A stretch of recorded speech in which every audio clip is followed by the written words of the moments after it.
Down to my knee, Lord, answer me. I know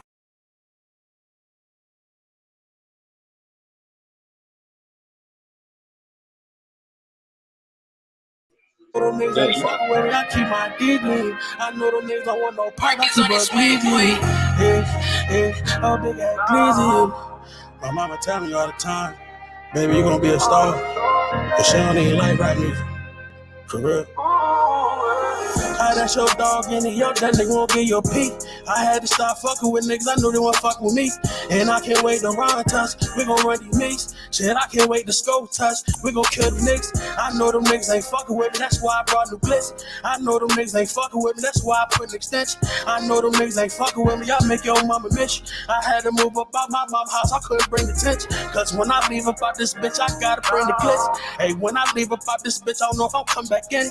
And if you really active, nigga, you know what I'm feeling. I told my niggas bull out, cause we on a mission. My girl be telling me chill out, cause she need a nigga. And plus my son, he getting older, that's my little nigga. It ain't shit I wouldn't do for my fucking children. And making it back home to them, you know I ain't playing with you. I hear them niggas talking like I'll keep that playing with you. I heard some niggas wanna ride me down, play with a nigga. They know we keep those splits burning, we love to smoke on niggas. I'm tired of bitch ass niggas act like we don't know a nigga. I'm tired of bitch ass niggas act like we won't get with them. I feel like gotta pimp me, I swear y'all be ignoring the nigga.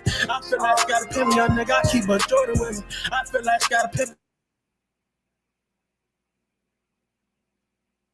nigga. I feel like gotta pimp me, young nigga, I keep a Jordan with me. I keep a Jordan with me. I feel like gotta pimp me, young nigga, I keep a Jordan with me. I little dog in the gut, that nigga won't get your pee. I had to start fucking with niggas, I know he won't fuck with me. Niggas go tough, we gon' kill them niggas. I know them niggas ain't fucking with me, that's why I put new clip. I know them niggas ain't fucking with me, that's why I put an extension. I know them niggas ain't fucking with me, I make your mama miss you. I couldn't bring attention. I had to go about my mama house, I couldn't bring attention. Hey, when I leave about this bitch, I gotta bring the clip. Hey, when I leave about this bitch, I don't know what come back in. For real. Yeah.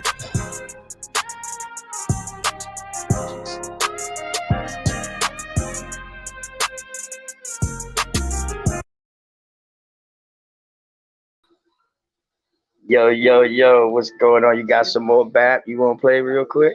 Yeah, I'm gonna play one more. I bet. Y'all come up the video and like on the way in, man. Hollywood. Coco, this your season right now.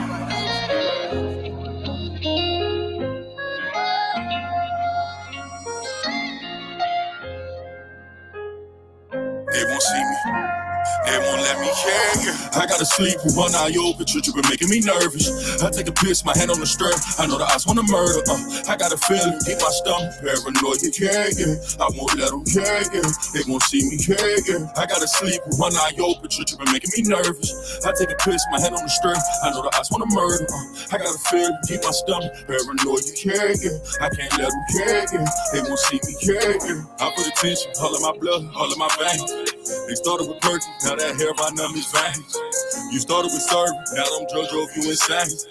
Started with dealing, I grew up with killers, they taught me the game. I got some niggas that die behind, and that shit won't never the same. I know some niggas that lie behind, and that bullet had his name. Ain't no reason to cry about, cause that shit won't never change. MTF the 4th and P, my niggas can't get out the game.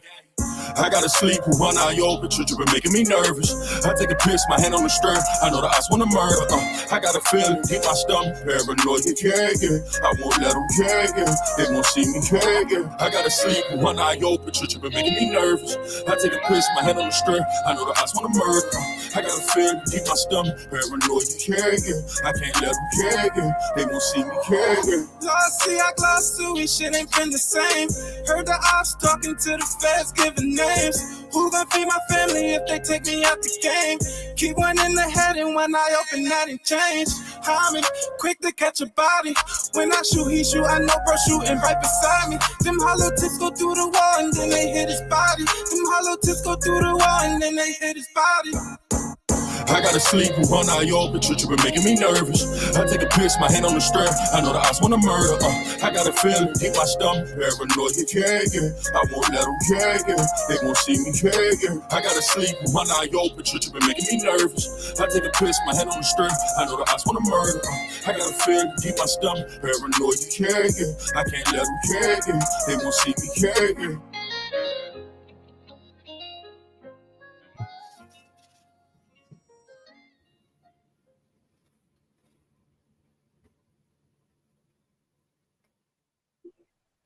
Yo, my boy. What's the word? What's the Big word, man? power. What's going on with you, fam? You know the vibes, man. What's the word, man? You know my slogan, man. Turn me up, man. What's the word? What we doing?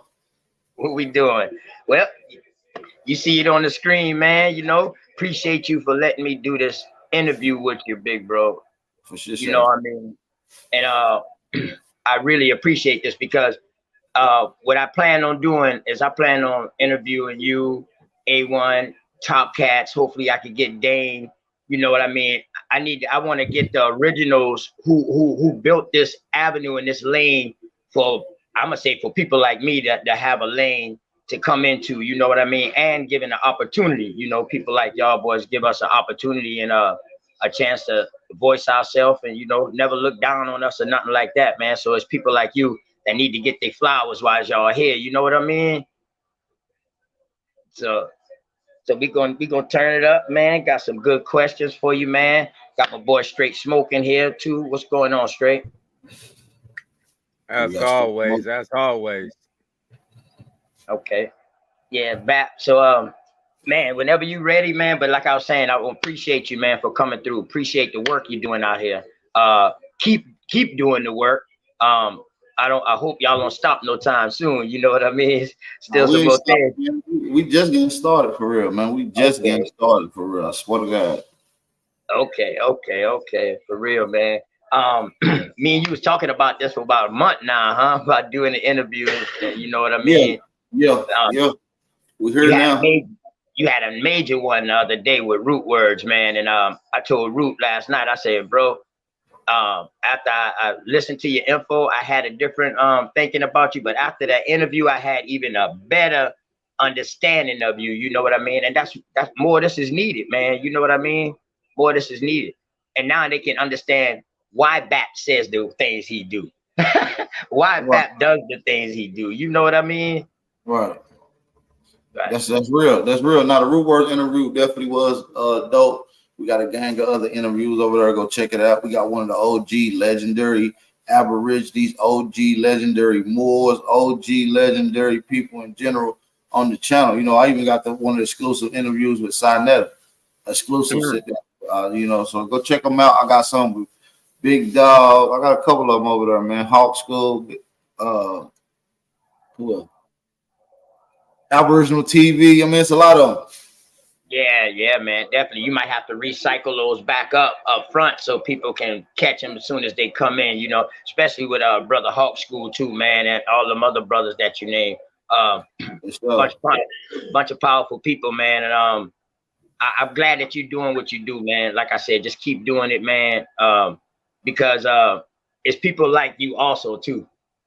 Top Cats, A1, Sister Bethany, Geechee God, man, y'all out here putting in this work, but y'all don't know if y'all know what y'all doing or not, but y'all bringing like making like a connection, so we have somewhere to connect that. You understand if that make any sense?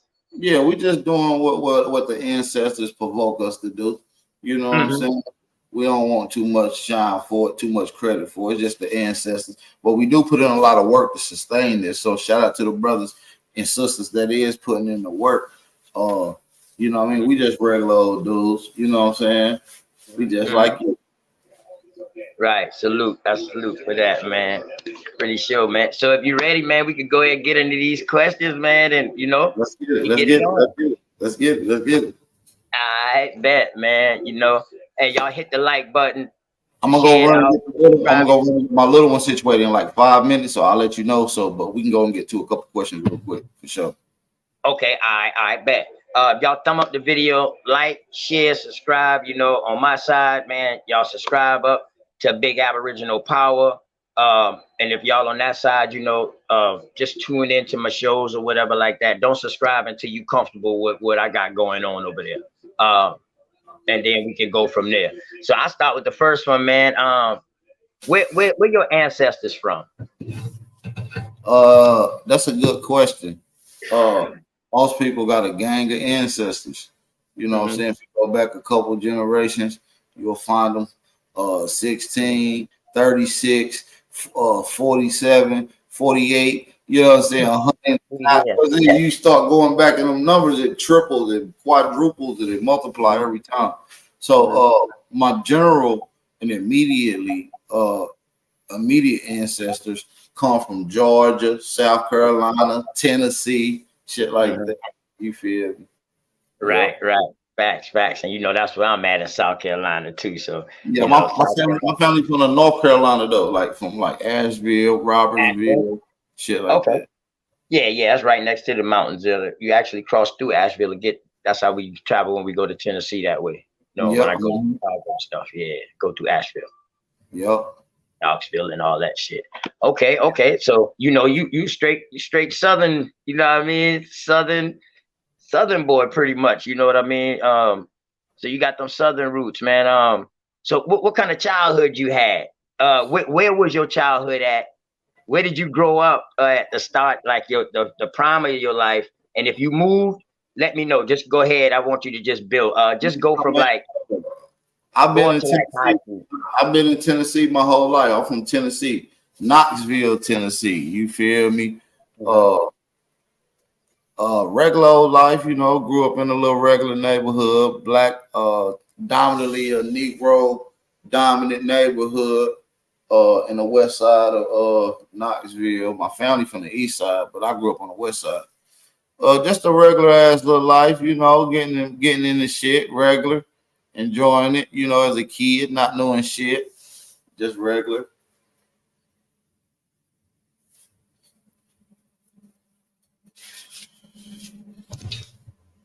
Light was bright as hell behind me. Hold on. 1 second, let me go get her situated and we can rock out. Let me go get her. Okay, man, I'm gonna go ahead and play a song real quick then.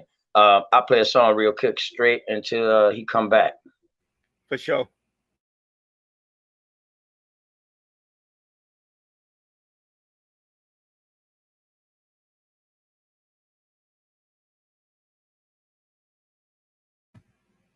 Play the song, OTK. Yeah, I am. Shouts out to the Kansas City fans, man. You know, doing what y'all always do, what y'all been doing for the last couple of years over there, winning. Hope you luck. Wish you luck inside the Super Bowl, man. Hey, if I could, real quick, before you roll out the song, can I give an ultimate shout out to our people that's in the chat? Go ahead, do that. Yeah, Brown Liquor No Ice, Big Buffalo, Royal Bloodlines, Darius Matthews, Nike 903, Ghetto Child Clinic, Kelly Green, The Realest N-Word Alive, Sip Amazing, Garfield Rule, Darkwing Dragon 709, Nikki Nikia, yeah, Sunshine, Kelly Green, Girly Girl, what's going on with it? Peace to the gods and goddesses out there. YK the Truth, good salute to you, bro. Lady Lynn, Cherie Reed, L. Hey. Bronze Flat Power Gold, God, I'm sorry. OCO Kinfolk, you know. Dulcinea, salute to you. Salute. Yes, CB Entertainment, of course. We all are in here tonight. Please share the stream. Hit the thumbs up if you're watching through BAP's channel or through OTK channel. Thank you so much. We really appreciate this. No Love Chuck, 108K, AC King. Yes. Emerald Gods, Lady Moon. We love all of y'all, appreciate y'all, and y'all support is what keeps all of us together. Go ahead, OTK. Let's roll that song, bro. And that's great, man. And y'all know our motto, man. Long as we got each other, we don't need no motherfucking body else.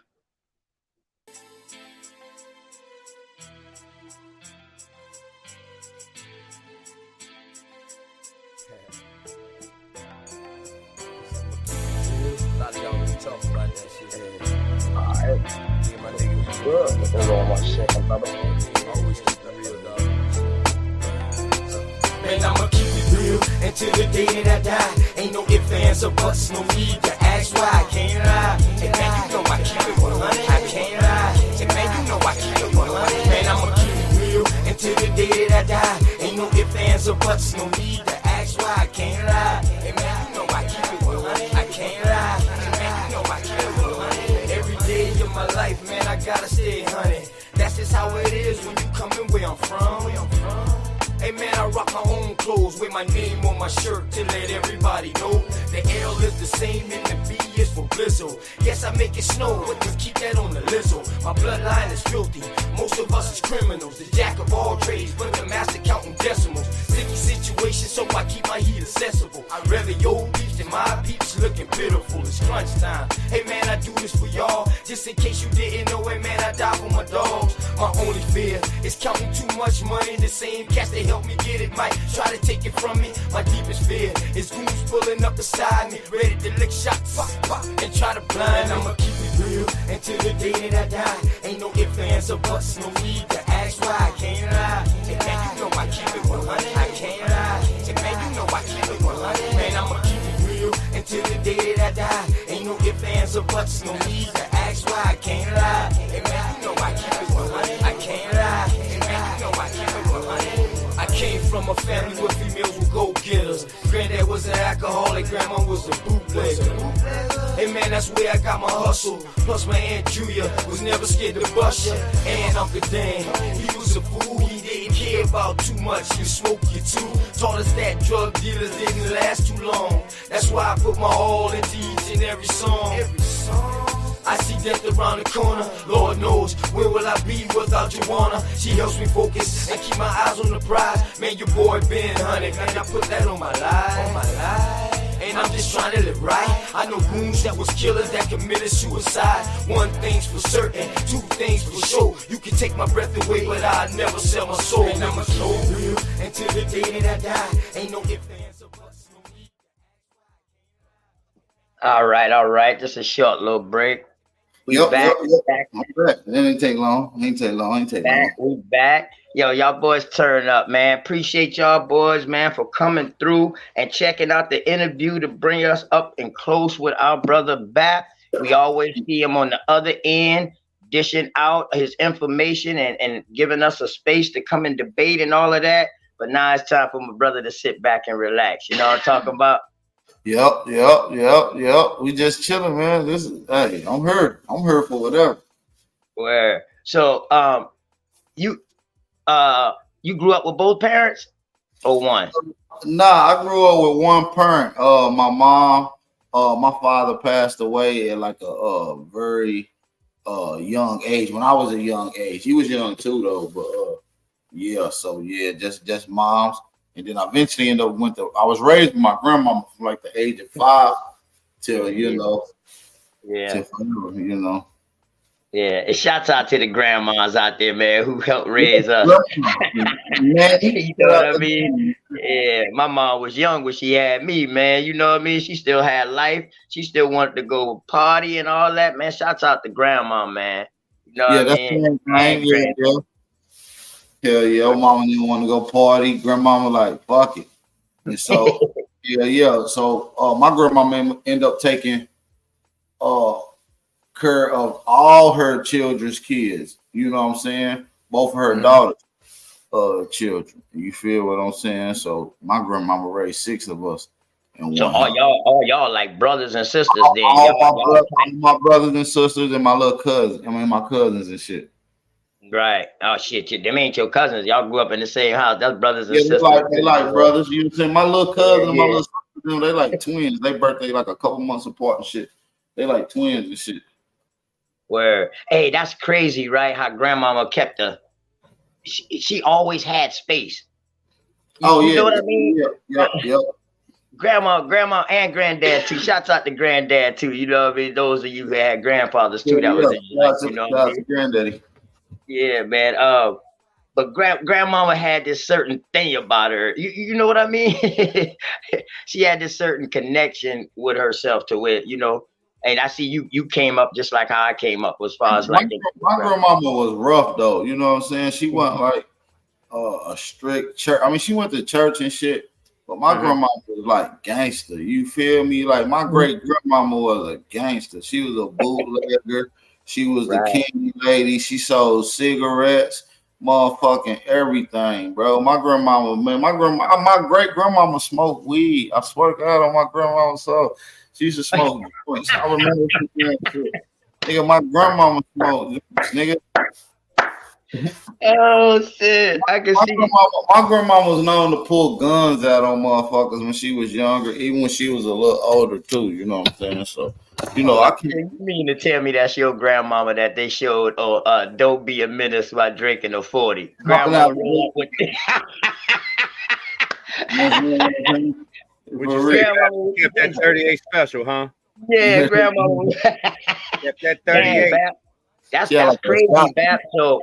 So they pretty much raised y'all not to take no shit.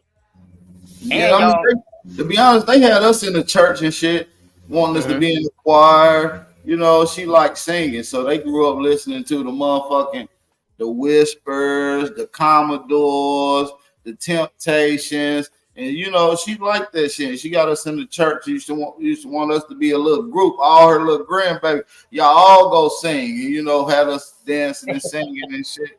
You know, yeah. That's my life growing up. You know, wasn't outside playing. You know, regular kid shit. The trampoline in the yard. We had a couple trampolines, so our crib was where all the neighborhood kids would come to. You know what I'm saying? Right. They got a little extra shit to come do. You know what I mean? Basketball goals in the back, trampolines, 2 of them on the side. You know what I'm saying? It's whatever. You know. Oh, all right now. So now, with that being said, being that comfortable because everybody came to your house, did you ever hustle as a kid? Growing up. As a kid, no, I was just like free, like at a point in time, I did start dabbling, but me, I started off breaking in Mexican houses. You understand what I'm saying? When I was like 12, shout out to my white boy Bob. When I was like 13, like after 12, I started smoking weed and shit. No pun intended, about to light my wood up. But after like 12, a motherfucker start smoking weed, skipping school, you know, doing all kind of little bad shit. And I was cool with this little red-headed white boy. He used to be hood as hell. Little Bobby. Bobby was a white boy, red hair, long ass red hair. It used to be like a little afro and shit. Bad as hell. And one day he was like, man, I know where a lick is, but they know me in the neighborhood. I stand out. I'm like, yeah, you sure do. He like, man, you can break in this crib. They got guns, money, everything in that bitch.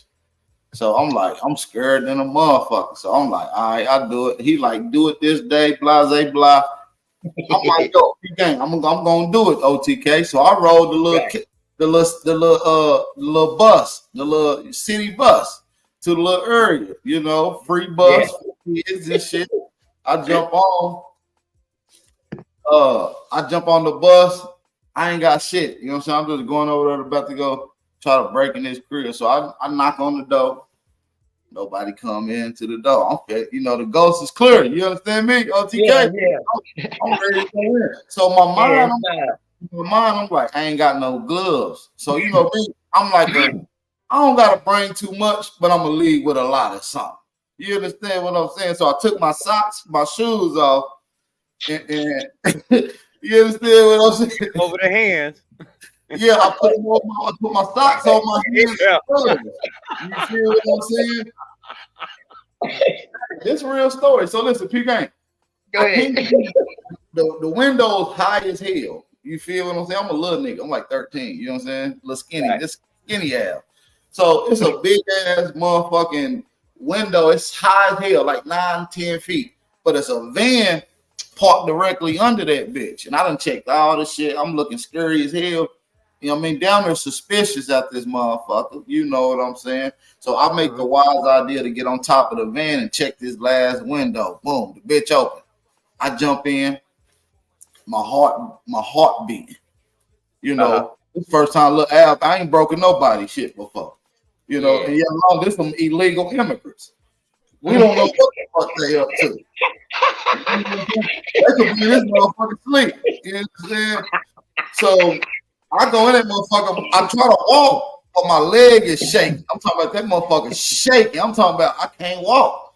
So I was nervous in the motherfucker. I just end up walking around looking for shit. Long story short, I ain't find no money.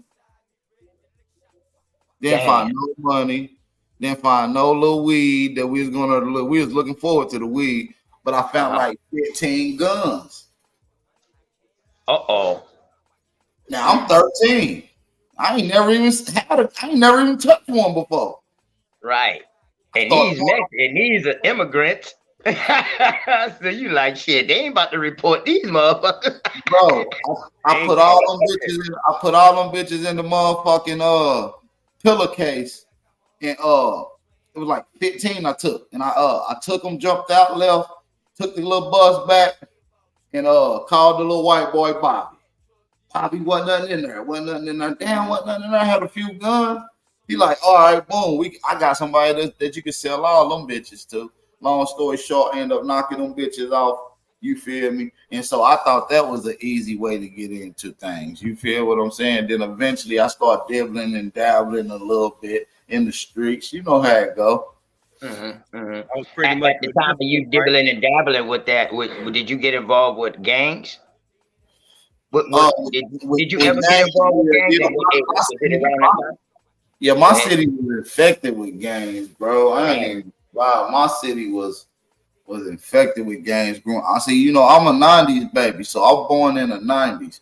So me coming up in the 90s, hearing stories, being around it was a gang heavy influence. Anybody know about Knoxville, Tennessee, from the Carolinas and shit? Everybody know about Knoxville. It was a gang driven, a lot of murders, murder capital at one point. And the city that reigned a lot of drama into that time was the neighborhood I'm from, Lonsdale. You feel what I'm saying? It was a lot of gang bangers, neighborhood Crips, kitchen Crips, GDs, VLs, Stones, motherfucking Hoovers. You know what I'm saying? You name it. Blood, every blood, Free Top, motherfucking Billies, motherfucking non-trade, nigga, everything. You understand what I'm saying? Some Denver lanes, a little bit of everything. So, you know, me growing up in the neighborhood, I seen a lot of motherfuckers gang bang. You see what I'm saying? A lot of motherfuckers gang bang. And they was mostly rolling 60 Crips. But I ended up, like I said, living with my grandmama, and my grandmama lived in a neighborhood that's mostly Hoover Crips. Like it's literally the only Hoover Crip neighborhood. So, you know, I end up motherfucking getting down with the Hoover Crips, you know, fucking around with the Hoovers, you know. Yeah, shout out to the Hoover Crips, man. Nigga was just grooving in the hood, you know, really on that type time, just young nigga shit, you know. Damn, that's what's up. Which age was you? How old was you? I got put down on the set at 14. So 2 years after I did my first bad shit as a kid, I got put down on the set.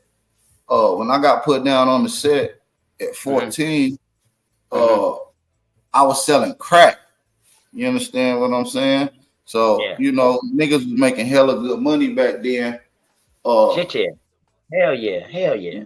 I had a motherfucking fiend that was coming to spend like $3,200 every time on hard. Yeah. Man, listen. I'm in high school driving crackheads cars, Jaguars, Benzes, all kind of shit, giving them crack to drive their cars for weeks at a time, shit like that. You feel what I'm saying? And I be in school having motherfuckers pull up, and I'm serving their ass out to school. I'm bringing a half ounce, 2 ounces to school. That bitch gone by the 4th block. I got to the point where I'm like, man, fuck this.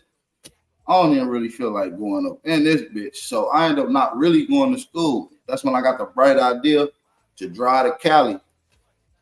I had some homies out in Cali. I had like a little cheap Page Plus phone that ran off of minutes. Didn't have no GPS, none of that shit for real. Nigga had to use a paper map. I ended up going out to Cali by myself at 16. This 2 years later, after I got down with the set. 2 years later, I end up driving out the motherfucking Cali and linking in with some motherfuckers. So at 16, motherfucker, my phone broke my phone.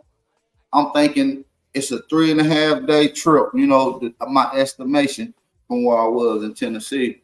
I'm thinking I can get a couple hotels, 3-4 nights if I need to, shoot that shit up.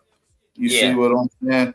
I ended up not being able to get a hotel because they need your ID. So I ended up sleeping in the whip that I was in, making it out to Cali, meet up with some niggas. I ended up hollering at my homies, some OGs that I know right there off of 52nd in Florence, 52nd in Normandy, 52nd in Figaro.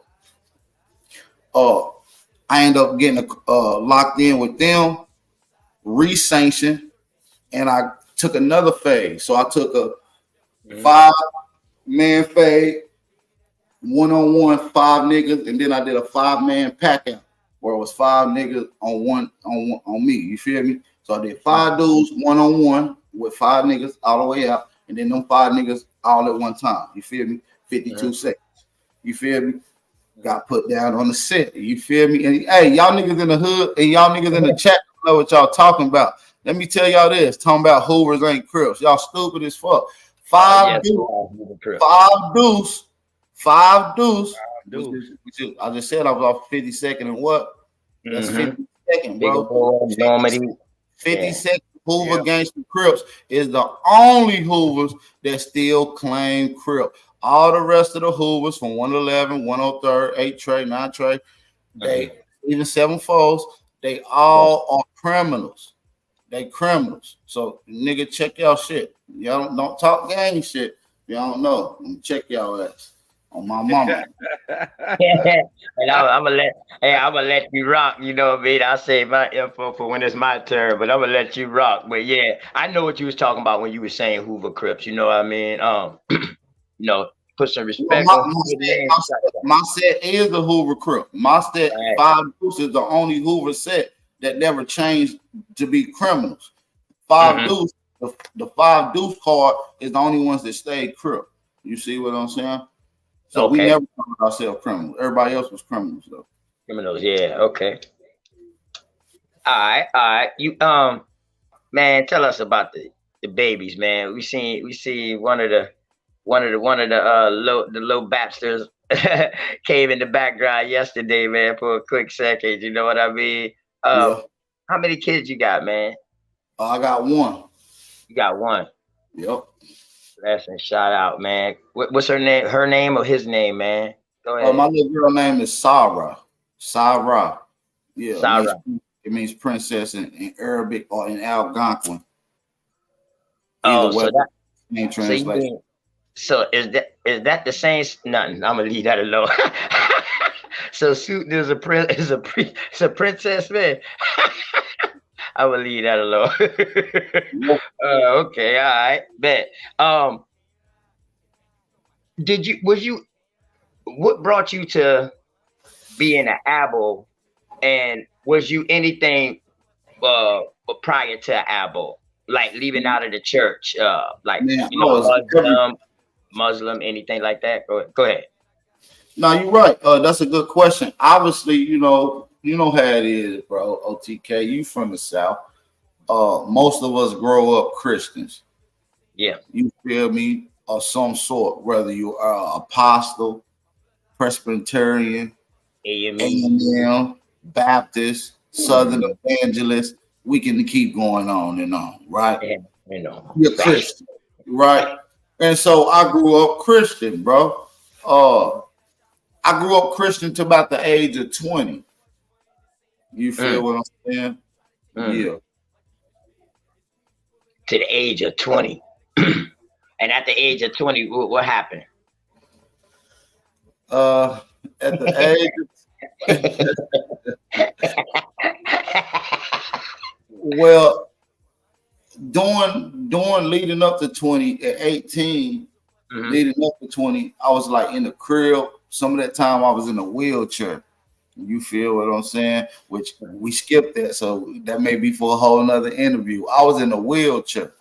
You feel what I'm saying? After being shot, I got shot twice. You feel me? I was in a car with my brother. He got shot. You see what I'm saying? Gangbanging lifestyle. You see what I'm saying? So that settled it down. Was in a wheelchair for a little minute. So that I was just in the books. And then during this time, 2008, this right around the Obama election. So 2008, 2009, it was these DVDs that came out called the Truth DVDs. I know you got them back in the day because you used to fuck with the DVD, man. That's the only way we got any type of entertainment. And for those that's from the South that got consciousness, that's how we got consciousness through these DVDs. That was the niggas that was going to New York, bringing the clothes, the shit back, and bringing the DVDs back. So he brought these DVDs called the Truth DVDs.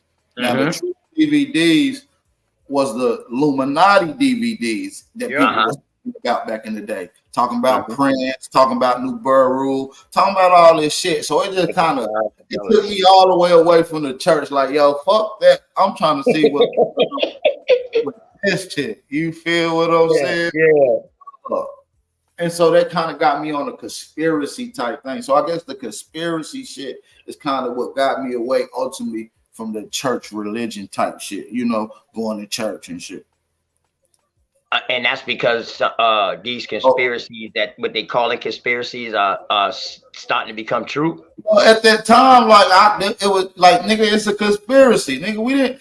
This in 2009, they was like, look, all these niggas Illuminati. And I couldn't even tell you the conversation, but it was showing people gay and singing and Illuminati doing this for you. Same shit they show today, right? That type of shit. And I seen a movie, they showing the clip with Will Smith in a bed, butt naked with this white boy, and they like, yeah, he's gay, these niggas gay. And I'm like, fuck. Fast forward to 2024, Will Smith gay than a motherfucker. But I guess it wasn't really a conspiracy. You see what I'm saying? Right. Right. Go ahead, straight. They were showing people dead to right back then. They said print. They went through a lot of shit, bro. Them DVDs, bro. If I could find them bitches today, bro, them bitches drop heat. So it was like one DVD. And I had 3 of them. One DVD was like 6 hours long, bro. Right. So I got hooked on them, right? I got hooked on them, and I was like, "Yo, you find any more shit like this, bro? I want them." You feel me? I'm telling the DVD man. And I used to go to that Dirty Friday. Yo, you got something? Yeah. Nah, I'm going up, you know. Blah. And he came with me one day. He was like, guess what I got? I got some new shit. Better than that last shit. I said, what you got? Some more Illuminati shit? He's like, nah, I got some Hidden Color shit. I said, what the fuck is that? Shit on there, bro. Talking about our history, some shit you ain't never know. I'm like, what? I watched the bitch. Come to find out, fast forward to 2024, it's Tariq Nasheed. You feel me? Umar Johnson, Taj Tariq Bays. All the ideologies from the conscious community on one DVD, and all the history that you can overload in your mind. So it be, and them DVDs was 4 or 5 hours long. I think I had Hidden Colors 1 and 2 on one disc. And 3 and 4 on another. So them bitches like 6 hours long. You see what I'm saying? So I'll be watching. 5 came out on main screen, right? You could have get 5 on main screen, right? So mind you, so peep gang, I'm still like recovering, you know, trying to get back after being shot. So I'm just in the crib for real. You feel what I'm saying? I will be in that bitch watching them bitches all day. I go to sleep, wake up, it's still on. A whole new part. You feel me? So I start soaking in a lot of shit like that. And So I'm still, still trying to, I'm really not who I still believe in God. I still pray on my food and all this shit at this time. I'm still like away from the church, but it's still little shit that I'm carrying over from the church. You feel what I'm saying? And shit like that. So listen, I had a homeboy. I'm still selling crack. Now let me just Go ahead. So I'm jugging at a little spot with a homie. Shout out to my nigga Rob Green. That's my nigga. Shout out to Rob Green. We was in the spot and we doing our motherfucking thing. And Rob had a brother. And I was watching some Muslim shit. Like I used to be watching Muslim, and we was watching some Muslim versus Christian shit, right? That's what I was watching. Like I was on that type shit, like Islam versus a Christian, Christian versus a Satanist, a Christian versus an atheist, shit like that. You feel what I'm saying? I was watching something, and his brother was on the phone, right? Now shout out to his brother. That's my nigga. He gonna come play a crucial part to big Aboriginal power. So we in there. I guess he on the phone with him and he heard the conversation to the shit I'm listening to on the motherfucking TV at the time, right? He like, yo, what he listened to? I'm like, oh, this some Christian versus Islam shit. This nigga get on the phone, start dropping mad fucking information, bro. I'm like, yo, it just blew my mind. Like, I'm like, yo, I can't even, bro. He just talking. He on some nut ass shit. But it resonated like a motherfucker. Come to find out, this dude is a Moor. He a Moor. So we end up getting cool. So somehow he got my number. The Moors nigga, he dropping all kind of information talking about Aborigines. I can tell you Aborigine by your teeth, by your motherfucking elbows, your kneecap, like weird little shit that I never heard to this day. Some of the most crucial information. This nigga was going in talking about we Aboriginal, indigenous, and so he was dropping some shit. Now I'm like, so what is this? He like, man, we custodians of the Cometics and shit like that. I'm like, what the fuck is the Cometics? He's like, man, that's Egypt, bro. We built Egypt and shit like this. I'm like, man, I thought the Hebrew slaves built it. Like, I'm lost. Like, I don't know what the fuck going on. So we on the phone. I end up getting, we drop over the course of about 5-6 months. We chop it up periodically about the information he had called. And one day he hit me up. He was like, yo, I'm coming into town. I'm like, yo, cool. I got a 6-bedroom crib. You know what I'm saying? The kids stay upstairs. You can use the other part. You feel what I'm saying? The other people renting out the other spot, and you can use the other spot. You come on in. So I said, you got a free spot to come crash it. So he come into town. He pulls up. He in a big boy Suburban. XL Suburban. Old school, metal body, green. You feel me? All the seats gutted out in the back, except for the front 2 seats.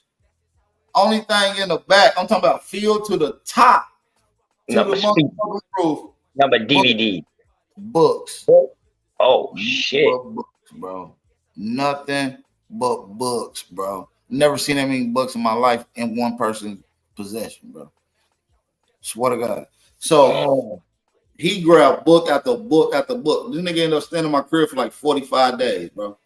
You feel what I'm saying? I learned so much in them 45 days, it was ridiculous. So and so he did something, went on some little run where he was doing the chauffeur business. I ain't talked to him for a little minute. I'm still out here in these streets. Fuck is you talking about? So I'm out doing my thing. But out of this information is resonating. I'm still on the conscious shit. And the Aboriginal shit kind of stuck. But then I was listening to like Sa Netta and shit like that, like Sarah Sunseti. Like I like, damn, Sarah Sunseti dropping that. He like Black Power, goddamn it. Coming to the right. Fuck you little motherfucker. Little motherfucking niggas ain't shit. Fuck the cracker. Bang on it. I'm like, damn, this nigga hard motherfucker. Like, is he a real conscious nigga? Like, he Oh, different, bro. Like, I fuck with this nigga. You feel what I'm saying? So I was like, yo, I'm fucking with the conscious shit. You know, then I ran into a nigga named Tahuti. Tahuti from the conscious community was another hood ass nigga. You see what I'm saying? Talk shit out here. You talk about natural Tahuti. Natural Tahuti. Yeah, that nigga used to be. I'm like, oh, these niggas hood, these black power banging ass niggas. I said, man, fuck it. I heard all this little shit. The more niggas like that, it's cool. I'm banging black power, nigga. Black power, nigga. You understand? Hold up.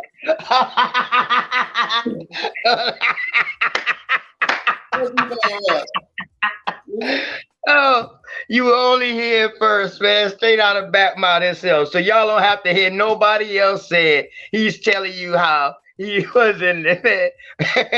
Go ahead on there, man. But yeah, I understand what you're saying, though. Right. I'm talking that shit about was like the motherfucking Unk song. It's a video floating around with me with like it's like an extra long dashiki. It's like a trench coat dashiki with a hood on it. And I got about 15 Unks on with a Gucci hat on. You know what I'm saying, nigga? I'm out here. Oh, shit. I used to rock the Unks too, though. You know what I mean? You know, I used to rock the Unks. I used to wear them in my church. Yeah, so go ahead. I fuck with it. So I was banging black power. You know, that it gave me a sense of pride in the South. You understand what I'm saying? Like, fuck these crackers, nigga. We bang on that beast daily, nigga. You understand? And but then we start, you know, gravitating towards like, boom. Remember, I heard that we the custodians of Kemet doing this black power shit. I'm hearing about Kemet. I'm like, yo, let me study, looking into this shit a little more. You feel me? So, I fuck with the Kemet shit. Start studying some of that shit and trying to do the genealogy. Like, damn, am I Egyptian? I'm fucking around, you know, I fuck around, like me. King, little nephew or something. Especially when your boy was out there talking about he was connected to Ramesses II and shit. That's what I'm saying. I'm like, I be goddamn connected to goddamn Egypt, you know. But but the shit kept running into dead ends, you know. Right. And during this journey, I ended up having a group chat, a Black Power group chat on Facebook called Everything Gold. It had a bunch of unks everywhere on the logo. Like niggas weren't doing that back then. And I had Dr. Utmost in there. I had Brother Reggie, Young Pharaoh, Brother Larry, a gang of Moors, Lord Alba. All these niggas I had in these chapters. We was like 10,000 strong. We used to be in that bitch arguing, battling, beasting, all that shit. This before I even thought about having a YouTube channel. Never even knew niggas was on YouTube except for Sinetta and them. You see what I'm saying? So a lot of that shit just took an influence. And then one day I was listening to some shit, and it kind of brought back a lot of the information that I heard from the Moors brother, Kareem Doja Sheikh El Bay, Grand Sheikh of Temple Number 7 in Louisville, Kentucky. Good guy. A lot of that shit started resonating. I seen some Thousand Go Head videos. Nigga named Thousand Go Head. You probably never heard of him, but he had videos that was like silent films. He didn't say nothing, but it had a lot of shit he said in it. Do you see what I'm saying? Didn't say nothing, but said a goddamn lot. And so it was like Johnny Aborigine, Ab the Legend, Medicine Man, and then I ran across a motherfucker named Dark Man X. Do I gotta go there? Let's start there. Do your homework on Dark Man X, bro. Phew. So I met a nigga named Dark Man X. He's a Jamaican. Now, at this time, I didn't have the prejudice that I have now towards immigrants. Just say that. So, but this nigga, man, next was dropping some shit. And then on the channel, the first shit I ever watched from Darkman X had A1 and Chief Holiday and on the motherfucking bill. Yep. And they was dropping some Aboriginal indigenous shit on there, bro. Some Indian shit, bro. Yep. Like, damn. And these niggas sound hood. You feel me? Type time, you know? I'm like, you know, a couple of them sound like cornballs. A couple of them sound like cornballs. I gotta keep it real with you. But they was dropping some Indian information. You feel what I'm saying? I'm like, damn, they own the song. So, you know, I be in the chat dropping my information because I know some shit. Remember, I studied a little bit of this. I studied a little bit of that. So I'm dropping my shit. Niggas like, yo, you got some shit. Like, you should come up sometimes. I was like, nigga, I know back this time, Big BAP, it wasn't a Big BAP that you know like this. See, Big BAP was dropping shit in the chat, but it was only law. I was only dropping shit about law. See, I missed the law, dude. See, I forgot about that. See, I only dropped shit about law. I broke down common law to its 10th power. I told people how to go and file an affidavit in a court challenging jurisdiction. And then when they don't apply to it, go and file another one asking for a dismissal. You know, I came in talking law, breaking down the Constitution. People wasn't even breaking down UNDRIP when I came in. I broke down the UNDRIP in 2018 on Darkman X channel. He brought me up. He like, yo, hit me up on some Google Hangout shit. And back in the day, this was Google Hangout. This is how we used to get around and shit. We didn't have YouTube and meet up. Right. Right. And so he hit me up, was like, yo, you want to come on and break down this UNDRIP shit? We never heard this shit before. I'm like, oh, no problem, bro. So this is my first time ever getting on the panel. You feel me? And my first time getting on a panel is on a dude who got a big following at this time.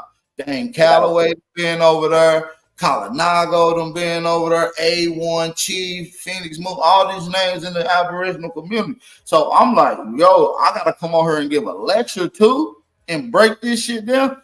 Man, my motherfucking heart was beating, bro. I'm like 24. I'm smoking motherfucking weed. Nigga. Woo. Talking about a rough bill, nigga. Oh, and you already know it. You already got it. But yo, bro, it's just no. I didn't have it, bro. Not that. I didn't have it, bro. I mean, I probably had it, like I didn't know, but that nigga in the inside, woo, it was like a big, like it was just so nerve-wracking. But you know, it was a good bill. It turned out to be good. But I'm still hood kind. I'm like halfway in. You know what I'm saying? Yeah. Like I'm still fucking around in the trap a little bit. You know, I got hella guns and where I'm at. So I would go live sometimes at my little spot. You remember Redhead Bobby? I go to Redhead Bobby sometimes. Be in his spot. I might be in his house with like 5 guns. Videotaping them. You know what I mean? Showing them bitches. Look, I got an AR with 100 rounds in this bitch. This bitch got a grenader on this bitch, 2 flashlights, 6 lasers, and a kickstand on this bitch. You see what I'm saying? Look, here go the AR right here. Here go the AK right here. This the 4.5. This the 38. You feel what I'm saying? Just a little. So I was doing shit like that, and then the nigga that's brought me up on this channel, Darkman X, right now I'm into the Indian shit now, but who brought me in on this channel to show me love now doing a video dissing me. I didn't even do that. He dissing me.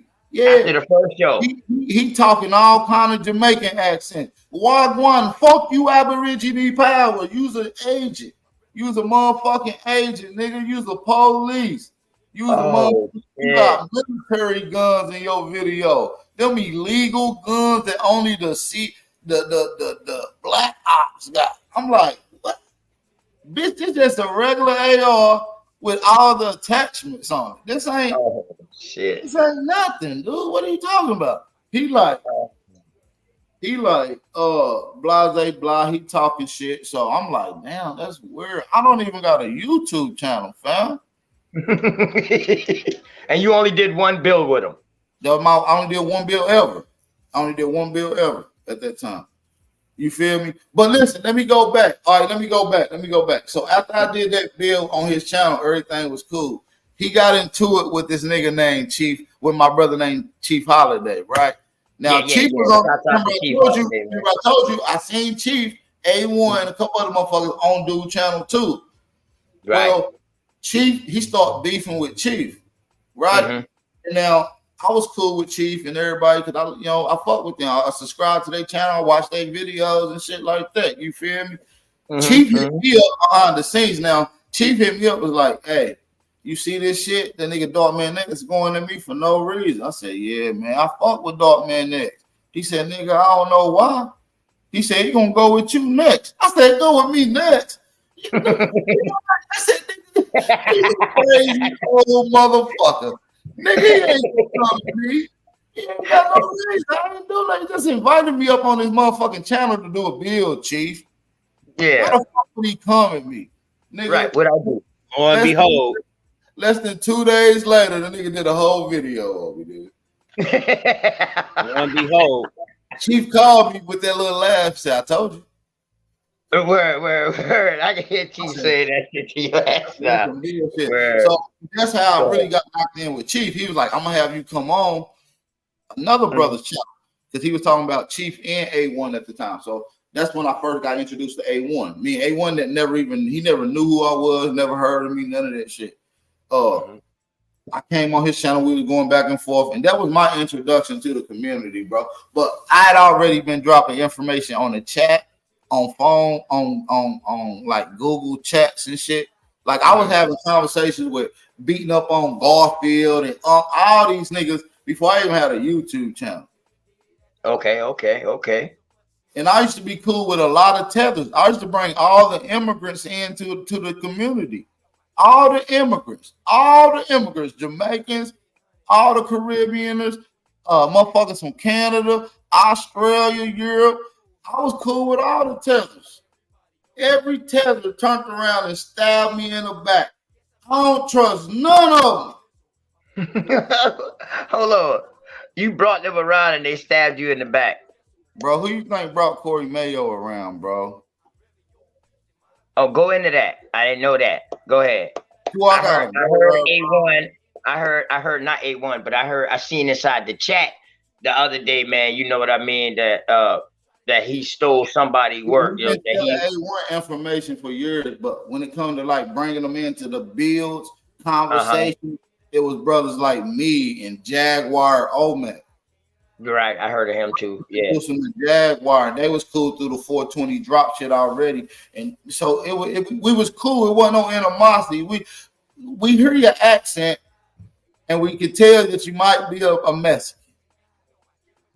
As far as Corey, we don't know because we didn't see his picture at this time. We don't know. We like, damn. We don't know if you might be an Aborigine, but then again, you might not, my nigga.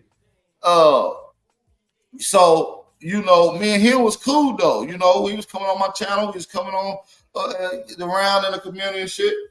And you know, niggas got mad at Big BAP because I start going in on mestizos, bro. On mongoloids. Oh wow. And so we going in on mongoloids. He texting everybody, my boy Jad, telling them, listen.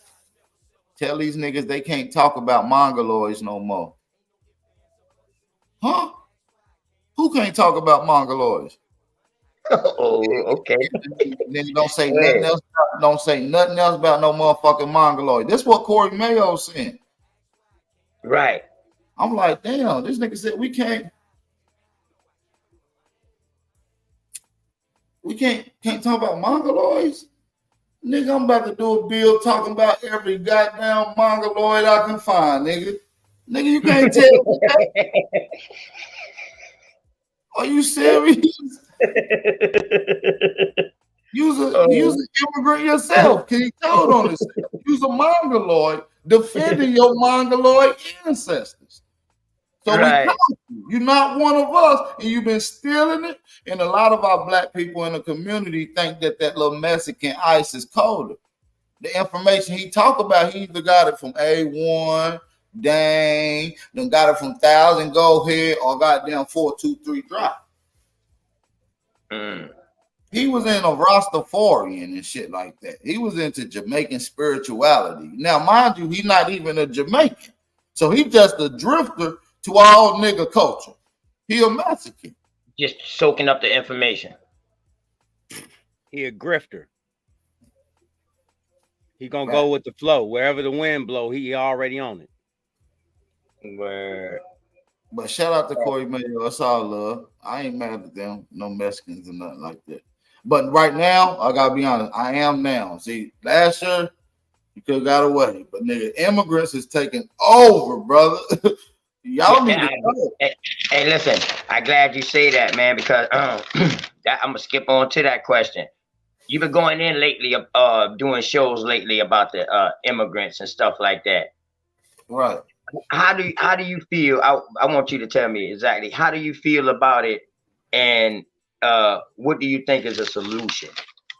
If there is, I feel like immigration is been a very bad thing in our community and our country since the time of immigrants. Within the last 20 years, immigration has been at an all-time high. Within the last 4, it has skyrocketed into record-breaking numbers, alarming numbers, apocalyptic numbers, epidemic numbers, pandemic numbers of illegal aliens invading America. It's one solution. Send their ass back, secure the borders. Correct. That simple. Because if I could real quick, this is it's not so much as immigration. This is a hostile takeover of a foreign entity. That's all this is. This is replacement migration. They gotta go, bro. Right. And BAP, what man, that dude, Cuddy went in on him too. That dude, remember that dude that threatened the damn cameraman, say, yeah, you don't make enough or something to know who I am. But you will know. Yeah. Okay. So did you know that this man was already arrested for some crazy type shit? Like in Iran, I think he was just like getting out. Oh, he was from right? Iran. Am I right? Go ahead. He was from Iran. You want me to break it? Yeah, go ahead, tell him real quick, man, because I want you to bring this up. Go and find a man on your show because you're doing great with that. Yes, he's from Iran or something. He got caught up in somewhere over there. I already knew there was terrorists coming in here. Definitely. We have no secure borders nowhere around the United States right now. We're the most vulnerable country in the world. There's no other country on the planet right now that has unsecured borders like the United States, which is supposed to be one of the power structures of the freaking world. If I could interject real quick, so the guy that he's referring to, he did a 12-year bid, which subsequently was 14-year bid in Iran. Then he got out this year. I'm sorry, the end of last year. And he migrated here. Now he already has over 3,600 people that's from his same regime of when he tried to take over. He tried to do something to the Ayatollah, bro. That's why he came in here and was talking to that. That's why he was talking to that cameraman. I'm telling you right now, bro, there's an increase of roughly probably anywhere between 30 to 75% increase of terroristic intrusion or entry into America within the last 3 years, family. Yeah. Mark my words, there's going to be something big terroristic attack, man. It's just the numbers. They don't allow too many terrorists in. We have no secure borders, family. So if I can interject this again, prior to what you're seeing now is the same thing that happened in Europe when they had the same migrant flux happen in Europe. This is George Soros' Open Society, Open Borders project. This was his last wishes. That's why his son, Alex Soros, has taken over of that said entity. It's the same playbook. I digress. Yeah. Man, and it's crazy, man. But you say get rid of them, man. You know what I mean? So you got this debate lead over there, bro. Tell us about that debate lead and what made you start it, and where do you see it going at? The debate league was just something Sister Bethy kind of sparked the interest in. Yo, you do a good job hosting these debates, because I was already doing debates on my channel for the last 5 years. Been having debates on my channel. You see what I'm saying? On my main channel. This is a new channel that you see me operating off of now. This is a new channel. But on my old channel, which is deleted now, I had tons of debates on there. You know what I'm saying? Tons of debates. I don't know, just thought we'd do something on the Aboriginal side. There's been several Aboriginal platforms touching various different avenues and alleys, and I thought perfect lane to get into the Aboriginal scene as far as the Aboriginal debate league, offering opportunities for people to come get it in. We are the most attacked when it deals with information. We have the most contention point, and out of all the communities, we get contention points from all communities, and we have good conversations. Most of them end up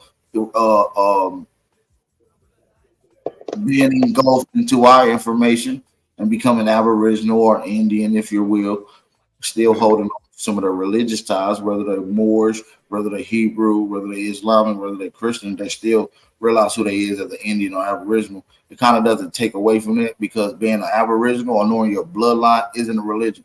So the debate league is just strictly for information. I think it gives people opportunity to be able to display their information. They already argue all the time. They already have contention points. Why not have it in a controlled environment, scheduled, structured, and people get to tune into that information.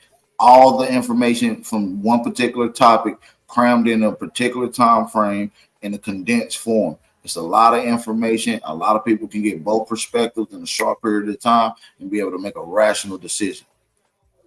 I like that, man. I want to say shouts out to you again, man, for letting me have my first ever debate. You know how you talk about how you went up on DMX channel? Nigga, that's how I was in your goddamn debate, nigga. And you like, yo, OTK, what we doing? I'm like, shit, I'm trying to get it together. You did good too. You did good though. You did real good, brother. You did good as shit. Yeah, sure. Appreciate that. You know what I mean? And that was definitely a confident builder. You know what I mean?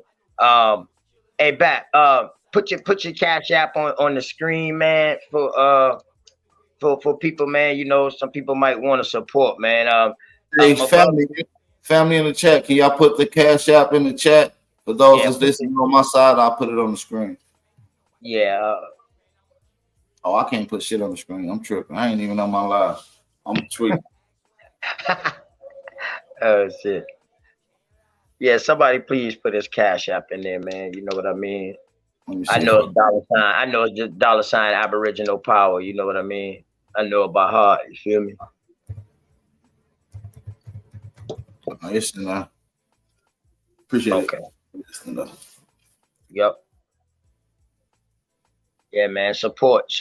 Thumb up, share, like the video, man. Support our brother Aboriginal Power, man. My brother be going in for hours, having an open panel, open platform. I mean, sometimes 3 times a day. He has a morning show, he has an afternoon show, and he has a evening show. So you know, shout out, man, and support this brother, man. Shouts out to all the Aboriginals too, all the Indians, man, all American Indians, man. Shouts out. So you still claim did you that's how you became a Moor? I'm not a Moor. I've never been a Moor. You just an Abo, but so you came up, you pretty much got brought up like step by step, like Yep. different levels in this I shit. was like, if anything, I would have been a pro-black, like a, you know what I mean, like a pro-black, like that, RBG. But yeah, I studied. I was, like I said, the Moore brother helped me with a lot of information, and I seen a lot of information through Moors, Hebrews, a lot of people, Pan Africans, whoever.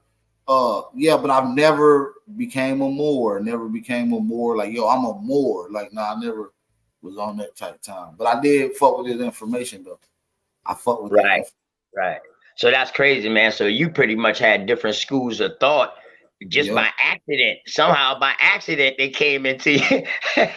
They came upon you. You know what I mean? Go ahead, bro.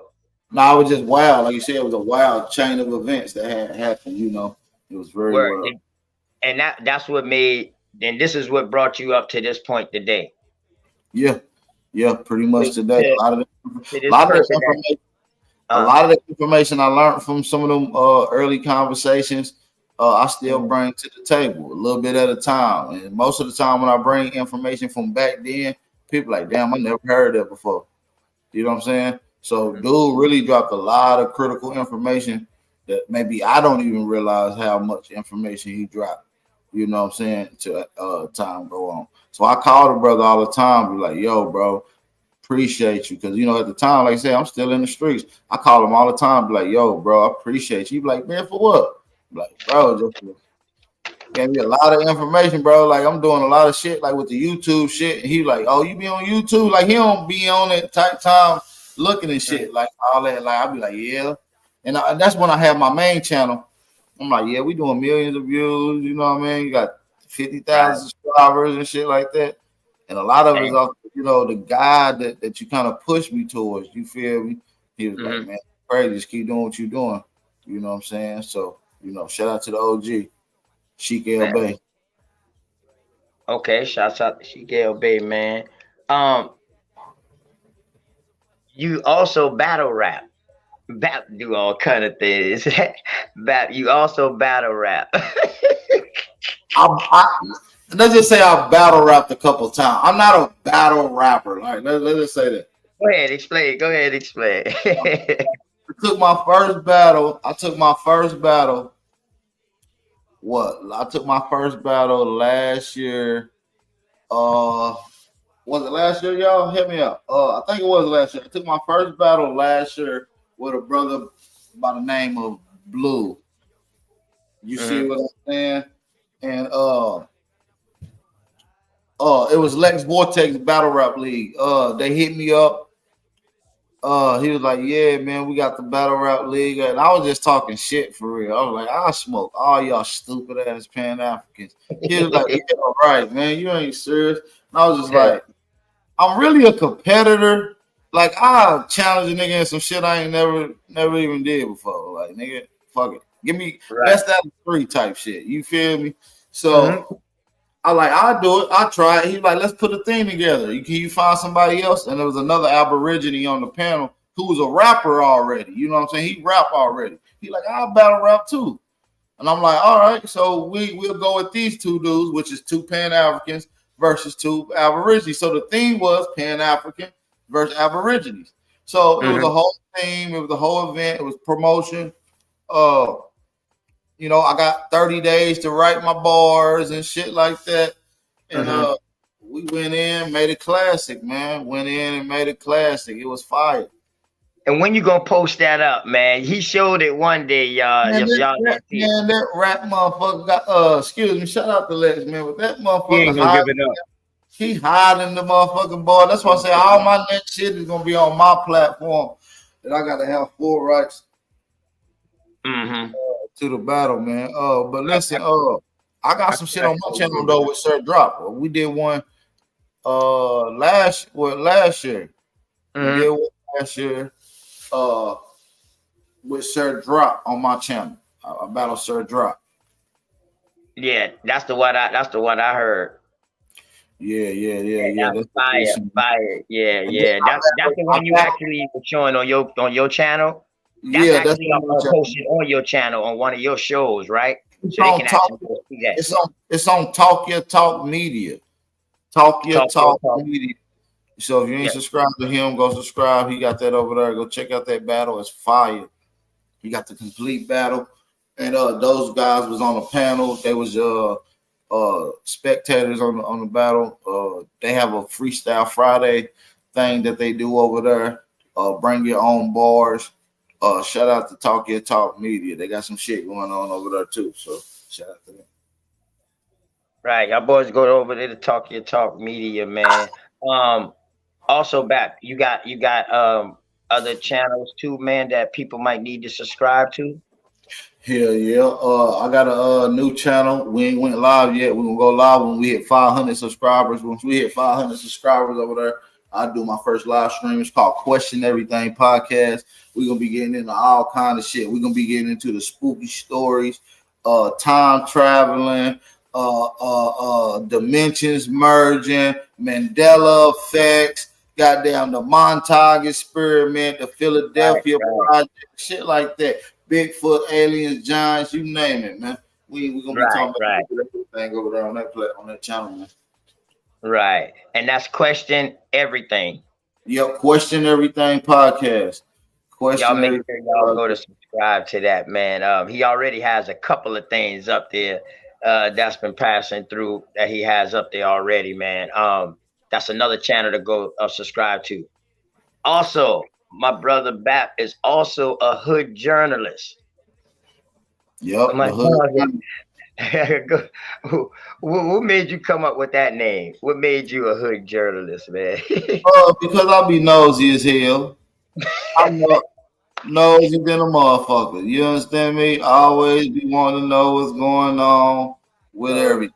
And I do have plenty of connections with a lot of people that I've made some type of relationships with. I don't often burn bridges. So it's connections. I got relationships with a lot of people. I get a lot of intel information from shit before it hits shit. And I thought it'd be a perfect thing to start displaying some of that and using my journalism, whether to break certain stories or to interview people to get the most controversial shit out of them, shit like that. Yeah. Right. Bet, man. Check it. Tell me your wildest experience, man, that you can remember. My wildest experience, like what you mean? Like I don't like it would be something that like God damn, it just left you like, hold up, did this shit just happen? Oh yeah, I done had a crazy wild experience. Let me think of some. Like I done had some ratchet ass shit. Like I said, I've been shot before. Like that's a wild ass experience.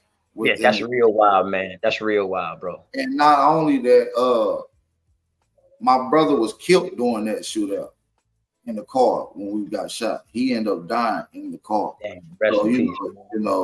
Rest in peace to my big brother Cortez. A crazy experience that I had. Okay, I'll tell you something wild, spooky, right? Like this is some shocking shit, right? My homeboy Lil Thomas, free my nigga Lil Thomas, man. He just got locked up last year. He doing like 46 years on this third bid. Free my nigga Lil Thomas. But he had just got out of jail. This back in like 2010, 2012. And while he was in jail, his daddy died. But he never even knew his daddy growing up. This is my little nigga. I've been knowing it's like my road dog since knee high type shit. You feel what I'm saying? And he a trap nigga like me. You see what I'm saying? And he get home, he figured out his daddy died. He like, damn, my daddy died. I'm like, damn, nigga, who your daddy? You got one, nigga? Like, what? Like, he was like, yeah, man, I got a letter saying that my daddy died and he left me some estate and some money and a whole bunch of shit. I'm like, damn, for real? Right. He like, yeah. So he called me, break down the whole little get down. He like, yeah, your family. He like, man, listen, my daddy left me like $100K in a 12-bedroom mansion in Holston Hills. Damn. You feel a car, a 1972 Cadillac and everything, right?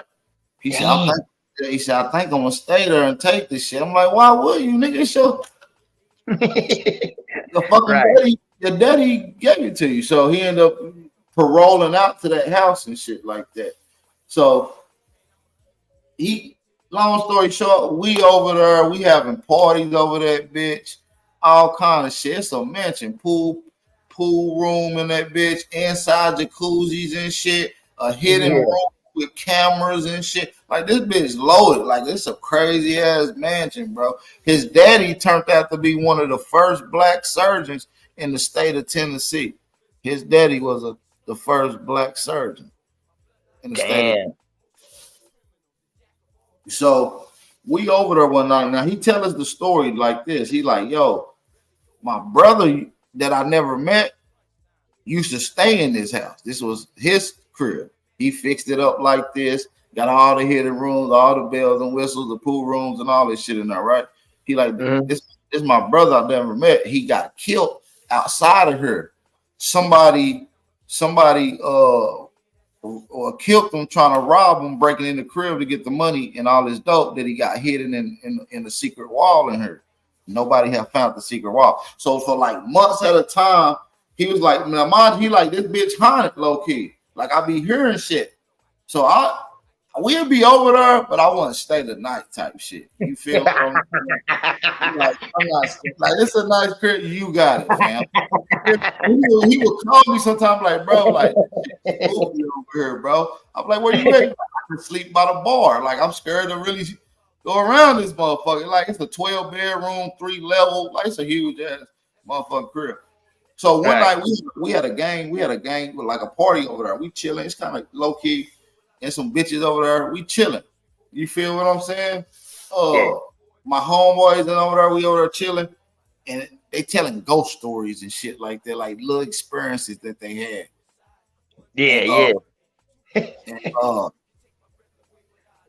We heard some shit, and we like, whoa. He was like, yeah, it could be my brother and shit like that. And the picture of his brother, like, it's a Renaissance picture of his brother hanging off the wall. That bitch flew off the wall. Now, I don't believe in ghosts and shit. Like, I'm not a spooky nigga, bro. That bitch flew off the wall, bro. 3 people, my homeboy Troy Porter, another 2 bitches, they left. They like, oh shit, they down there crying. They left.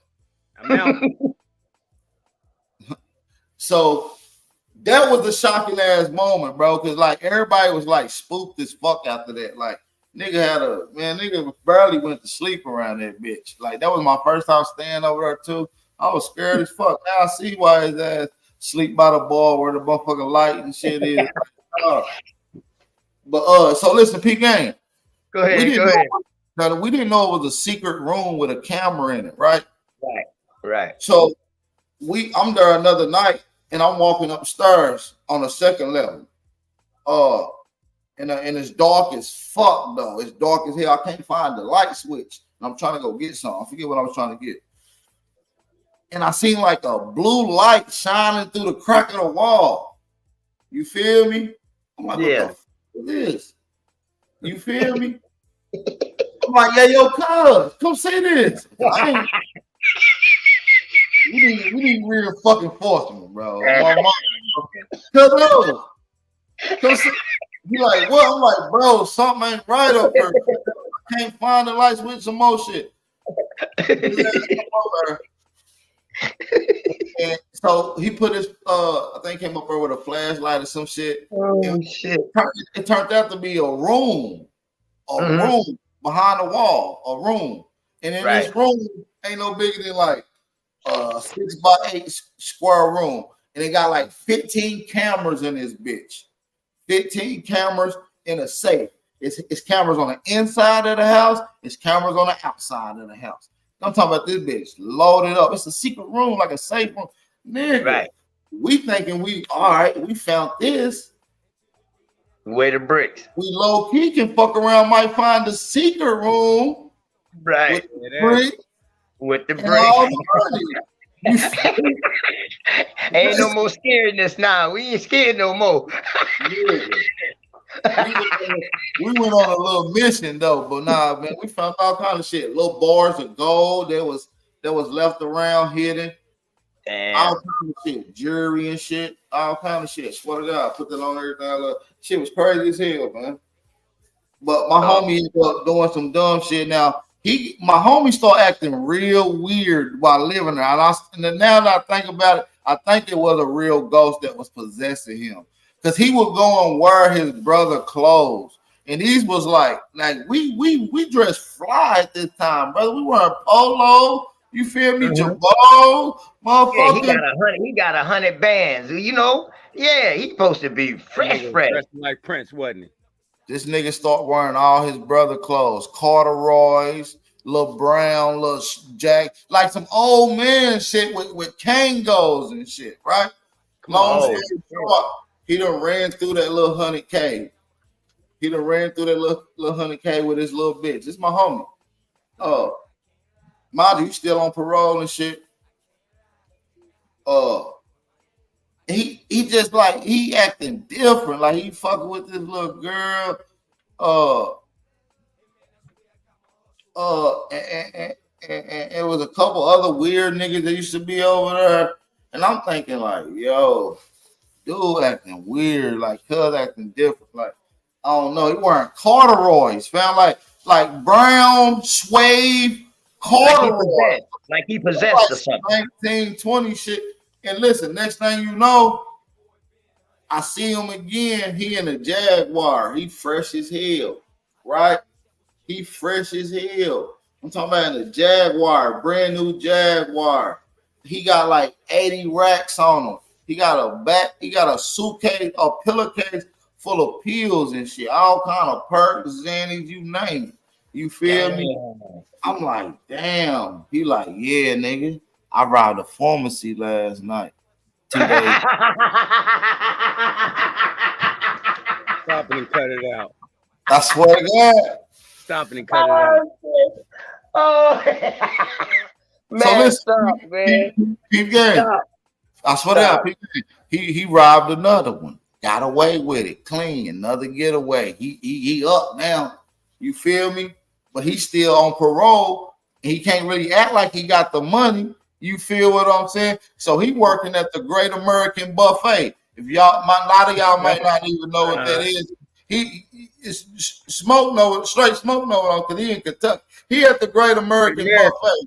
He like, you know what I mean? Right. Mr. Big Boys. You know, he has some shit like that. He working there, and he got like 70 racks in his Jaguar. Damn. Cash. You feel me?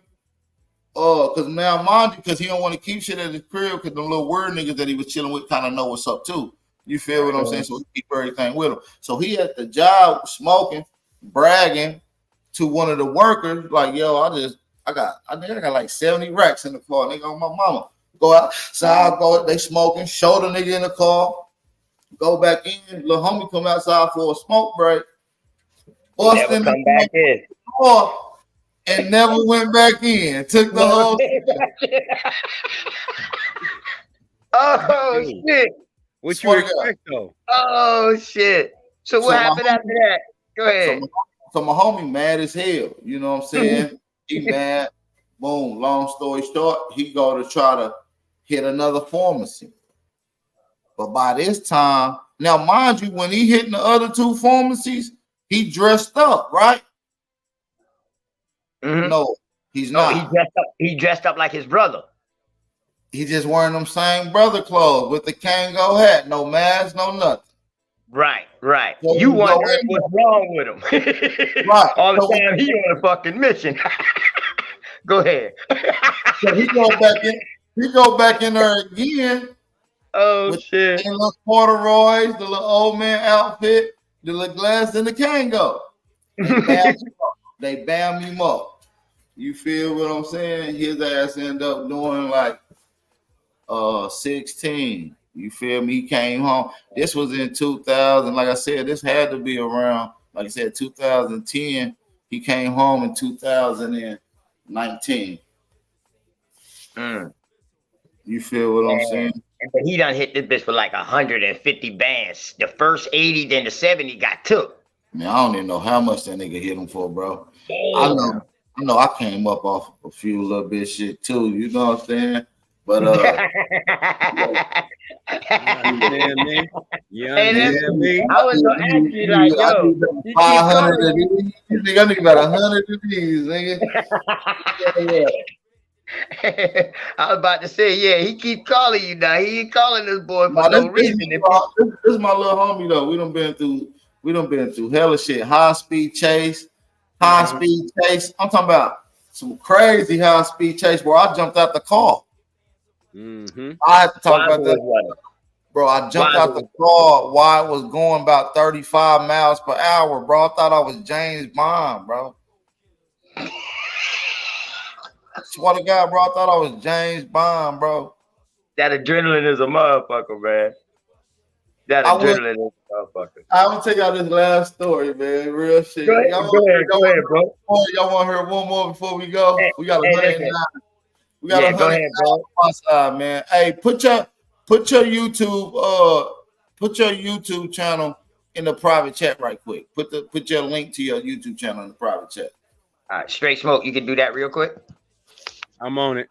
Thank you. Thank you, brother.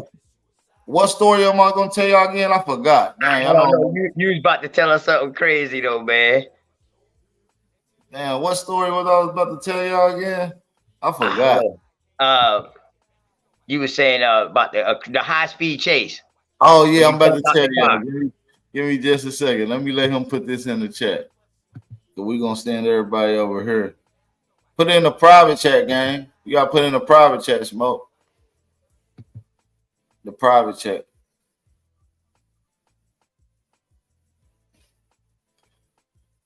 But yeah, man, y'all drop them fire emojis in the chat. Y'all want to hear one more story, man? I'm gonna tell y'all this. Yeah, man. Definitely beautiful, man. And you hitting right on time, man. Almost at 2 hours. That's beautiful. You know what I mean? Word, that's beautiful. Great interview so far, man. It's been fire, man. See, a brother like you, man, you just ask the right question, and then, you know what I mean, just let you roll, bro. Just let you roll, man. Yeah, we're gonna make it happen, bro. We're gonna rock that bitch on out. But yeah, hold on, let me do this right quick. And if I could, I got like 2 or 3 questions for BAP before he ends out. For sure. Yeah, man. You know, I don't think none of y'all nobody in this community who done lived a little bit and done did a little couple of things gonna have one interview, man.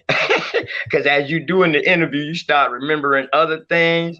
You know what I mean? So definitely got to do. I definitely want to find out about that shooting, man. You know, because that sounds like that's gonna be. I want that, you know, to kind of be like the topic of a story, because that's something like the youth need to hear about. You know what I mean? That's gonna be a powerful message to the youth with that right there. Man, I got a lot of whoops. I got a lot of whoops, bro. I'll be over whooping throughout my life, bro. Like, that's just, I got plenty. I just gave you a few whoops right now, bro. And they all real whoops, bro. But hey, everybody that's listening in on Aboriginal Power Channel, we about to roll out from over here. We're gonna go over there to Big Brother OTK channel. So y'all go over there and make sure y'all subscribe. We about to give y'all another story, one last story right quick, right? So appreciate that too, man. You know what I mean? So make sure y'all go tap in. Real American Indian business, man. Real Abo business, you know. Shouts out to all American Indians. Shouts out to all the Aboriginals. Shouts out to my Aboriginal Moors out there. You know what I mean? Shouts out to all of y'all, man. All of y'all. But let's go back. Get it in. Let's go. All right. So now, here we go, man. Let me get into it. So it's me and my homies, man. I rented this little car from this crackhead, right? Now, this is a shiesty ass crackhead, but he got a nice ass Mazda. This like in 2006. I'm a young boy. And I'm with my little homie who be robbing the pharmacies too. That's my little nigga, little Thomas. So yeah. in this little 2006 Mazda, and this is in 2006. So we in like a new car, right? We drive around. I done gave the motherfucker some shit for a week. We done had it for like 3 days. It's like a Friday night. We out, we got guns, we been out everywhere. We chilling. And one of my other homies, we supposed to be going to a little party and shit. So one of my other homies named Big Raymond. Shout out to Big Raymond. I don't know if he listens, shout out to Cub. But his fat ass was in the car with us too. So who was driving? Oh, my nigga Lil Thomas was driving, but he wore thick ass bifocals on my grandma's soul. Do your homework on thick ass glasses, bro. He can't drive. He like, let me drive this bitch. I want to drive. Like, this bitch new, is clean. He trying to drive. And we about to go to some bitch's crib. So he trying to, pull up type shit. I'm like, fuck it. I sit in the back. Big Raymond, big as fuck. You feel what I'm saying? I ain't gonna make him get in the back. So I'm in the back, and mind you, I got like a state championship ring on. So I ended up putting my shit in my box that it came in, threw it in my backpack. The other homie, Big Raymond, got a championship ring too. It's in the backpack, in the bag. Now we got motherfucking liquor, guns, weed. We going to a little party. We getting down. We riding in my hood. Where I should be at, called Western Heights. It's one of the biggest projects in Tennessee, in any city, any county, right? It's the biggest projects in the state of Tennessee. So I'm riding through there, and this is my project. So I'm driving through. We at the top of the hill. Now the hill go down deep as hell, steep ass hill. So but we going by the little corner store. We see the police, so we pull in a little drive-through on some little slick shit. You know what I'm saying? My homie. So we order some little chili dogs and shit. We fuck them little glizzies up and shit, and we pull off. We don't see the police. We pull off. We at the stop sign. Next thing you know, I see them bitches behind us. I'm like, yo, them bitches behind us, fam. I'm looking in the rearview mirror like, yo, them bitches behind us. He like, they ain't gonna do nothing. He driving. They hit the light. Bloop, bloop, bloop. My homie pull over. I'm like, yo, bro, what the fuck you? We got guns in this bitch, nigga. You got a gun in here? I got the big ass shotgun in the back. Like, yo, the fuck, bro? No. And you got your big fat homeboy in the front. Yeah. His ass can't run, bro, and I'm not about to run, bro. I can't run that fast like that, bro. Like, I'm not about to run. You understand?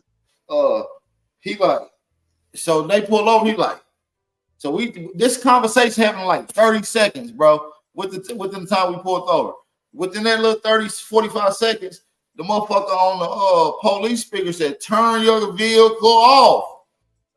I'm like, what the fuck? This is weird. For a simple pullover, I'm like, bro. I'm like, bro, smash this bitch, bro. My grandma go. That nigga hit the gas. Down the dust tail out that bitch. We gone. Shoot like 80 down the street. Police on our ass. We bust a hard right. Now this hard right is at the top of the hill. Ain't nothing but a steep hill, right? When you go to the steep hill, it's a 4-way stop sign, and then it go up to another steep hill. Right? Damn. And it's go down again. So we at the other end. It's like a roller coaster, pretty much. So I got you. We floor that bitch 120. We flooring that bitch. Blow through the stop sign, then stop. Police on our ass. We go up the other hill. We come off all 4 tires, bro. I'm talking about all 4 tires. That bitch hit. I rock in the back seat. Motherfucking hat came off. Nigga on that bitch moving around. At this point, car done started a little bit after they hit, and we down there hit a car going 100. I'm scared than a motherfucker at this point. You understand what I'm talking about? Scared shit. I look back, the police car that hit the other car. Boom. Ran into a car. Boom. Spent out. Fucked that bitch up. So my homie stopped, turn on another street on some Tokyo drift shit, bro. Now this a little bitty ass street, bro. I don't even know why the fuck he even chose this street. This a little bitty ass street, bro. Cars parked on both sides. This nigga come through that bitch, almost hit a car. Police come through, hit the car, boom. So he about to get ready to make another turn, right, on another side street, right, as the cars lined up on that side. But he slowed down to about 30 because it's a little tight turn. You feel what I'm saying? Yeah. Jump out, open the door. I said, fuck it. I didn't even think about it. I didn't even know what the fuck I was doing. I hit the door. I jumped out. Boom. I took. I rolled. Boom, boom, boom, boom, boom, boom, boom. I landed up under another car on some James Bond shit. Nigga, I jumped out of the car, rolled up under another car on some James Bond shit, nigga. This is real fat, bro. Listen. So I'm up under that bitch, heart beating. I'm laying stiff as a board up under the car. Police ride by, boom, boom, boom, boom, boom, boom, boom, boom. 15 cars on my homie ass, bro. You feel me? Yeah.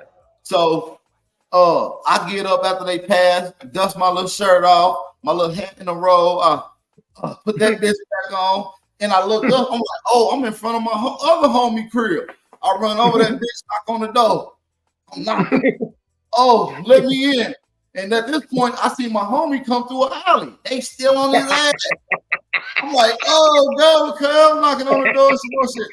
Nobody let me in. So, boom, I run to my auntie crib. Boom, I'm on that bitch. By the time I get to my auntie house, I see him coming back through that alley. This time, the helicopter's overhead. You feel me?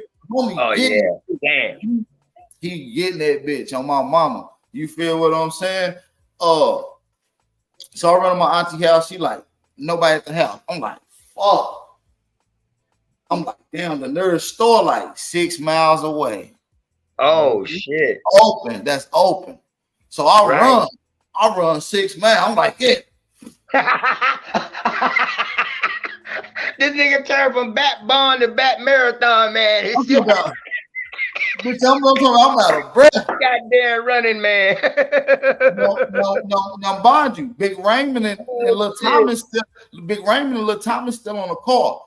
I mean, in the car at this point. At this point, I'm thinking they caught 12 cars behind them, helicopters behind them, right? So I go to the place. I call my homie Lil Thomas' sister because he lived with her. I'm like, yo, Lil Thomas about to go to jail. She like, for what? I'm like, we just went. He in a high speed chase.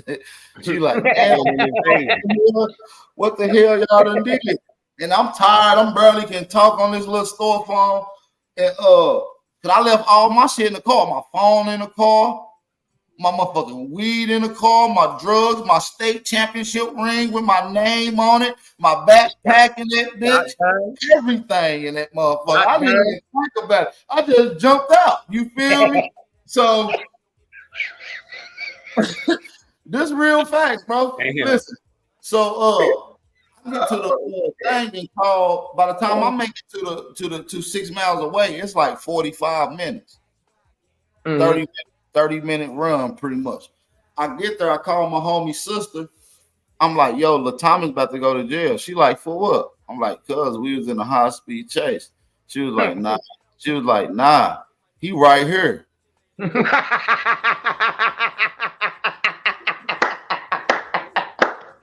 Damn, this nigga not get away.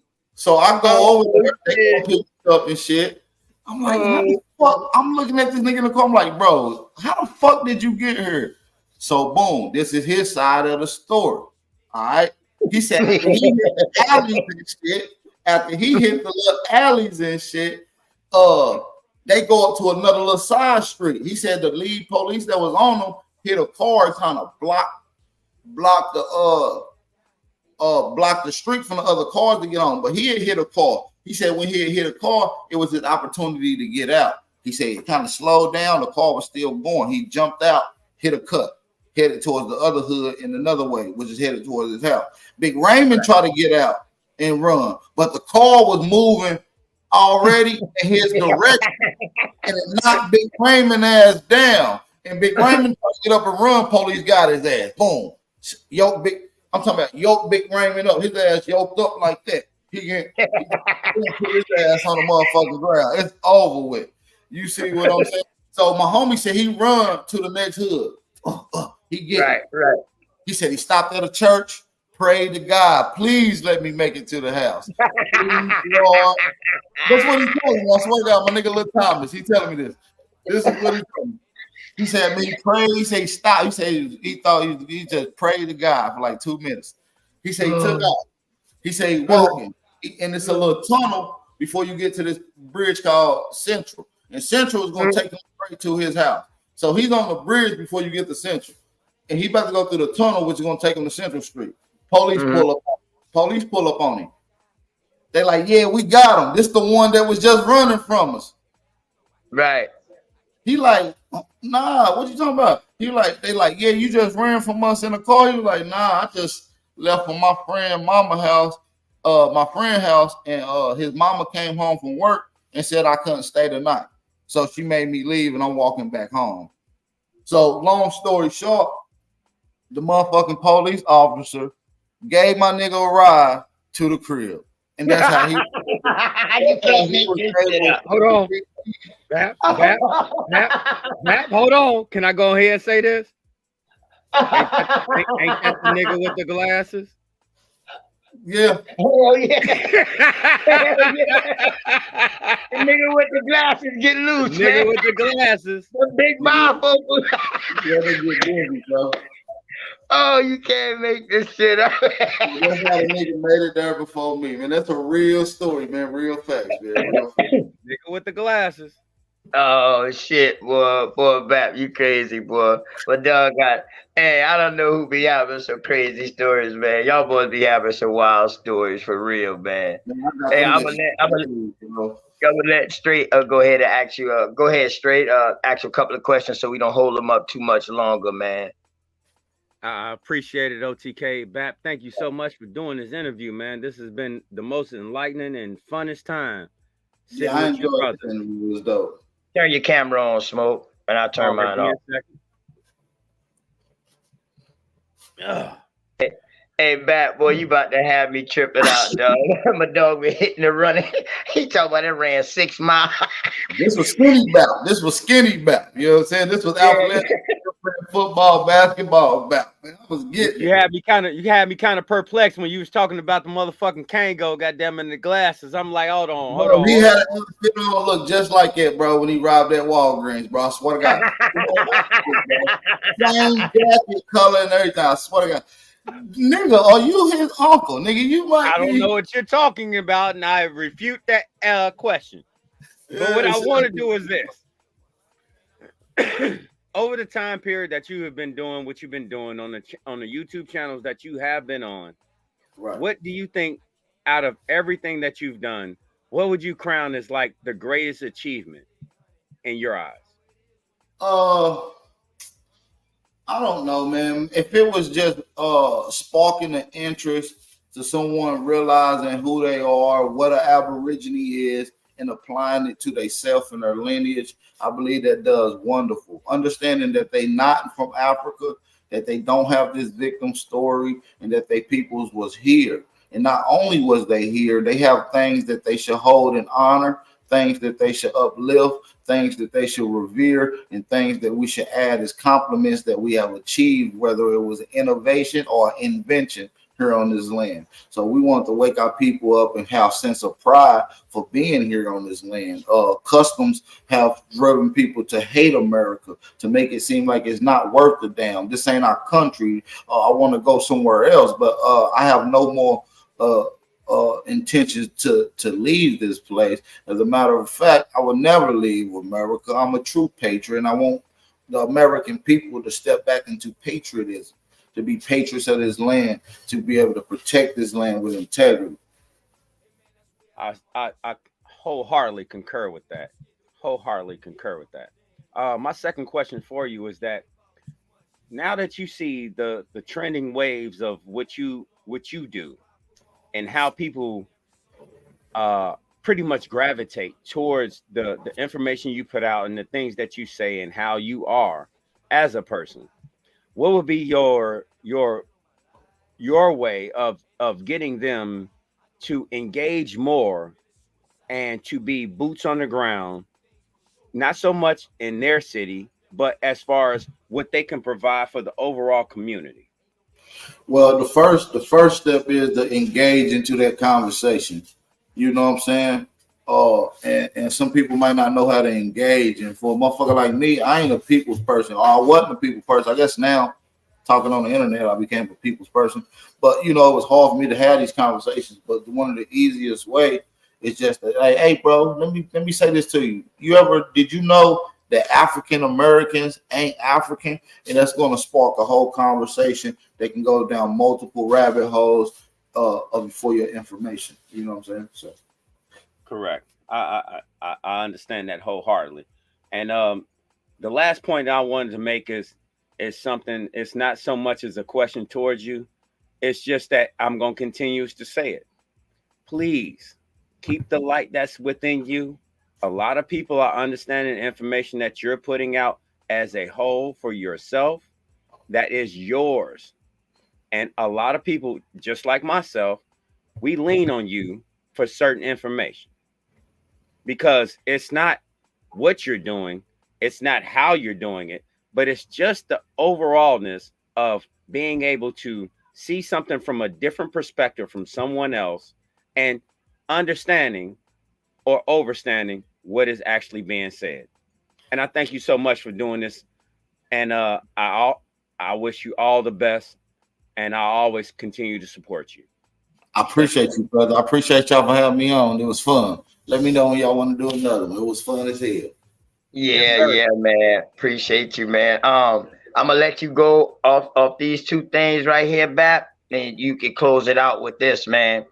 Do you regret or take anything back that you did? And where does BAP see himself in 5 years? I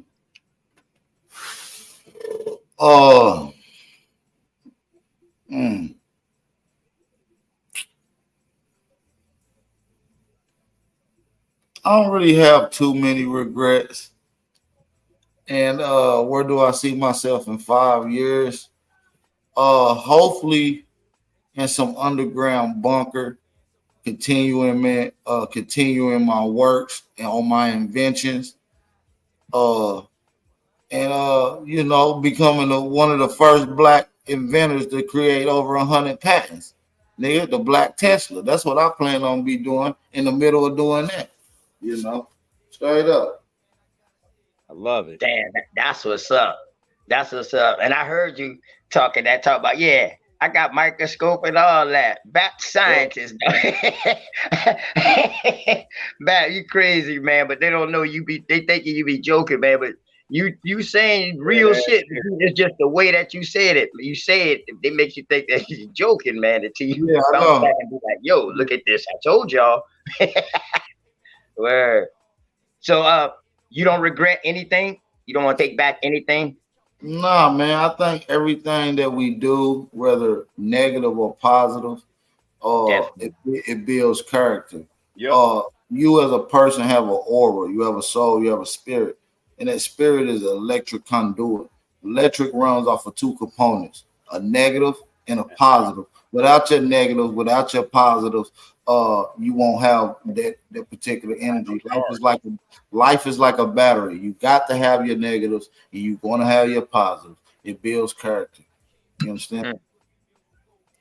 Yeah, man. Hey, BAP, I don't know what else to say, bro. Way more fire than I thought it would be. You know what I mean? Ran smoothly, bro. You ain't miss a beat. Your stories, man, were flawless. your story, period.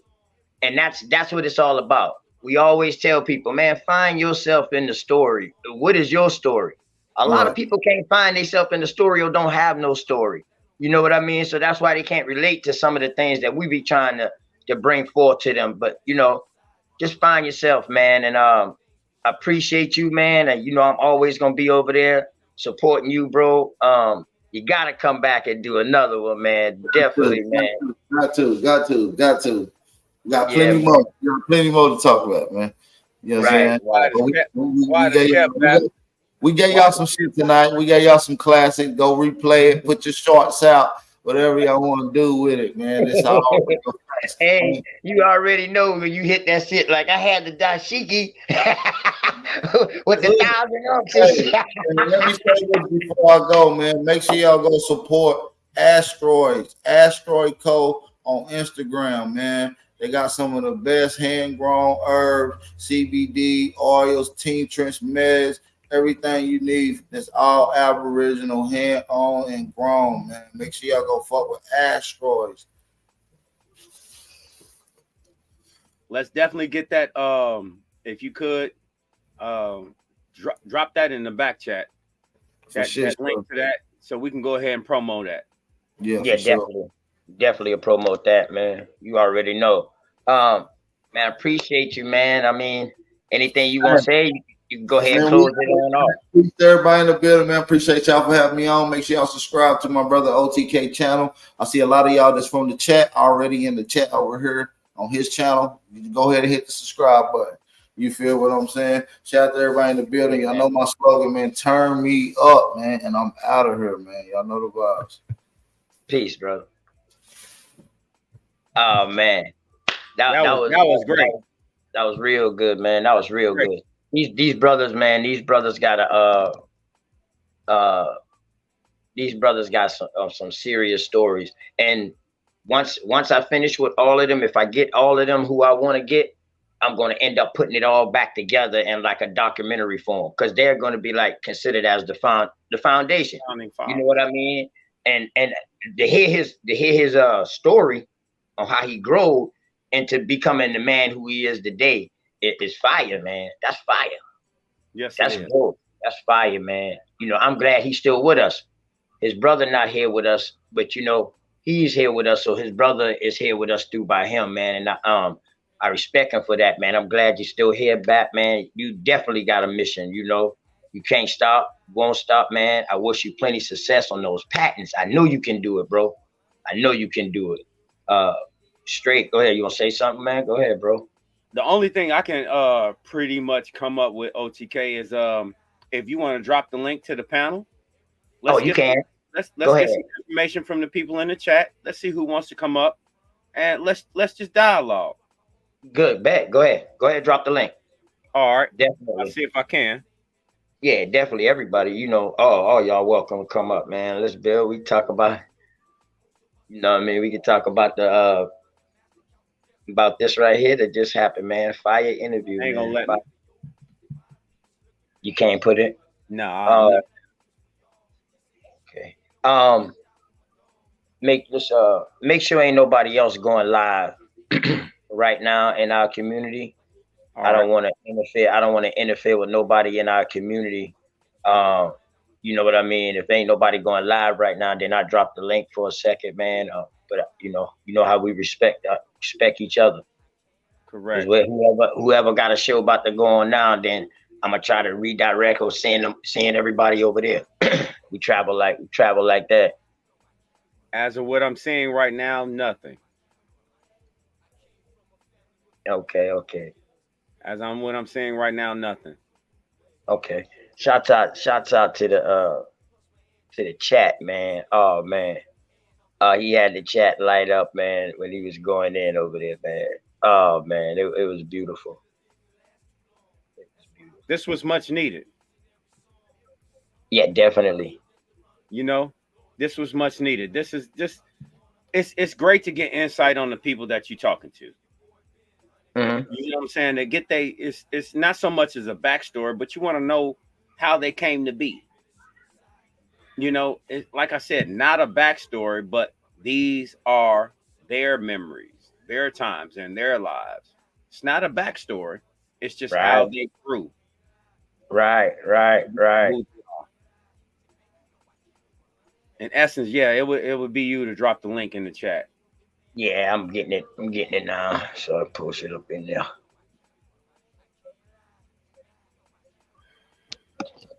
That's crazy. He was talking about some man. You could be buddy uncle. I'm like, hold on, bro. Just because I got the Kango and the glasses don't mean shit. Hold on.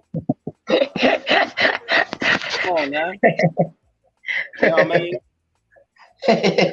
I wasn't born in the 90s, bro. I was born in the 70s, bro. It's a big damn difference. You know what I mean? Definitely. Man, y'all hit the link, man. Come on up. I seen Sister Bethany. Oh, Mama, Sister Bethany. I seen her was in the chat. I seen Supreme Chief Holiday. You know, I can't wait to catch him so I can do an interview with him. Definitely. Man, it's gonna be straight, man. You know, I definitely want to do Sister Bethany. You know, all the women in the community. Definitely, you know, do something with them, get them going with that, man, because these women be out here spitting game, dog, and they don't have no remorse. They more stricter than us. They don't put up with nothing, boy. I'm trying to tell you, boy. Did you go ahead and do that already? Yeah, the link should be in the chat, bro. Yeah, oh shit. Yeah, the link right there in the chat, and I posted on the screen. Good deal. Hey, go ahead, man. If you want to show your commercial, the show Bridge TV commercial real quick or something, man. You know, advertisement. Give me 2 seconds real quick, okay? All right, go ahead.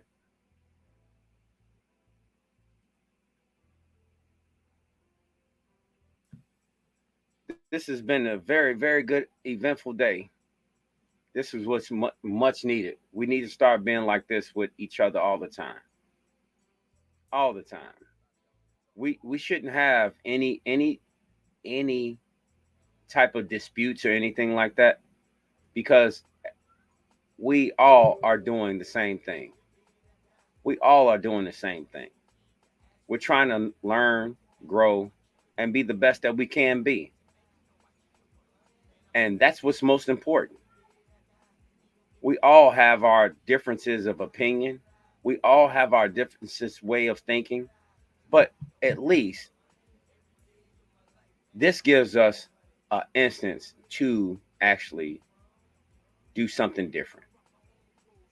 And that's actually talk to each other. Have decorum. We don't have to yell. We don't have to yell at each other. We're bigger than that. We're much bigger than that. That's why we always have to share our information. That's why we always have to try to be better than our predecessors, because that's what our predecessors made us to be, better than them. And I do know one thing. For majority of you all in the audience, the one thing that you want is to be better. You always want a different, as they say, you want a different version of you that's better than the version that you are not so proud of. Let's say it like that. And I'm not trying to go on no diatribe or anything like that. It's just that I believe in you all. We all believe in something, but the one thing that I see that is not being conveyed more is how we believe in each other. We need to start doing better by each other. And it's just not no one day thing. We have to be better by each other. How you doing, Supreme Chief Holiday? Peace and shout out. Peace, shout out, Supreme. How you doing, man?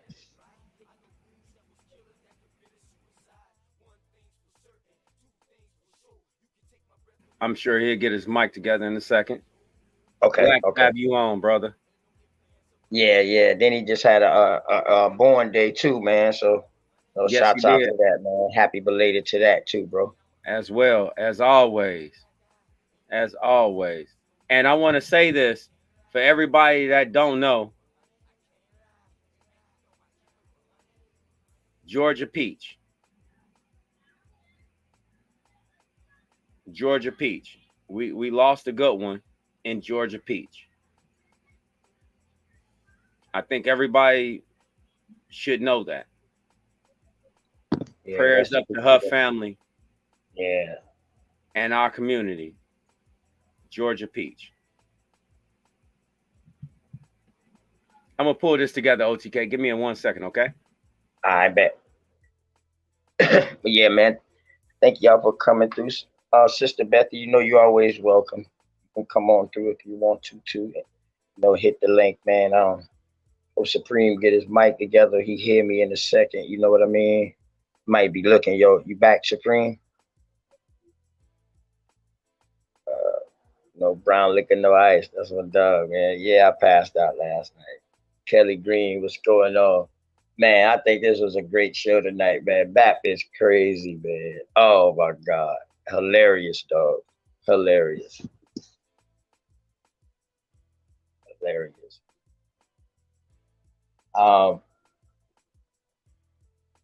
So with these interviews, man, you know, we're gonna definitely do it up.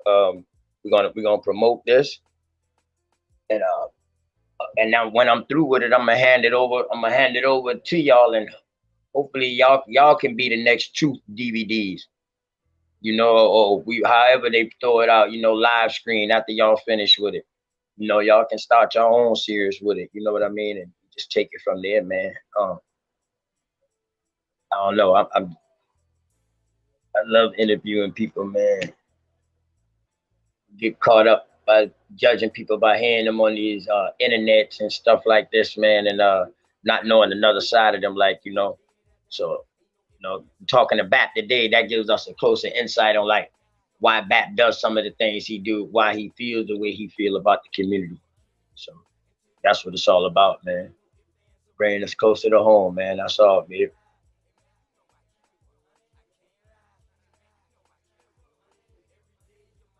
Straight to get this right, man. See as you getting that right. See. I make it snow, but just keep that on the lizzo. My bloodline is filthy. Most of us is criminals. The jack of all trades, but the master counting decimals. Sticky situation, so I keep my heat accessible. I'd rather your beefs than my peeps looking pitiful. It's crunch time. Hey man, I do this for y'all. Just in case you didn't know it, man, I die for my dogs. My only fear is counting too much money. The same cash they help me get it might try to take it from me. My deepest fear is goons pulling up beside me, ready to lick shots, pop, pop, and try to blind. I'ma keep it real until the day that I die. Ain't no ifs, ands, Yo, turn me up in the chat, man. Tell me how y'all day was, man. Put a 1 in the chat if y'all had a beautiful day today, man. If y'all had a beautiful Sunday today, man. Put a 1 in the chat, man. How y'all day go today, man? Hope y'all day went good, man. I hope y'all told somebody y'all loved them. Somebody or something. Everybody needs to hear that every now and then, you know what I mean? What's going on with your big dog, Philly OG? OG.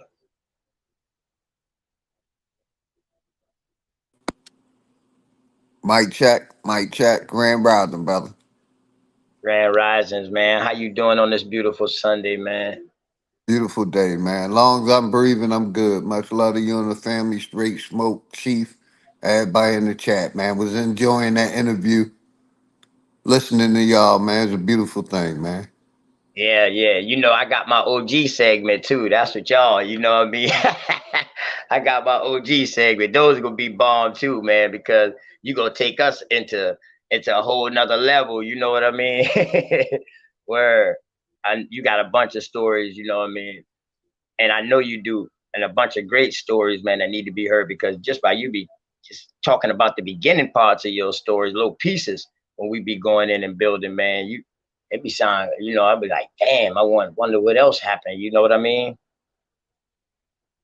Yes, sir. Much respect. Shady Pink 40, if it's your birthday too that just passed too, man, happy born day, man, to you too. Yeah, happy birthday. Man, Supreme Chief, man. You know, mine's Saturday. You know what I mean? You know, another year, man. Another year, man. Another year. 122. Okay. Happy belated. Happy belated. Word. So, how was your day, man? I mean, like, what you did today, man? Figure out, you know the season about to come for them gardens, baby. You doing something this year, big dog Philly OG? I'm probably not, but somebody probably that I know will. You know, when I say I'm retired, I mean every bit of it. I know that's right, man. Done served the country. You know what I mean? You helped kept us safe. Like I always say, man, shouts out to the armed forces and people like you who kept us being able to walk around and do all the crazy stuff and the things we wanted to do here without no no strife or nothing, man. But well, I'm telling y'all, these third world countries, boy, they oof, oof. One look at that, one visit of that, dog, you would definitely, man, you come back here and you start kneeling down, boy, and thinking that you be happy that you back home, boy. Big dog Philly OG, you was in the military, right? So anytime you left home and y'all left scrap with ammunition, everything, I know it felt good for you to be back in the States.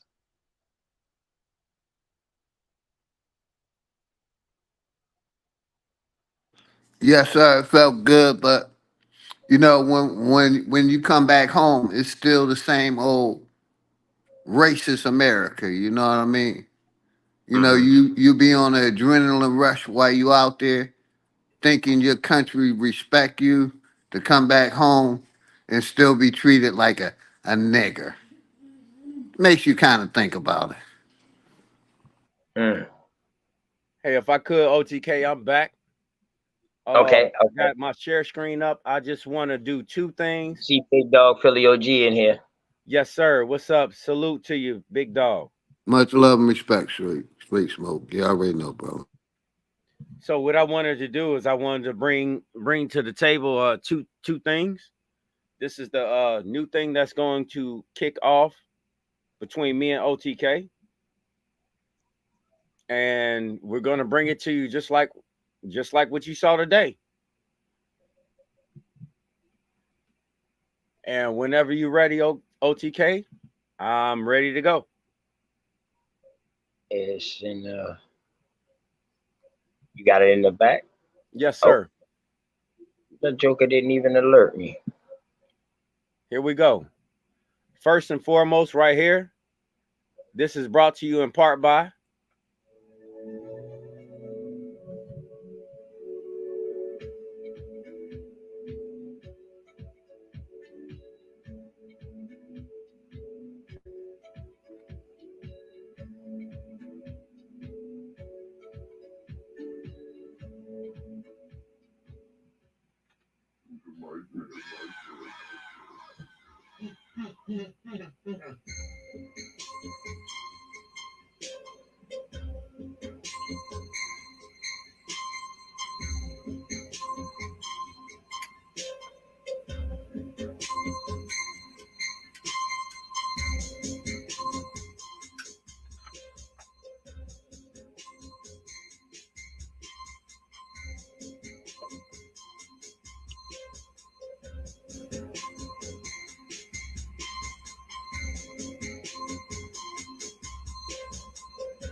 yes, sir.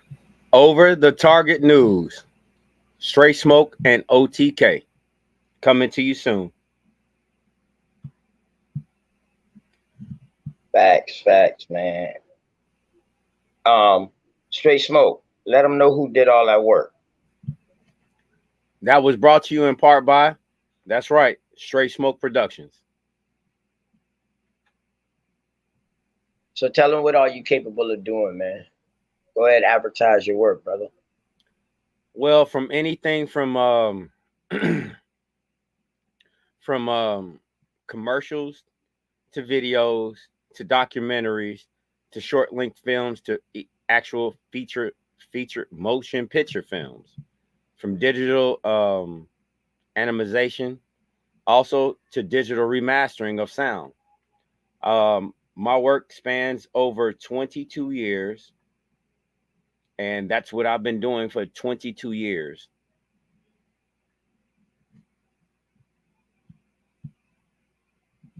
If anyone needs any kind of help with anything, About to say, man, put some kind of contact up. You know what I mean?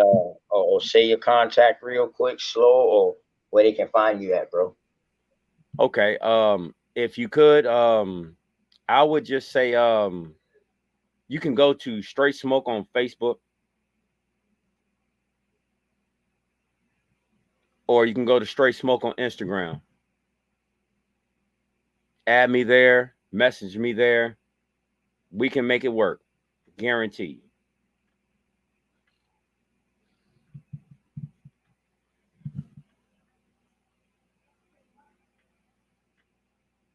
What you say, Sunshine? I look like I'm Cherry Creek. You look cherry. Yeah. Well, hey, and then too, on top of that, you know, getting together like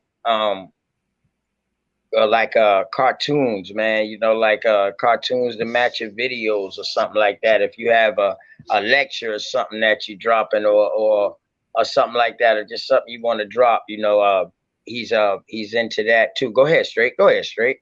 Yeah, Let him know about that I too, do man. animations. I do feature 30 minutes to an hour animations.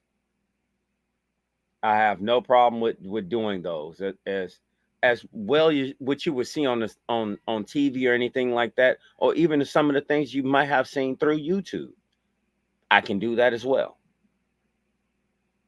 All I need to do is have you give me your idea, and I'm going to run by you my idea or the projections I see that you're telling me. Once we come to a solid ground, guess what happens? Magic. The magic happens when both of us can come together and create what you see. That's all I'm here for. I'm creating what you see. An artiste.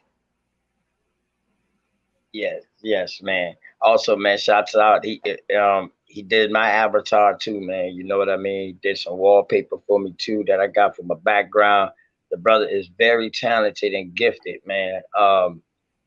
Give him a chance, man. Uh, his they asking for your email, Smoke. I don't I know. know it. Um, or hit him up, like you say, on Instagram Instagram or Facebook. or Facebook. Right. And if you have the, I'm not going to put my personal information on here. What I'm going to do is I'm going to refer you to my right hand friend, my right hand brother OTK. If you have a personal relationship with him, you have a personal relationship with me. I think that should speak enough for itself. Facts. This is how we're gonna start doing what Big Dog Philly OG keeps stressing every day. Start putting our money back within ourselves. This ain't no scamming shit, no none of that. This is straight work. You're getting what you're paid for. And one thing this brother do, he will send you the work before you even pay him. Yep. So if you don't like it, you can send it back. Yep. Because You know we're what I gonna mean? reformat that. We're gonna Right. reformat it. Because if you're not happy, I'm not happy. Bad. I couldn't say it no better, bro. That's coming from you itself. You know what I mean? So shouts out to Big Dog Philly OG over there on his channel, man. Y'all like, share, and make sure y'all go over there to Big Dog Philly OG channel, man, and subscribe to him. That my brother, he loves everything, talking about everything, and his talking points are always good, always an interesting topic, always an interesting discussion. Big Dog Philly OG. tell us more like the things like you like to talk about. Oh, you can go ahead, go in, and man, we can go from here or whatever, man. However y'all want to do it. Let's go. Yeah, I'll be real quick. You know, I like talking about politics, religion, you know, practicing unity, supporting each other, even if it ain't financially, you know what I mean? Get back in the habit of us supporting each other just by hitting the like button, sharing the video, you know, participating in each other's events and channels. But my main thing is, you know, why a lot of people don't like me because I'm anti-religion, because I used to be religious and I see where it all leads to, you know, but mainly, you know, giving a different approach to the community. You know, a lot of the things I say is extreme because I've been through extreme experiences. But, you know, most people dislike me because I'm anti-religion. But I got a big heart, you see what I'm saying, and an open mind. You know what I mean? So, you know, on my channel, you know, I always talk about promo, promo, promo. Let's support each other. You know, even if we don't agree with everything, what can we agree on so we can move forward? You know, I've been in this community a long time, man, a while, and I just want to see it grow, and I want to see us grow, and we all prosper. You know what I mean? So yeah, that's what I'm about on my channel, promo. You know, getting the information out to the people.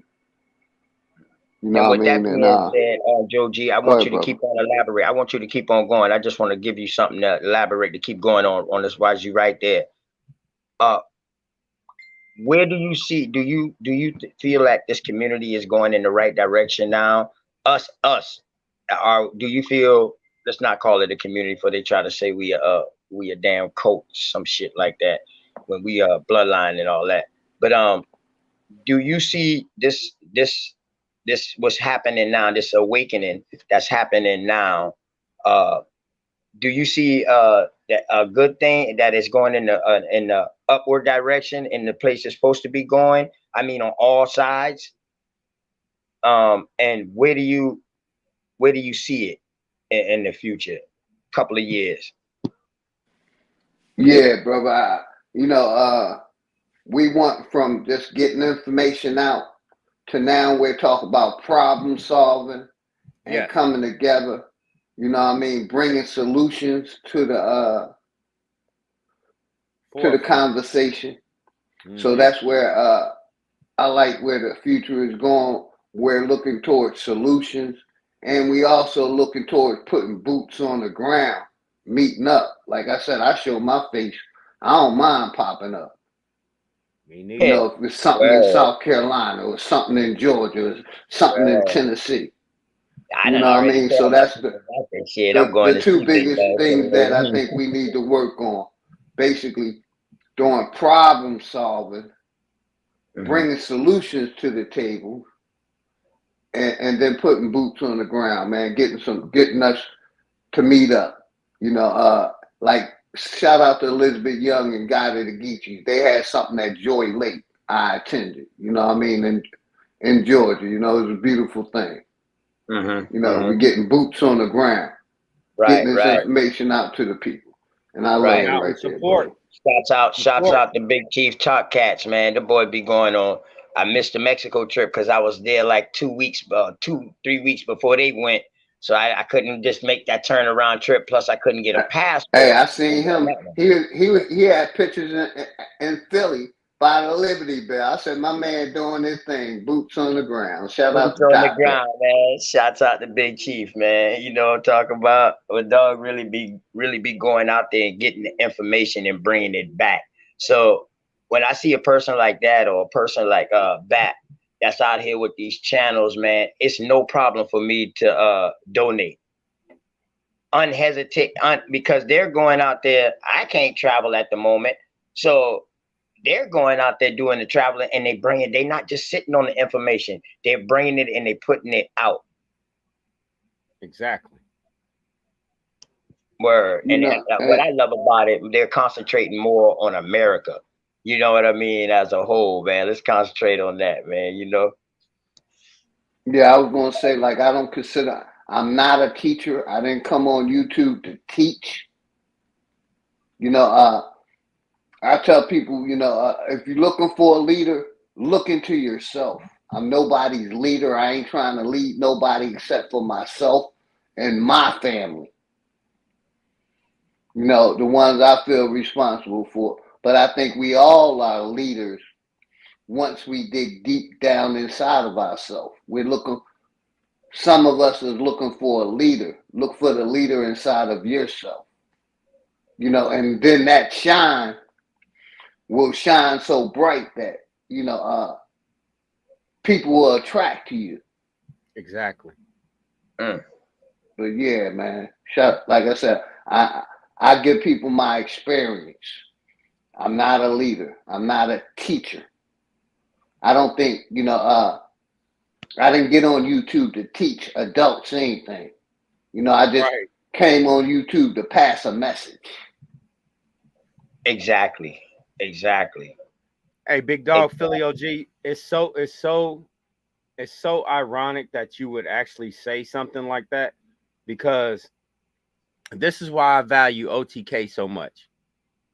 This is why I value OTK so much, because he's looking at one spectrum and I'm looking at another. You dig what I'm saying?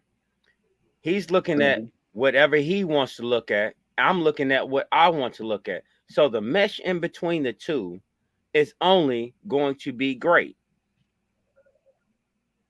because his perspective and his thought is one thing, and my perspective and my thought is another.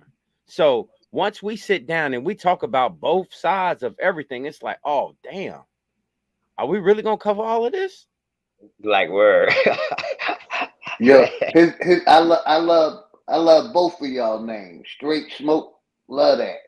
Open to knowledge, love that, because that's, you know, I'm open to knowledge. I'm just not open to bullshit and mythology. You know what I mean? Give me something I can put some tangibles on, that I can put my hands on.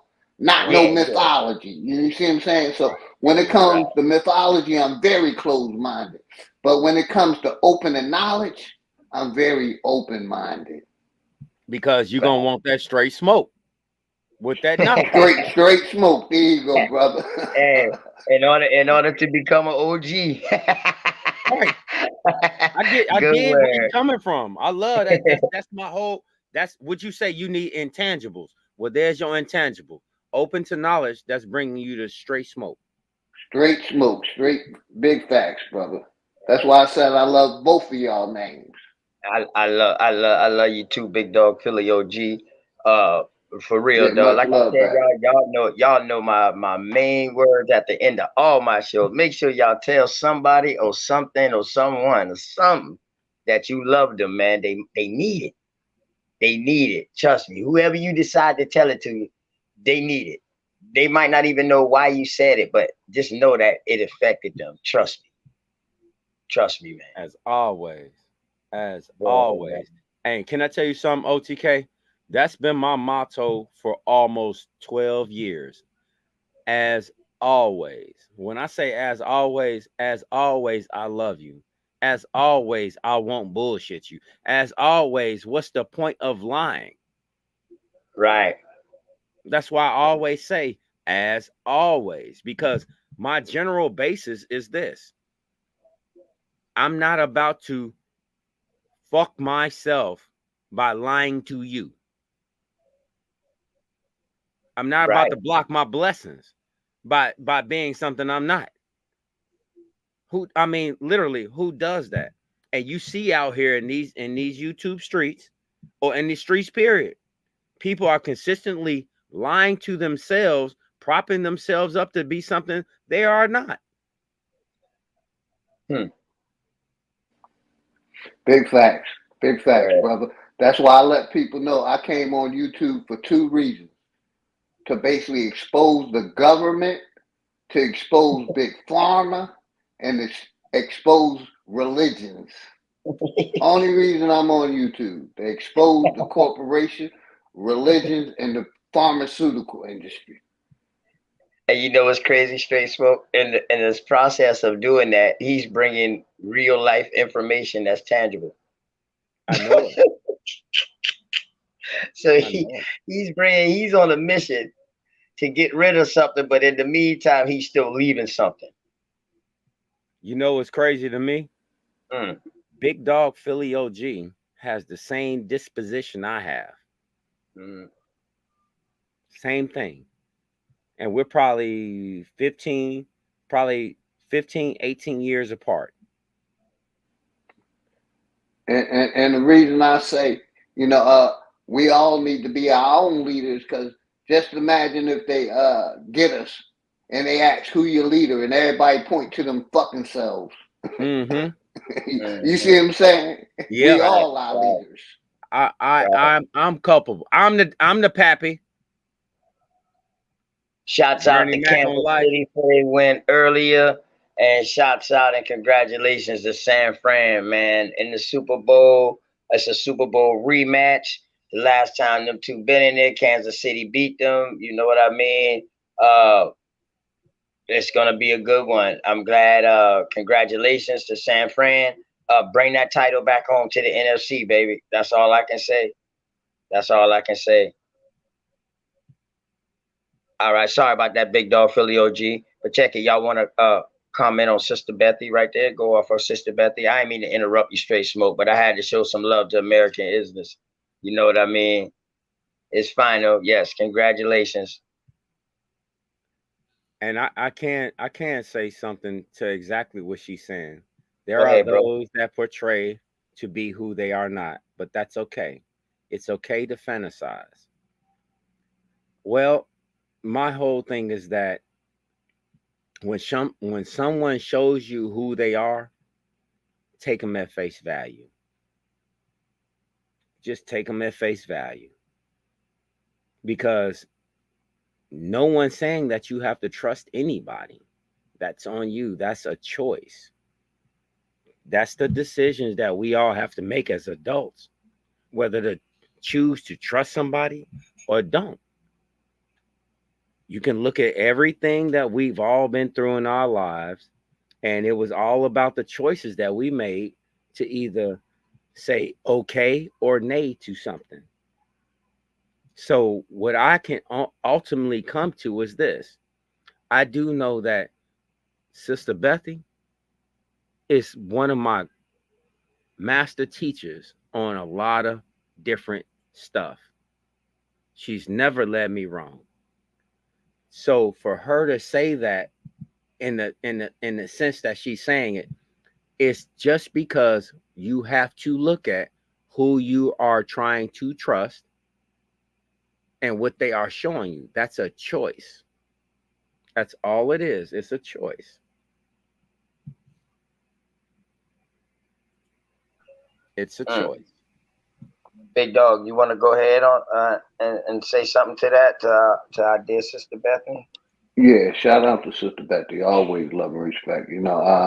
I feel what she's saying. I don't try to portray to be nothing else but who I am. I gain a lot of support because I support financially. By sharing people's channels, by saying like, share, subscribe, and support. So that's how I grew. Who I am in this community by supporting each other. So, I understand what the sister's saying. I ain't trying to be somebody that I ain't. Exactly. You know what I mean? And if you could, it's a beautiful thing when you're okay with being who you are. I'm okay with being who I am. My real name is Leonardo Harrison. I don't hide nothing on the internet. Like I said, most people don't like me because I'm going at their sky daddy, and I'm going after their corporate government daddy. So I know I'm a disliked person in these YouTube streets because I'm going after people's creator or their God. Then I'm going after their second God, earthly mastered the corporation. So I know I'm a dislike people, but you know, most people see I'm genuine at heart. I don't ask nobody for There it nothing. is. You can't never say you seen Big Dog Philly OG ask for anything off this internet. I'm constantly giving. So, you know, for those who scared to be themselves, look a little deeper inside yourself. Because I got okay with me and my skin. That's why I don't have a problem with showing my face or popping up. You know what I mean? So those There ones that's trying to be something they ain't, do a little work on self. And then you might find to love yourself more. And that way you don't have to portray to be anything else. Because that's what I see with our people. We portray as these Moors, these Christians, these Hebrews. all Our this people are other. so lost in religion, they scared to look at the person in the mirror.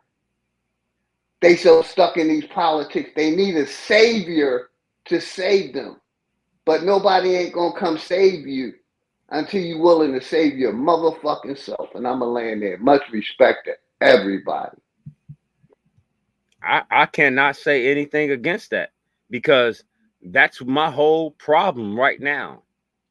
And I can say society, but I can't say society, because I keep seeing a lot of brainwashed people, and this is no color. No color.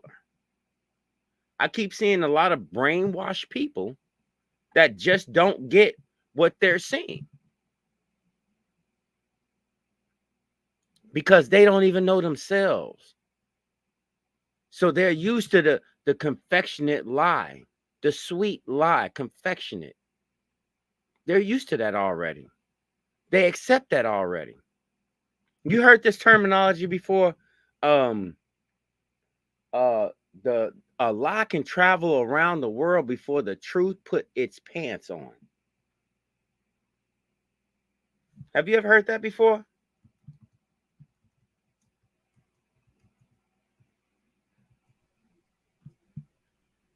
Go ahead, Bubba. What you say now?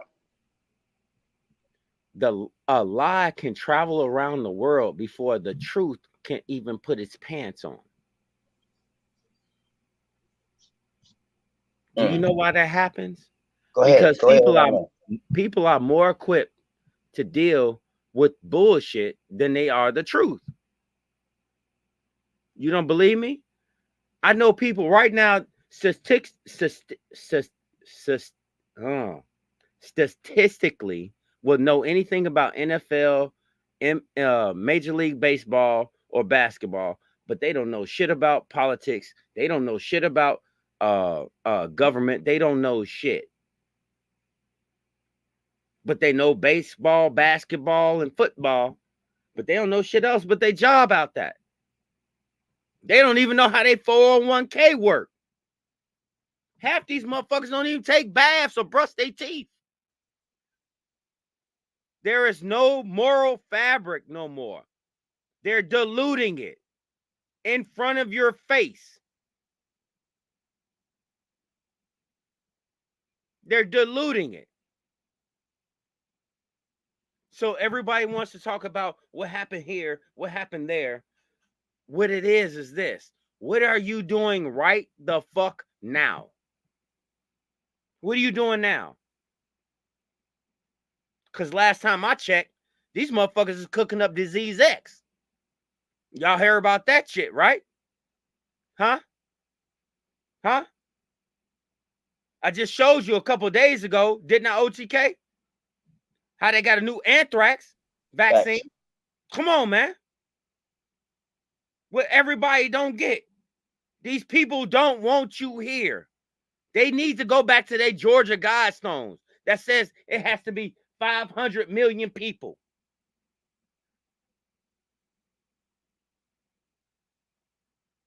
American Indians, I'm not saying it like that.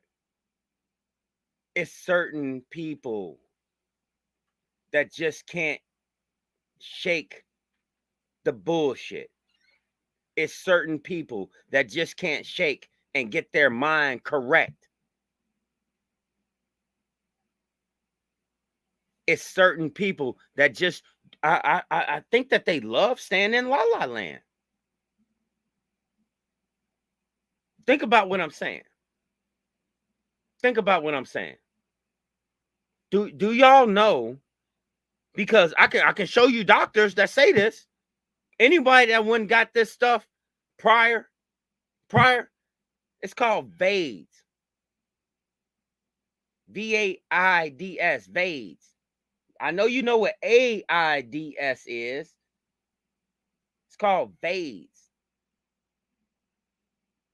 It gave it to y'all. Your body is creating. That's right. That's right. Your body is creating it on its own. It's going to shut down your white blood cells. What shuts down your white blood cells? Oh, yeah. Back in them days, they were calling that AIDS, nigga. This is the epitome of eugenics. This is where me and Supreme Chief Holiday, that's why when I was on with him, and I had to stop talking. I had to stop talking. Because we both recognize the same damn thing. When you hear somebody else that's saying the same thing that you are, initially me, I want to hear exactly what you got to say. Because I know what I know. So all I'm doing is filling in the timeline of these people that's going along with the program. And I got a timeline for your ass. I don't think none of y'all would believe the timeline I got for you. Because you're not recognizing the players. You're only seeing the motions or the policies. And it's disheartening to me. But I'm supposed to sit back and not say nothing? I'll be damned. I'll be damned. I got to fight with my wife about half of the stuff that I'm seeing and that I'm going through, because we got to disseminate all of this to make sure that I can say it accurately, so I can articulate it to you all in the manner that I'm supposed to. But it hurts me to know that you are the commodity.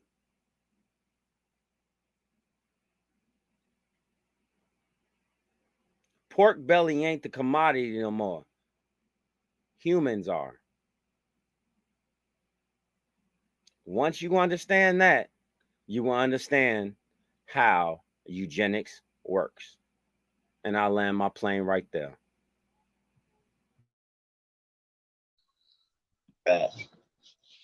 So, you need to go ahead and get that bill together, man. That's gonna be a fire one once you get it together and you put that out here, man. I think you need to make sure you do all that in one show too, cause where you know what I mean. Like you say, great minds think alike. What's understood don't need to be said. You know what I mean. But it's too much to put into one thing. But you know what I mean. You know, and that a lot of that comes with miseducation, mistraining.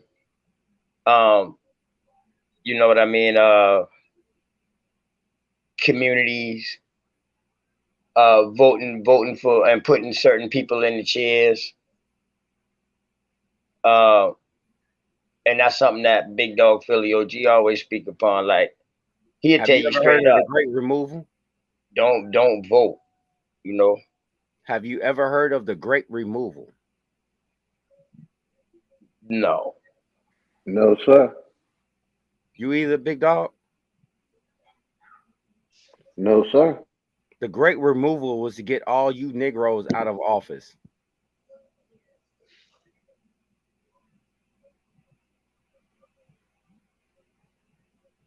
Rockefeller page 402.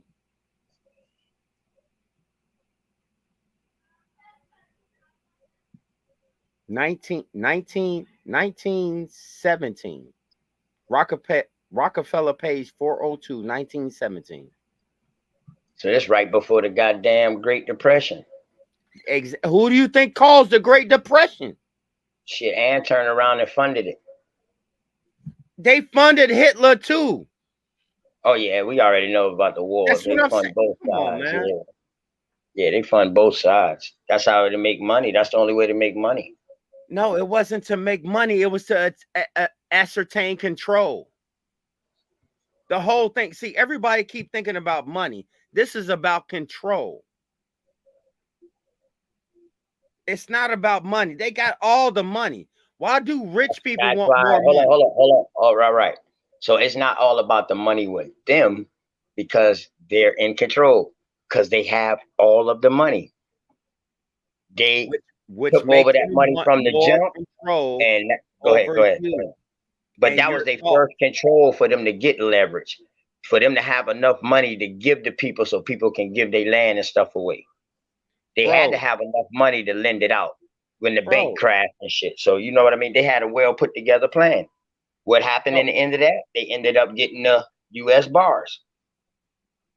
Bro. And they've been printing the money ever since. You know? The worst thing that we could ever did was create a Fed. Okay? Yeah. That was it. A majority of all wars that's created that you've been seeing, and when I say this, you're going to understand what I'm saying. From 1980 or 1970, 78 or 77, all the world wars were because they didn't have a central bank. That was it. Why did they move Gaddafi? No central bank.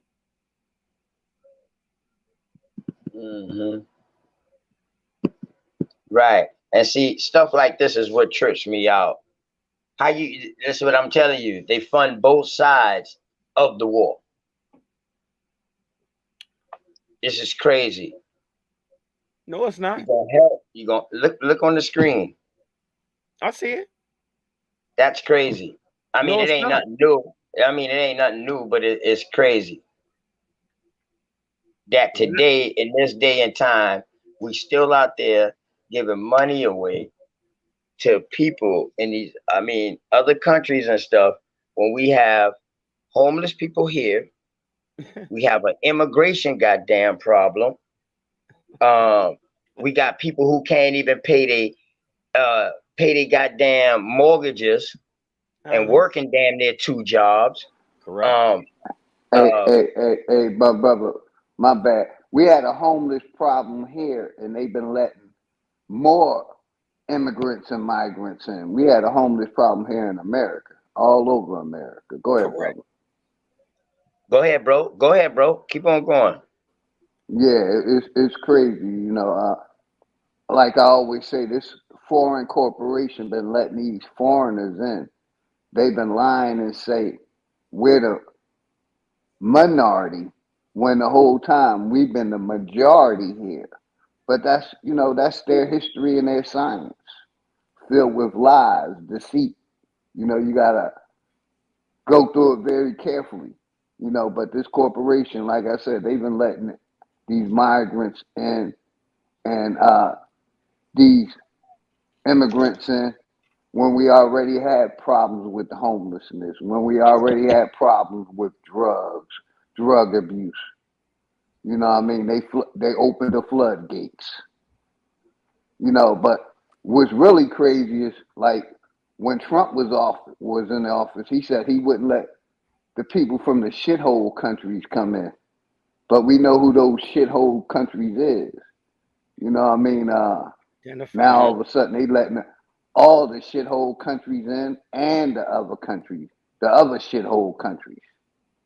You know, because they're all coming over here for the piece of the American pie or the American dream. But yeah, man, Until they come over here and see that to them it might be American dream, but it ain't really no American dream. And when they come across here and they see that, what you think is gonna happen next? Oh, can I go ahead and say this for both of us, Big Dog, Philly OG? Yes, sir. I'm muting up. It has to be the American dream because you have to be asleep to believe it. Yeah, and like I said, I seen America having a homeless problem. What did the corporation did? They built animal shelters for homeless animals and said, we ain't worrying about the human homeless problem. That's what I seen. Then they opened up the floodgates of the immigration, letting all these immigrants in and migrants in from everywhere. Then what I seen is, the politicians who've been giving us nothing burgers, nothing. They say they're gonna do something, then once they get in office, they don't do nothing. And I got a video Ooh, saying that, that shit. that these people have did nothing for us. I'm gonna But cue it some up. of us choose to think the great Trump is gonna change and kick all these migrants out. You better think about that again. I'm gonna say this one time. When they say make America great again, it might be to kick your ass out. Because right now they got us as the immigrants and the migrants by their definition. So you better think about, really what do they mean by when they say, let's make America great again?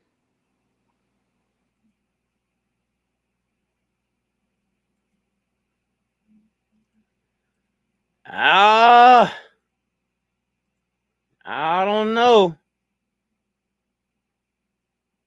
We say smoke money is a resource. You can control the resource that people so-called Yeah, rely on. I know because Control the not people. one It's all president about have said they're going burning to the do anything money and for the tool our to like people. defense I for ain't them. heard no bill coming past that's saying we're Hmm. going to do something for the African Americans or the colored, the black, the Negroes. No.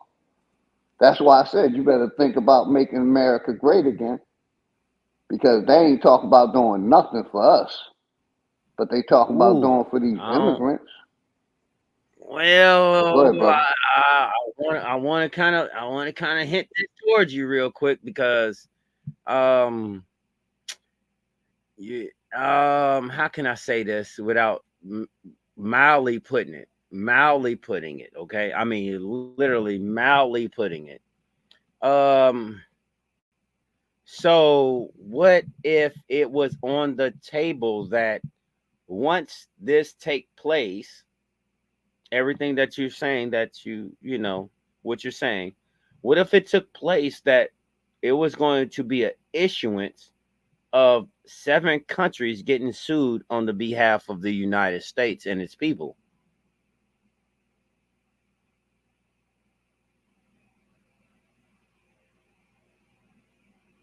Then what?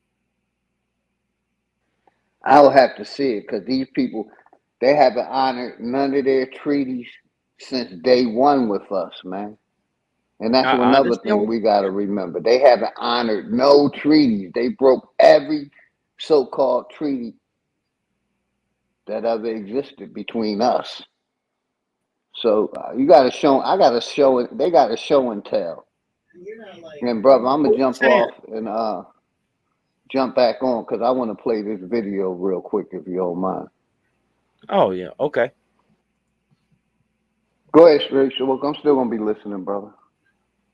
Well, the only reason I'm bringing this to the forefront is because this is what's on the docket. This is what's being wrote up. It's not reparations that people are going to get, it's restitution. And there are some countries that's going to get sued on a lot of people's behalf. This is after some other transactions happen.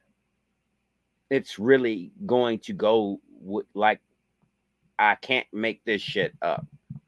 I can't make this shit up. If I wish I can get clearance to literally show you the documents that I've been getting. I wish I could. I talk to these people. And the one reason that they always have me on is because I am always as always, going to stand on my footing. If you're not doing something for the American people, and this is now, it was kind of strange at first, the first time I heard him say it. But if you're not going to do something for the original American people, then who are you doing it for? Well, that's about to happen. It's really about to happen. And I don't think that you want to be calling yourself a Pan-African when all this shit goes down like this. I really don't think that's you're gonna say that you're an American, not a Pan-African. I guarantee you. I guarantee you it's not gonna work out well. I'm trying to raise the alarm for you goofies out there that think that what you're talking about is gonna be okay, because it's not. And I'm not building up no hype or nothing like this. This is actually in the legitimate papers of the federal government. I'm telling you, go look it up for yourself. Oh, okay. How about this? Go look up deportation clauses. Go ahead. Just all I'm saying, just look up deportation clauses and see what grounds that you can be deported for. Be careful of what you say, because these people will hold you accountable for that. I'm telling you. You're not thinking. They are cataloging all you motherfuckers right goddamn now. It was internal first before they brought these motherfuckers over here. You think they don't have a record on these people? I can show you. Look. This is a big old gang. And when I say it's a big old gang, it's a big old gang. It's the Uniparty. UNIPARTY. Uniparty. Once you understand that these are two birds, I'm sorry, this is one bird, two wings. How does a bird fly? How does a hawk hunt? Be clear about this. You're not understanding. They're going to use your terminology against you because it's all applied terminology. I'm letting you know this now. If you don't believe me, just go look up just what I said. Just go look it up. Can't make this shit up. Keep identifying yourself as what you want to identify yourself with. I'm an American, bro.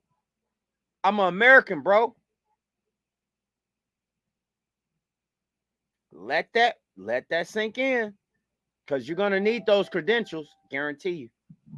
You're gonna need them.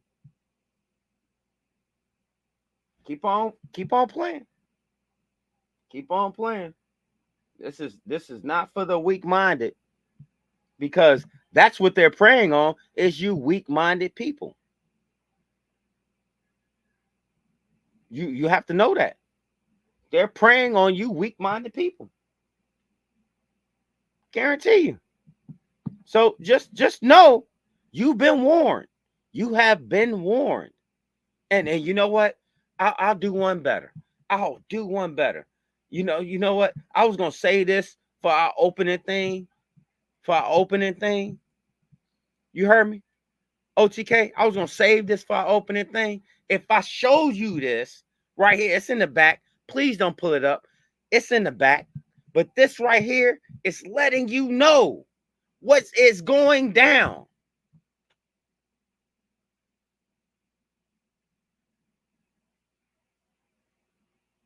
The shit I got pulled up in the back of OTK shit right now is showing what is about to happen. They already got it lined out. I don't get why you all are, I don't, excuse me, I don't mean that you all. I do not get why people are not understanding what is really transpiring. Everybody knows this. When I say this, I know everybody's going to agree. Everything happens for a reason, correct? Would you agree? Big Dog, OTK, everything happens for a reason? Yeah. Okay. Have you ever heard this?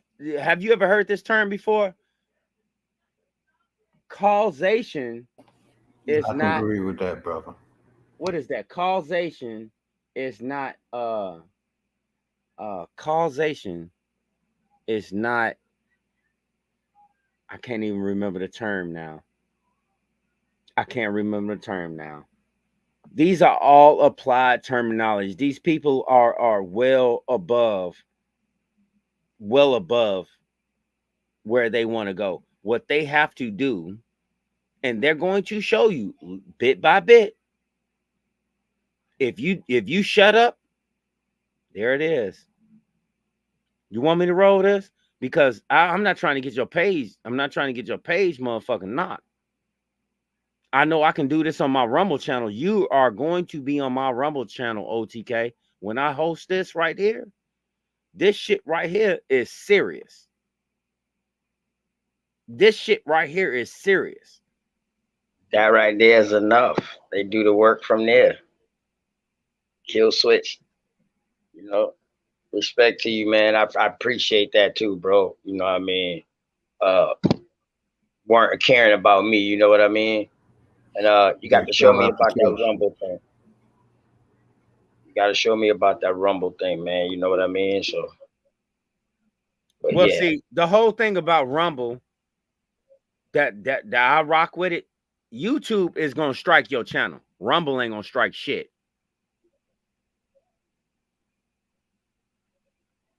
Because they already know what's out there.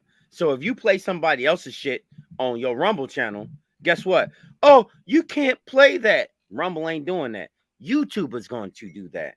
I can't roll this footage. I cannot. You know who James O'Keefe is? No, I don't. Anybody know who James O'Keefe is? No, I don't. That's sad. I'm saying I don't because I want you to go in. It's you. Go ahead. Don't ask. Just go ahead and teach it real quick, bro. Okay, so do you know who Project Veritas is? Why you ain't doing a bill on this stuff, man? It'll be so much more informative. It's not my time yet. We don't have no more time to waste. You got people out here like Big Dog Philly OG out here saying now, like, yo, this the time. And you know, let's be for real. Big Dog Philly OG saying, yo, this the time for everybody. Period. You know what I mean? For us who call ourselves American, this the time, man. You gotta be a fucking awake about this conscious community shit. We so worried about being awake in the fucking conscious community that them motherfuckers doing shit right in front of us. Yep. And in back of us, on side of us, but we worried about being fucking conscious. So I want you, hold on. How do you keep the distracted? I want you to argue over who's a Moor, who's a Aboriginal, who's an African American. But you know what I'm gonna do? I'm gonna kill all three of you. I'm gonna kill all three of you. Fight amongst yourselves because you have no idea what is really happening.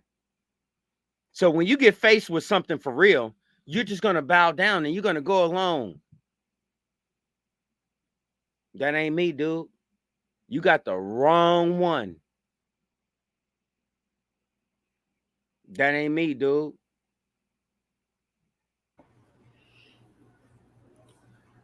Hey, when you get finished, brother, let me play this video real quick.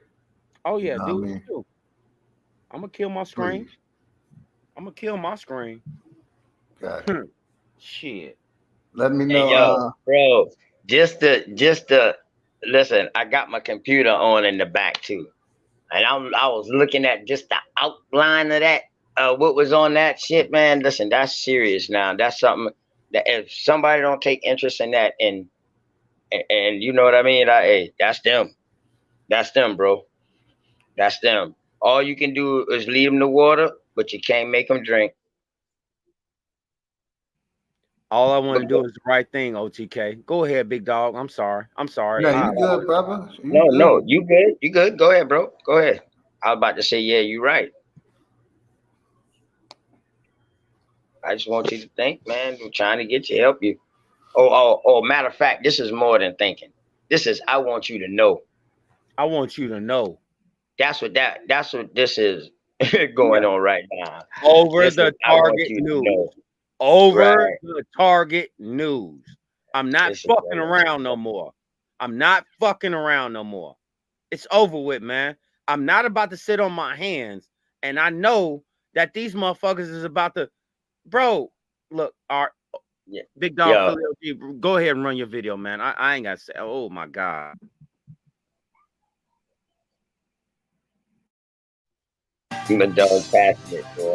Democrats are scrambling to appeal to early Black voters, a constituency the party will need to rely on when it comes to squeaking out a win for President Biden in 2024. One Democratic strategist told The Hill, quote, "The barrier here is not how do we make them like Biden. The barrier here is how do we convince them that government works."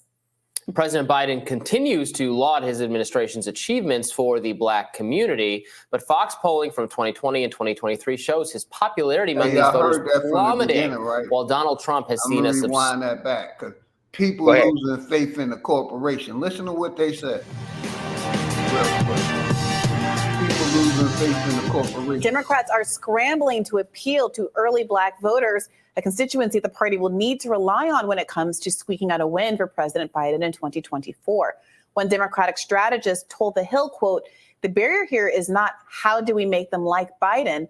The barrier here is how do we convince them that government works." President Biden continues to laud his administration's achievements for the Black community, but Fox polling from 2020 and 2023 shows his popularity among these voters plummeting, while Donald Trump has seen a substantial boost. Here to discuss further is co-host of Revolutionary Blackout Network and host of the Savvy Saps podcast, Sabrina Salvati. Welcome, Sabrina.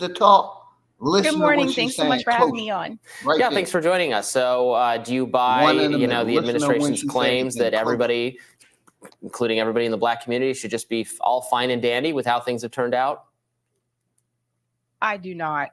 I think that I have heard more from Black people that they're not willing to just cave over and vote for the Democratic Party this time around.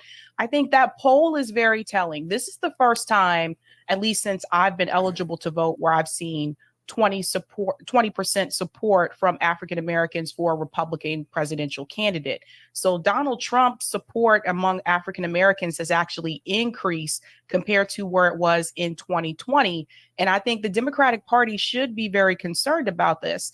I think this idea that Donald Trump is scary, and I'm just not convinced that message about Donald Trump is going to work with Black voters this time around in 2024 the way that it did in 2020. And I say this because during 2020, that was a chance when we were like, well, we could have a Biden presidency and it could be different compared to how it was with Donald Trump. Well, now we've had both. We've had a Biden presidency and we've had a Trump presidency.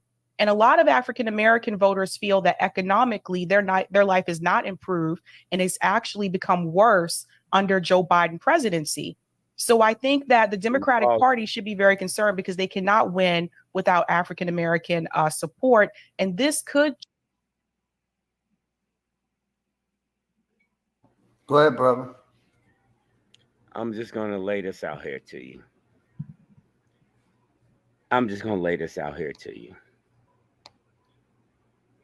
I don't understand how you can be Black and be voting Democrat, knowing that's the party of the Ku Klux Klan. Make that make sense. Yes, sir. So any Black person that thinks that they need to vote Democrat, you're helping your enslavers. I don't really care about I'm sorry. I digress. Go ahead, bro. Gotcha. But yeah, listen to what she's saying. You gotta listen very closely because the sister going in and she being brutally honest. Let's go. Turn the page, I think, in reference to we look at electoral politics and where people stand, African Americans stand in reference to the Democratic Party and the Republican Party. So we could see a change here. Yeah, I mean, it feels a little like Joe Biden is the victim of his own 2020 rhetoric, where he was very explicit about how much he needed the Black vote to win not just the presidency, but the Senate in Georgia, and made very specific and targeted politics to both people in Georgia and to Black Americans on the whole, including setting a one-year deadline for himself to pass the George Floyd Justice and Policing Act, which, of course, we're now blown, 2 years past that deadline, 2.5 years past that initial deadline he set for himself. Obviously, canceling student debt is not something that happened, but people tend to forget that he specifically said he would cancel all student debt for graduates of HBCUs. We have not seen that. Instead, we see an HBCU being targeted earlier this week, where Black people, Black students in particular, were targeted to be victims of hate crimes only because that shooter was not let in Jacksonville. Did that not end up being the case? We obviously had the whole rigmarole over the amount that was promised in the checks that didn't come to fruition. And in the backdrop of all of that, I'm seeing a new stat showing that only 2% of Black millennials make over $100,000 a year. Now, obviously, $100,000 is twice as much as the American average, but those are also very small numbers compared to other groups. So what do you think that Biden might have to show? Is it possible for him to show anything to the Black community at that point that would give them confidence that he's able and willing to follow through on whatever campaign promises he makes this time around? I'm not sure that any changes that he makes right now would actually change people's minds, for the people who said that 20%, for example, that said that they support Donald Trump. And the reason why I say that is because this isn't just about Joe Biden. This goes back to other Democrat presidents that have not fulfilled their promises and have not tried to help the Black community. That includes Barack Obama, who is a big disappointment for a lot of African Americans in this. Yeah, I heard that. I paused it for a reason. I'm gonna go back because she said this definitely go back just a little bit. Yeah. I'm not sure that any changes that he makes right now would actually change people's minds, for the people who said that 20%, for example, that said that they support Donald Trump. And the reason why I say that is because this isn't just about Joe Biden. This goes back to other Democrat presidents that have not fulfilled their promises and have not tried to help the Black community. That includes Barack Obama, who is a big disappointment for a lot of African Americans in this country in reference to where he stood with helping people in the Black community. Joe Biden really doesn't have a Black agenda. And I think that's important for people to understand. It's one thing when you're running for president, you make these promises and then you don't fulfill them. And the Democratic Party, for a long time, they have pandered to the Black community. When Black people are asking for certain policies to be passed, they say the right rhetoric when they're running their campaigns, but once they're elected, they ignore the Black community. In fact, I feel like we're the only group where the Democratic Party actually panders this much to, and they just don't fulfill these promises. So it was only a matter of time that eventually Black people are going to look at. Big dog. You see what I'm saying? So when Trump say he's going to do something for the people, why should we believe him? Because none of these presidents have did nothing for the people. Hold on. Boy, that motherfucker Trump gave that money away, boy. Hold on. That's all they thinking about. I ain't gonna. I'll take some low gas and some mean tweets, bro. Yeah, but how long? Let's start on it. They're gonna do something for us and haven't did it, brother. I ain't talking. I'm talking about all the presidents. Oh no. See, I gotta do some singling out because all these motherfuckers is fuck boys. A lot of these people was fuck boys, bro. Like if I played what I pulled up, these people is fuck boys. You're not hearing me. They wife sharing and allegedly from whoever that person is, allegedly coming from that person. No, this is not the only tape I have. All right, bro. Listen. Why are you exposing all of that? Some things you don't have to say. You just do the work. Do the work, and then you put it together and you show it. And all You just giving us pieces. Fair. I want the whole fucking pie, dog. Don't just give me a little piece and leave me out this motherfucker craving for another goddamn piece. And you know what I mean? Fuck that. I want the whole pie. And the only thing I'm saying, this sister right there on the right. Say that again. She's going in. She's being brutally honest, saying that these politicians haven't gave us nothing. None of the Democratic presidents, right? None of the Democratic Republicans.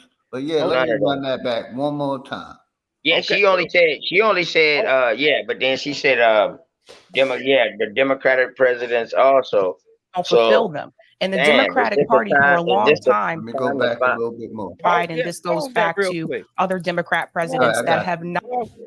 Because I have to make a footnote in this. They are explicitly talking about one side.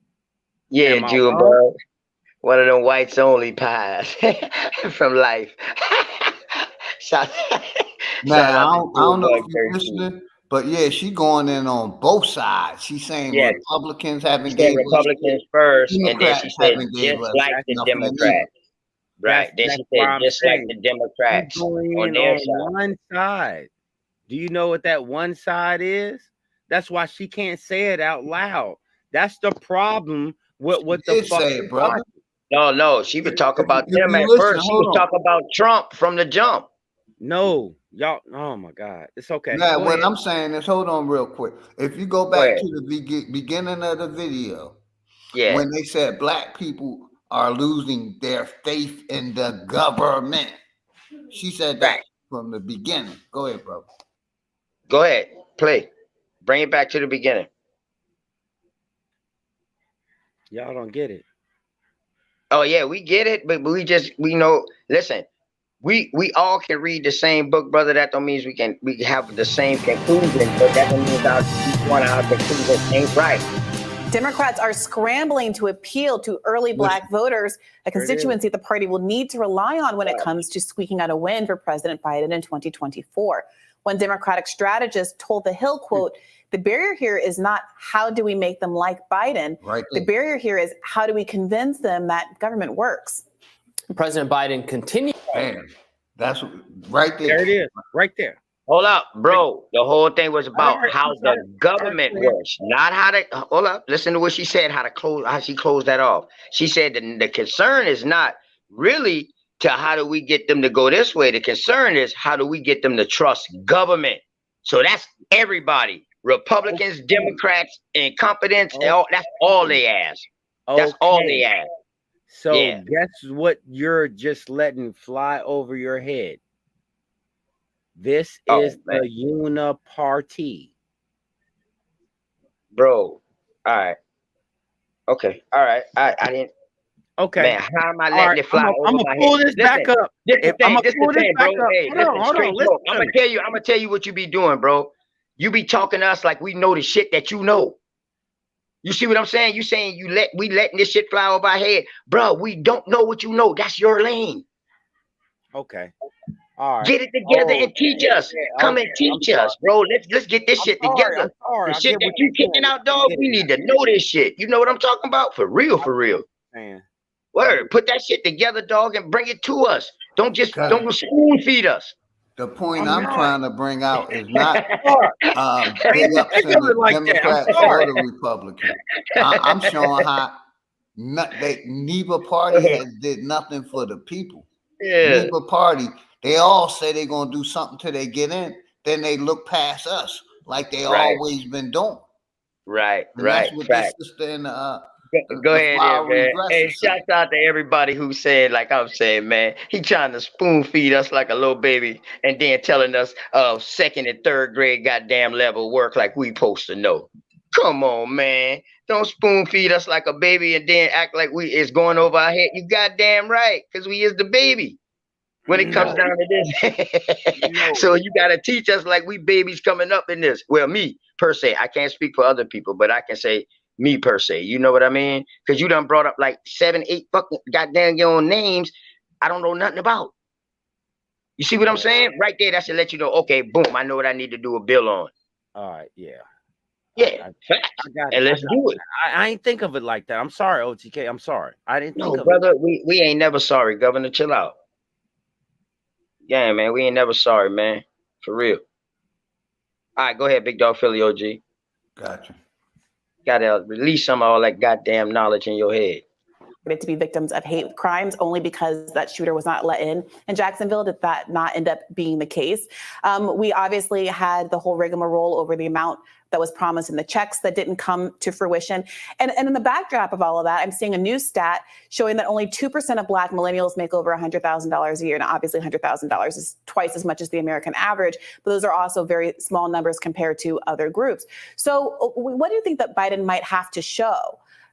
Is it possible for him to show anything to the Black community at that point that would give them confidence that he's able and willing to follow through on whatever campaign promises he makes this time around? I'm not sure that any changes that he makes right now would actually change people's minds for the people who said that 20%, for example, that said that they support Donald Trump. And the reason why I say that is because this isn't just about Joe Biden. This goes back to other Democrat presidents that have not fulfilled their promises and have not tried to help the Black community. That includes Barack Obama, who is a big disappointment for a lot of African Americans in this country in reference to where he stood with helping people in the Black community. Joe Biden really doesn't have a Black agenda. And I think that's important for people to understand. It's one thing when you're running for president, you make these promises and then you don't fulfill them. And the Democratic Party, for a long time, they have pandered to the Black community. When Black people are asking for certain policies to be passed, they say the right rhetoric when they're running their campaigns, but once they're elected, they ignore the Black community. In fact, I feel like we're the only group where the Democratic Party actually panders this much to, and they just don't fulfill these promises. So it was only a matter of time that eventually Black people are going to look at both parties, and I think they should look at every party and independent candidates as well and say, is this really working for us? So I think going forward, it may be a little bit too late for a Biden presidency because we saw this with Joe Biden, we saw it with Barack Obama, we saw this with Bill Clinton. How much longer are Black people supposed to wait to get some type of concessions from the Democratic Party? Well, now President Biden is facing another online dragging for suggesting that he convinced Strom Thurmond to vote for the Civil Rights Act of 1963. Let's watch. But pause for just a moment. Skeletons out the closet. Yeah, that's all I wanted to play. What the sister said. Both parties have been giving us nothing burgers for forever. I'm gonna stop the screen share. We don't got no more, unless y'all want to. It's like 2 more minutes left. Can I go ahead and dive in on this? Yeah, go ahead, bro. Go ahead, family. Yeah. Go ahead. Okay. Here's what we're gonna do. I don't believe that no one understands. I'm not gonna let me start all the way over. It's incomprehensible for a lot of people to understand birds of a feather flock together. Big facts. I don't understand. I don't understand how people do not see that. So for you to be taken over in any kind of way, as far as your way of thinking, critical thinking, or just logically thinking. Do I have to bring up the clip to this motherfucker going on Charlemagne talking about some, if you don't know who to vote for, you ain't Black? Do I have to, hold on, and I can pull one out better, even on the Republican side.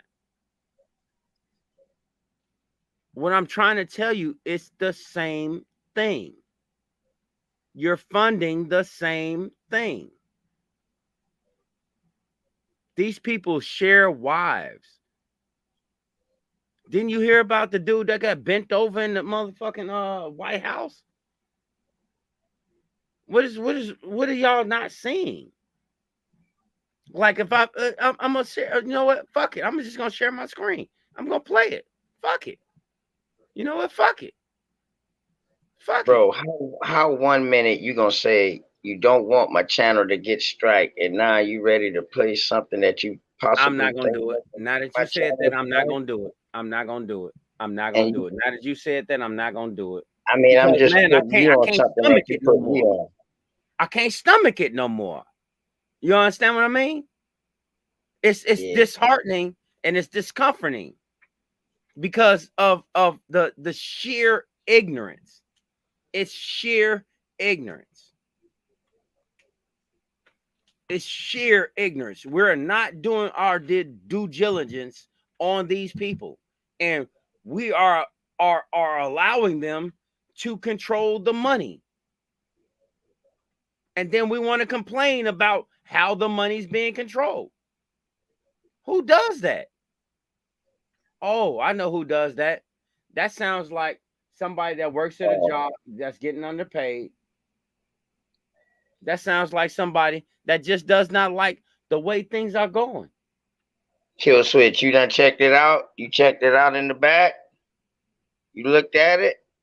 He said it might not be that serious the way I get my channel strike. So let me see. We'll see what Kill Switch. Kill Switch, he must be know something. Cause it's the truth. No, I'm saying he must be done watched it or something like that real quick. And I want to see if he what he say. Yeah, Lady I think Moon. Lady Moon is right. We need to do a zoom off that. And I just tell you, that earlier, man, it's gonna be a problem. I just told you that earlier, dog. I said, man, I'm gonna stop screaming on screen, y'all, and start going on Zoom, man. You have way more people on, you know what I mean? It's a whole lot smoother, man. Every time I went on live, man, earlier when we've been in the back, my computer kept kicking me out. I said, man, what's going on? Word, so. Bro, dude has been doing outstanding work for a decade. I'm talking about outstanding work. I'm not about to sit here on my hands and you know what I'm saying? And oh my God. And this is why I never went on bridge shit. You know what I'm saying? Because he was like, dude, I don't want to get my channel struck like that. And I understand it. But if it's fair use, it should be fair use. I'm not understanding that. This is already put in the public domain. So why can't I use the same thing that's in the public domain? Are they monetized? Because they can strike my channel. Yeah, it's called censor, bro.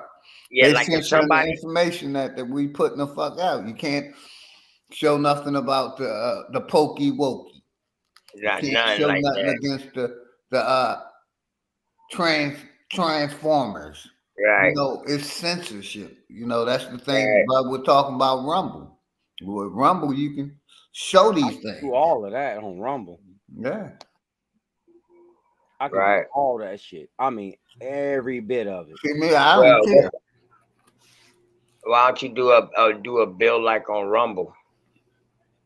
And check that out. We can always come on here and promote it. You know what I mean? So and until up to the time, and then you do one right there. You know.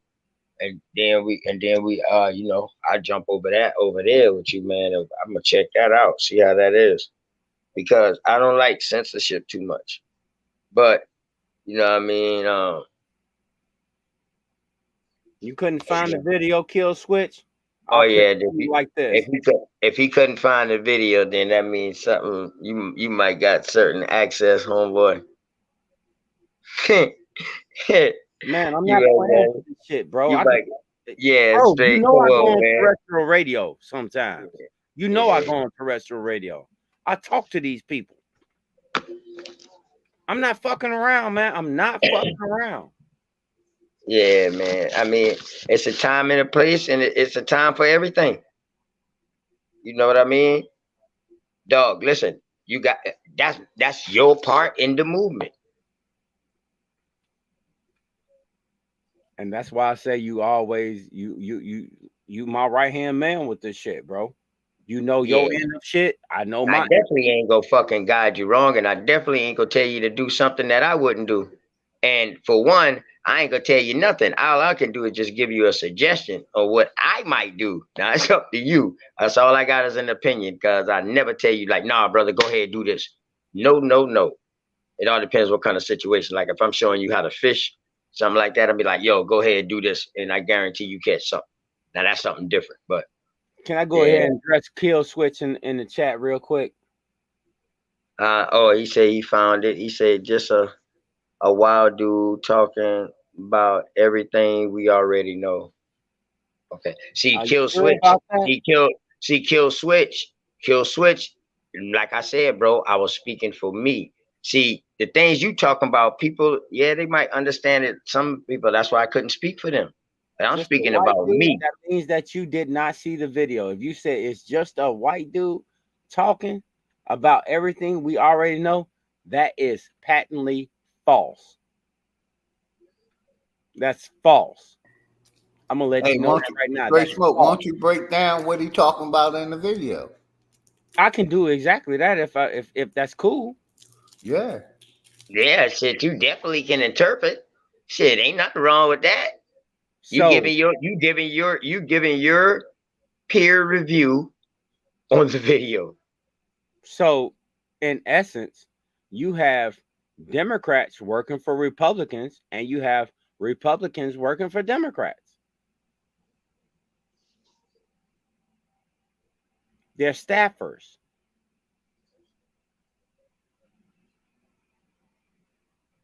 Do you understand what I'm saying? Go ahead, bro. Go ahead, this is a uniparty. You have someone of the opposite side working for you. So they're telling you you're not able to vote how you want to. You're voting because how you're told to on policy. See, that's my whole thing about policy. A lot of people don't understand how policy gets made. But if you with the fuck around gang, guess what you are? You're blackmailed. They didn't caught you. They didn't put you around a fucking 15 or 14-year-old kid, and you done did the most, bruh. What you think the whole Epstein thing was about, bruh?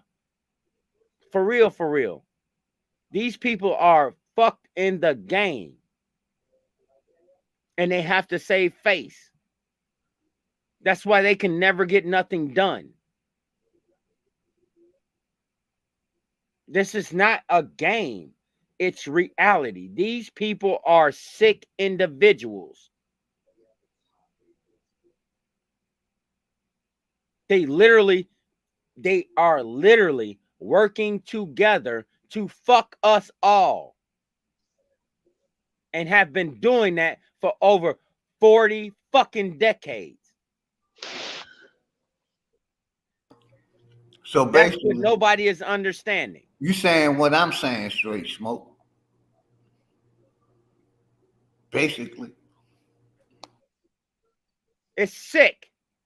These people are sick. And once you get it in your mind and you understand the wherewithal of how they do what they're doing, it's all about control because they're blackmailed. And Straight Smoke, let me give it right to you. That's why I say what I do and why I play that video after police, because the police are involved. They're covering this shit up. They're basically hitmen for the corporation. You see what I'm saying?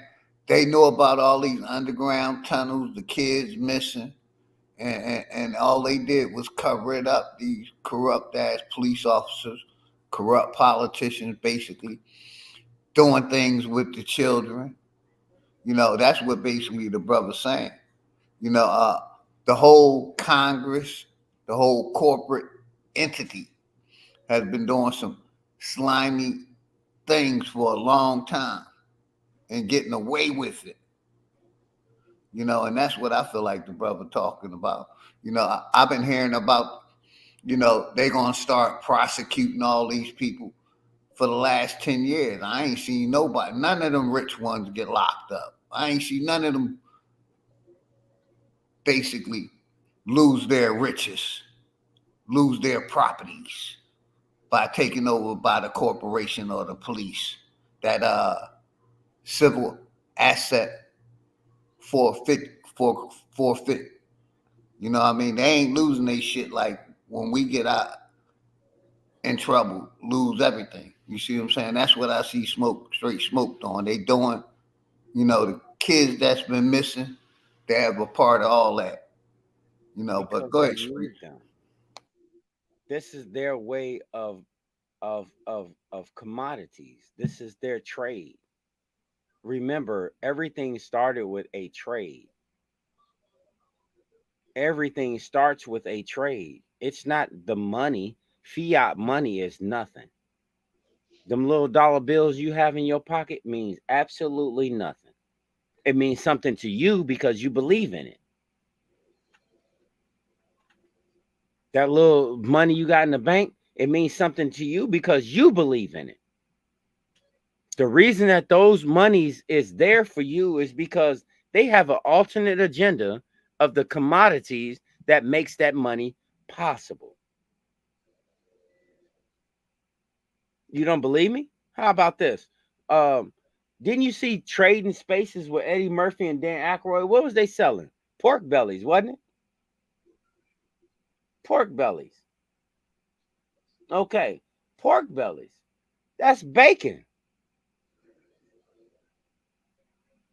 That's flat out bacon. Think about what you're actually considering a commodity. What's the biggest commodity? For real, for real. You want to know what the biggest commodity for real is? Organs. What's the one organ you cannot replace? Does anybody know that? OTK, Big Dog, Philly LG. What's the one organ you cannot replace? Do you know? You said it the other day, but go ahead. Keep going, bro. It's your pancreas.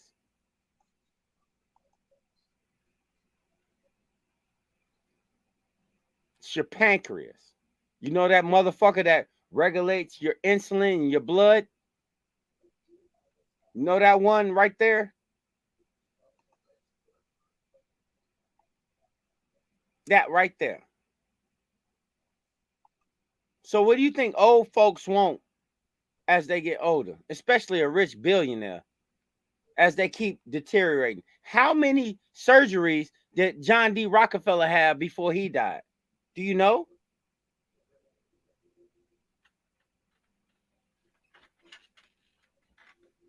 Sorry, girlie. It's not the brain. It's not the brain. Internal organs is the most valuable thing that you can possibly replace. If you don't know, ask Boosie. He's about to die, wasn't he? What Boosie had to go get? Huh? Your brain don't shut off until the other organs shut off. When you lose your pancreas, you're fucked. When you lose your liver, you're fucked. Ask Walter Payton. Am I lying, Big Dog, Philly OG? Ask Walter Payton. What did he die from? He was a drunk. Walter Payton was a fucking drunk. I'm from Chicago. I know this already. He was a drunk. He ain't do beer. He hit hard alcohol. That's why you seeing him on the sidelines. He was sweating like he was doing. He was a drunk. Tilt yourself.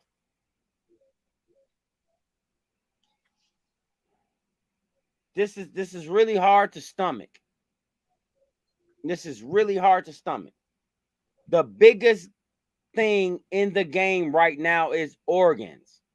That's why they have you sign up for your get your license. What the first thing to ask you if you want to be an organ donor? Organ donor. So when you get in a fatal car accident, they can say that you're going to die and you're going to live. But because you have an organ that someone else needs, you're going to die. Oh man. I don't know how to get this across to people. But listen though, how you know people don't know that, bro? You haven't. Yeah, that's. I mean, you're talking like you're like people don't know is what I'm saying. Like, you know, some people are very informed. Some people just you know, they stay within they rims. But trust me, dog, a lot of people on point. Cause trust me, and to tell you to be for real, the way that people's been getting informed. And the way they've been doing it, I think it's becoming quite effective. I think it done reached the masses because if everybody was going like this right here, then you know it ain't gonna get out to the masses. What happened in It's gonna, 2019? it's gonna get. That's what I'm saying, man. So ain't no, you know, you gotta have something to fall back on. You gotta have shit set in place when you're ready. What happened in 2019 that changed the game in the medical field? Do We you know? know. Yeah, we know. No, We know, bro. We know, bro. We know, bro. Listen, brother, Bubba, we know. We know. You don't, you know what I mean? What's understood don't need to be said. Just you can talk around the subject without talking specifically on the subject and naming the subject. In other words, if you can learn that method right there, brother, you're gonna be real dangerous. I'm trying. You know what I mean? Instead, you talking like what how we don't know this, but it ain't like we don't know this. At first, you need to ask the question, hey, do y'all know about this, this, this? If you hear a no all around, then like I said, brother, you got to do a bill on that. Have something, you got to show us something with it, some tangibles with it. And some of That's the what makes people in our community are some of the smartest people I done met, man. smartest people I ever some known, smart dog. motherfuckers, man. Straight up. But when you put that shit together, it's only a few in the community that's, you know, that still regurgitating and don't understand. But most of the people that I see in our chats, man, we pass. I hate to say it, we pass woke. You see what I'm saying? Yeah, for real. So for shout real. out to everybody. I can see, and then you a designer. Man, come on, dog. You know how hard that bill will be? It's just that it hurts me. And I'm just Yeah, man, but you be letting it hurt you at the wrong times. Cause I don't get opportunities to talk, OTK. Because you gotta put the bill together. You always got right to come on my channel, dog. You say, yo, I got something to put together. Dog, I will have a show and I will let you, go ahead, boom, bro, go ahead, rock out. And I mute up. I feel a brother pain. Only time I really talk is when I'm on my own platform. But other than that, I really don't talk that much. Yeah, I rather listen. I love listening. Yeah. I want you to get that shit out, but I want you, please put it for me. I just need a little bit of visuals. You know, boy, that shit gonna be so hard, man, when you put that visuals around it. Because now I don't know, man. I listen, I really truly seriously don't give a F, man, but you know, you should have never said nothing, goddamn it. You done goddamn indoctrinated me that quick. I don't want to get your channel strike. Then gonna turn around later on and be like, oh fuck it, I'm gonna share it. I'm like, damn, okay. Now you done indoctrinate me and say, yo, hold up, you think I'm gonna get my channel scrapped? You know, OTK, I don't know. I don't know. But listen, man, you got so much to teach, man, and I feel that I'm taking away from you. By I feel like you should do that. You need the spotlight with that, dog, because the way you're gonna go in and flow, you don't need no interruptions. Good evening, gentlemen. Hey, girly girl 72, how you doing? I'm good. How y'all Peace, doing this goddess. evening? Peace, goddess. Much love and Peace. respect, sis. Hey, I'm just coming on just to talk about the organ donation thing. Okay. I was I was thinking about what Straight Smoke was saying. I'm not disagreeing with him. I'm not disagreeing with you, Straight Smoke. I'm just wondering about. I hear a lot of talk about, and people have this fear of them doing or them taking our organs and them giving them to somebody else. I personally don't think that that's what it is. I think it's probably something more sinister. Probably our organs are being harvested for something that they can make money on long term. So, like, I think about Henrietta Lacks and her cells and how they discovered over years of just studying them their regenerative powers.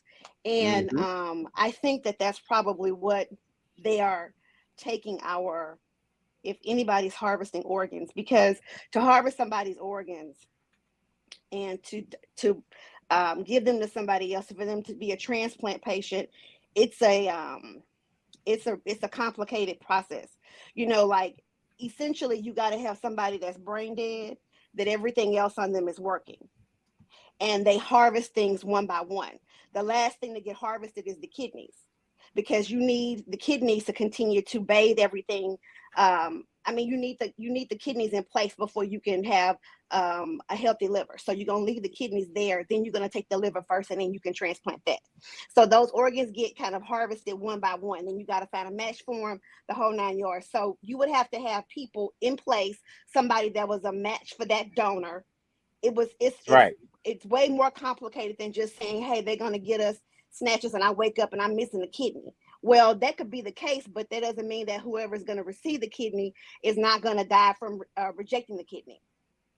So I think that the organs, them being harvested, I think it's either for some kind of maybe ritualistic sacrifice, something, sick like that, or maybe they're taking them and they're doing research. But it's got to be something that they're doing that they would be willing to risk this, and something that's going to make them money long term. Same thing with the placenta. I'm a labor and delivery nurse. So we used to, like, when I first became a nurse 20 years ago, we kept everybody's placenta. We didn't mark, you didn't know who the placenta belonged to per se, unless they were going to send it to pathology for it to be, for whatever reason, the mom had something going on, and the baby came out and had to go to the NICU. Then they would keep the placenta and they would send it to pathology for gross anatomy, for them to look at it, do some studies on it to see if it was infected or anything like that. But for the most part, we would keep those placentas. They would send them over next door. They would send them next door to the School of Medicine. They would do whatever they're going to do over there, and then they send them to Revlon. Revlon makes shampoo and conditioner that has placenta in it. Thank you.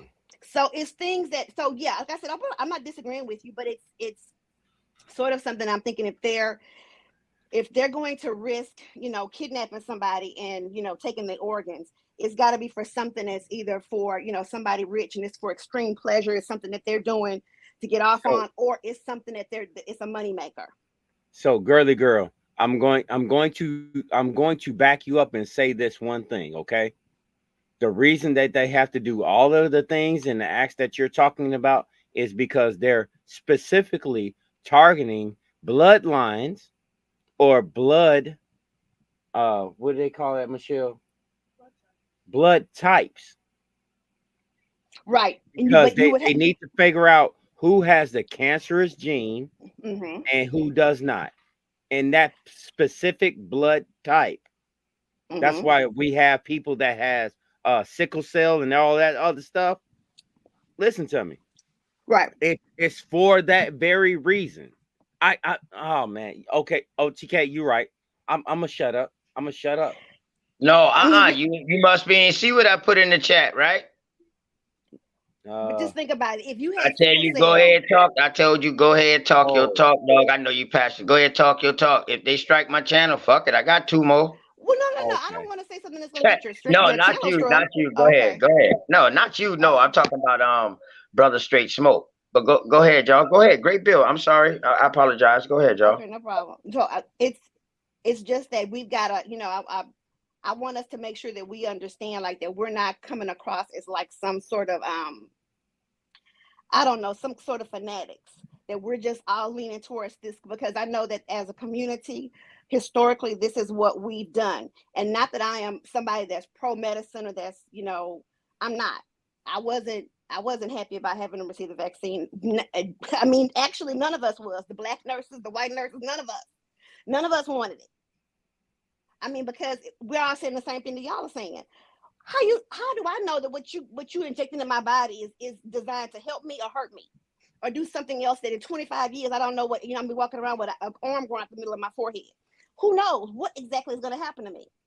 So this is not me pushing medicine on people. I don't think that's right anyway.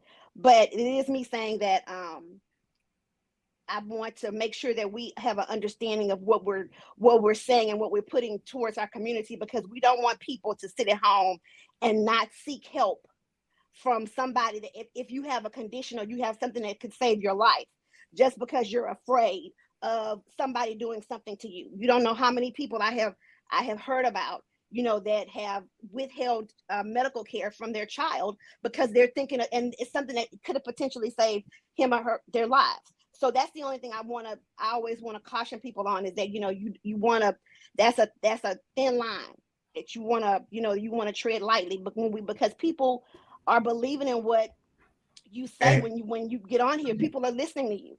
People respect what you have to say. I know Philly, I know you're somebody that speaks about naturalistic and holistic medicine, and I'm 1000% for that.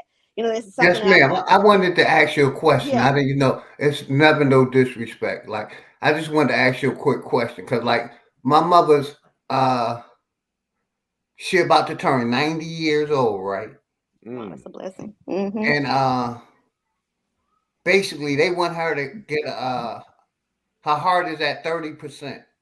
They want her to get a pacemaker. Not at 90-something years old. Yes, ma'am. Now, hold on, let me finish, because I'm going to be real quick, too. Now, 30, 40 years ago, if you have a heart transplant in your 60s and 70s, it was considered high risk. Yeah. Correct. You know what I mean? My mother's doctor been trying to get her for the last 10 years. They said her heart doesn't make sense to me. It doesn't. I mean, the anesthesia alone will kill her. Yes, ma'am. Right. And that's what I'm saying. Like, that's going to put her down. People still trying to get my mother to 90. She'll be 90 in May. And I can put my wife on to back this up, right? They're trying to get her to have put a stitch or, a pacemaker in her chest. My mother refused to. She said, when it's my time, it's my time. See, but my mother understands. Let me say this, and I'm going to give you the mic back. My mother understands the medical field is a business. She didn't understand. It's a business. It is a business. It's a business. They don't care about our health. Really, they don't. Even if you do, when you enter the field. I didn't mean to disrespect you. No, you're good. When you enter the field, but then you learn very quickly that there's a bottom line, that this is a corporation, that this is, it may be not for profit, but that doesn't mean they don't want to generate a profit. So it's kind of like, everything that we do, we sort of do it. You have to balance that line between, is it ethical, or is it something that I'm doing to save money? Or is it something that I'm doing to help the corporation make money? And it's a very thin line. It's almost like it's non-existent, because it just bleeds into each other. And you have to draw the line sometimes at what you're going to be willing to do, which is why I don't work full time anymore. I'm a travel nurse, because I don't want to get caught up in the bureaucracy of am I doing something, just the politics of it all. And that's always what it comes down to. Them, wanting to be a doctor from 9 to 5. And it's like, no, you are a doctor 24/7. You're responsible for this patient. So if they call you in the middle of the night, you have to come here. Well, they don't want to do that. They want to run it like a corporation. They want to run it like a business. 9 to 5, banker's hours, for real. Banker's hours. Yeah. If you cannot schedule your illness within my parameters, you're fucked. See, but one thing y'all got to remember, this corporation been lying to us about a lot of information. You think medical they've been being honest with? Ain't no You know what I vaccine mean? nobody Yeah. lives. My son, Do- you're Let me say this alive. real quick. I lost my daughter in 2015 to the regular immunization, right? You know, I was trying to take my daughter out of the hospital. They basically told me if I take my daughter out of the hospital and she died, I would be responsible. Yeah. So I left her in there, and basically she died. She died from multi-organ failure. And basically, I watched this corporation cover up the safety of the flu, this pandemic. You know what I mean? They're covering up the safety, lying about it. The CDC has been in about 70 years. They've been lying to the people. One study they never had was vax versus unvax, because they want I can give you one better. Not be vaxxed. I can give you one better, Big Dog Philly OG. Wow. I can give you one better. The polio vaccine is a sham. It's a lie. Polio vaccine is a lie. AIDS, they had a cure for AIDS, but they didn't want to. AIDS was a man-made created thing, and the head person was Dr. Fauci. I don't even want to get, you know what? See, that's the shit I'm talking about right there.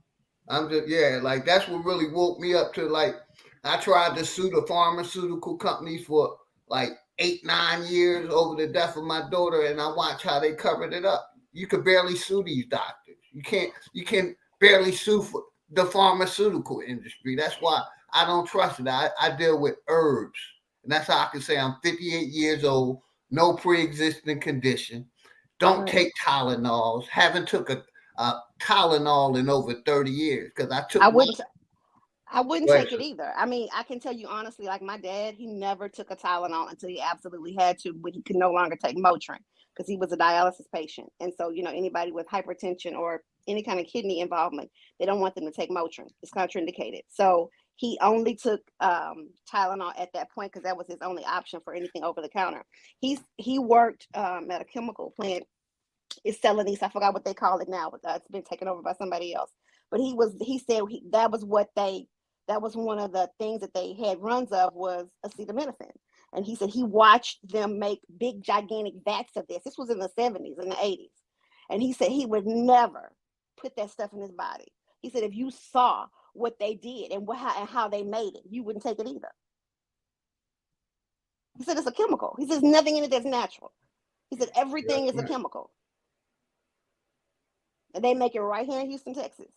So, which is one of the places that they make it in the country. But yeah, so I mean, I think with your daughter, I think that it was more about them keeping her in the hospital and them making money. Because if she died of multi-organ failure, then they could have allowed her to go home. They basically misdiagnosed her. They tried to say she had a rare brain disease called I forget the name of it.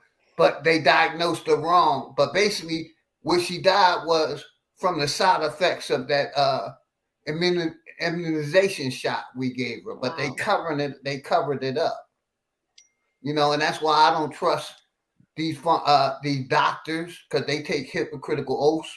You know, none of their medicine. They won't, and they will not. That's how a physician gets his license taken, is that other physicians get together and make a decision to take his license. So if you notice, it's rare to see a physician get his license taken. Why?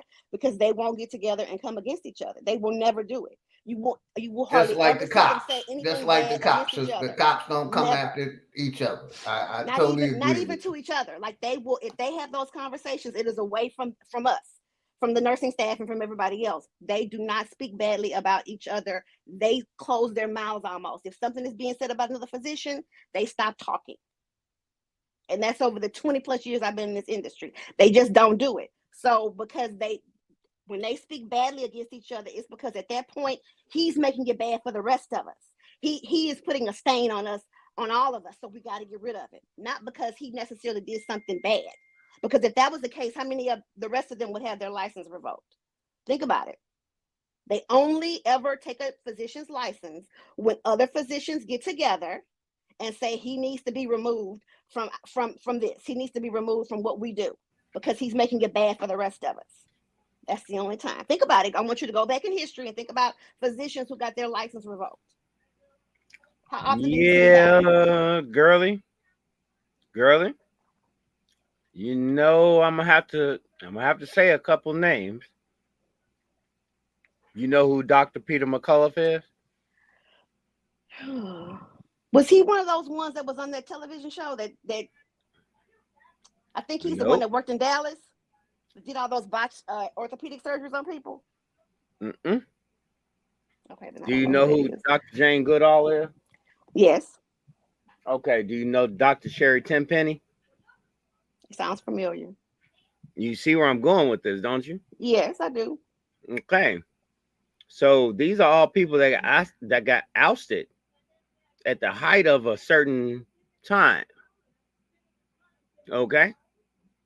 But they were all peer-reviewed people for 30, 40 years. Now, how do you oust somebody after 30, 40 years? Because they're not going along with your... You call them crazy or... Thank you. You call them crazy. Thank you. So I want to be very clear. I want to be very clear on what we're looking at, because there are people that are good people in the medical field that have got shut down. Okay. I didn't even, you know what? I'll go ahead and say this. Do you know who who is that? Mike, who is that? Who is that? Mike Rogers, the health ranger. Do you know about him? He has his own lab in Texas, private lab. That's who I get all of my work done through, private labs.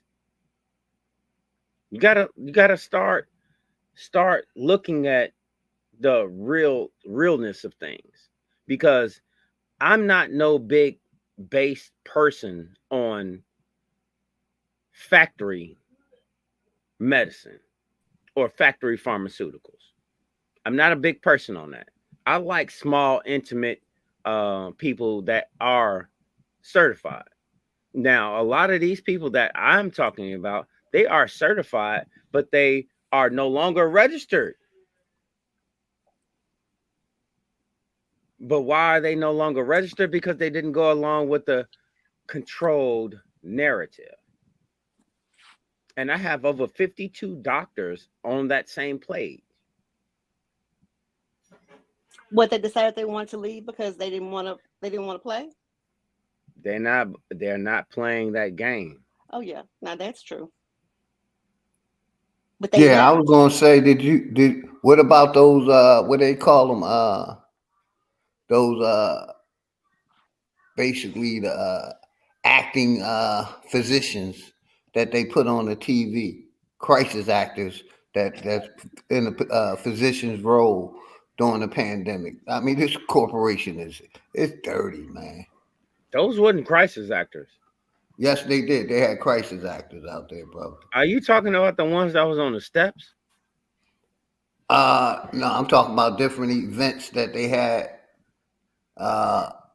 with when the pandemic was going on, where they had where they were banning the doctors that you're talking about. They put crisis actors up there to play those roles as doctors. The ones you mean like on the news? Those are actual doctors, sir. You mean like on the news? When they would have them? Yes, ma'am, on TV. Yes, crisis actors. Yes, ma'am. I know that the one from Texas Children was not a crisis actor. He was one of the epidemiologists. Not at all. Yeah, he was. I don't know where you got that one from, as being a crisis actor. The ones I know that you probably seen on TV was real fucking doctors. For real. I just think that they went along with whatever this was, just like Dr. Fauci did. I think that they, and exactly. later on they came back to regret their decision about what they had. I think they felt like Martin Luther King, they had led us into a burning building. But y'all remember the Tahiti experiment, how they did us with the Tahiti experiment. And you trust these same doctors that went along with the Tahiti experiment? Well, they did. That was, I mean, did you ever see that black nurse that got interviewed? That she said she knew what was going on. That they essentially that those gentlemen had what was it, syphilis, and they were the control group. So they were the group that was never going to be treated. She knew that they were coming in and just not being treated. She knew it. And these men were in her community. She had to look at them. She had to go to the grocery store with their wives, and her children played with their children. So these are legitimate. These are people that have gone to school and supposedly are there to help people, and they willingly participate in this crime. What are these doctors doing? They're practicing. They don't know. They're practicing. Girly girl, I gotta ask you a question. I gotta ask you a straight up question. Yeah. I gotta ask you a straight up question, and I want to see if we both on the same board. Who is the father of mRNA? What? I'm asking you clear cut because I have no idea. I really don't know. Okay. You want me to go ahead and spill it to you? Yes. His name is Dr. Robert Malone. That is the man that got duped to doing what you saw from 2020, from 2014 till now. His name is Dr. Robert Malone. Look him up. I'm looking him up now. Dr. Robert Malone. He is the father of the mRNA. So are they saying that he's the one that isolated this gene, and we now use it? Because usually that's what they say, that when they're the father of something, it's because they're the one that discovered whatever it's currently doing, whatever it's doing for the science. He is the one that actually got it to the stage that they needed it for. Okay, there you go. All right, I see what you're saying. To do what they wanted to do. He's a patsy. Mm-hmm. Okay. Yep. I know. If I'm correct, I know you didn't pulled up his name. Mm-hmm. I have. I'm looking at him now. Yep. I can't make this stuff up. I know these people's names. Yeah, they said he was on the panel. I even got on the panel and I watched this dude say that he does not feel remorse for creating what he created. And I said to the interviewer, do you not find that disturbing that he is okay with causing death? You know what the man said when she asked him that? Oh, no, I believe in my work. I was doing the right thing. But they said he knowingly promoted misinformation about the safety and efficacy of the COVID-19 vaccine. He created it. But I'm saying, like, not only did he create it, but then, later on, he's misinforming us because it wasn't safe. You know what I'm saying? It wasn't like that was always our concern, is that how do you know this is safe? How long has it been out? How long have the studies gone on? Once he seen his funding was cut, why wouldn't you come out? You ain't getting no money no more, bro.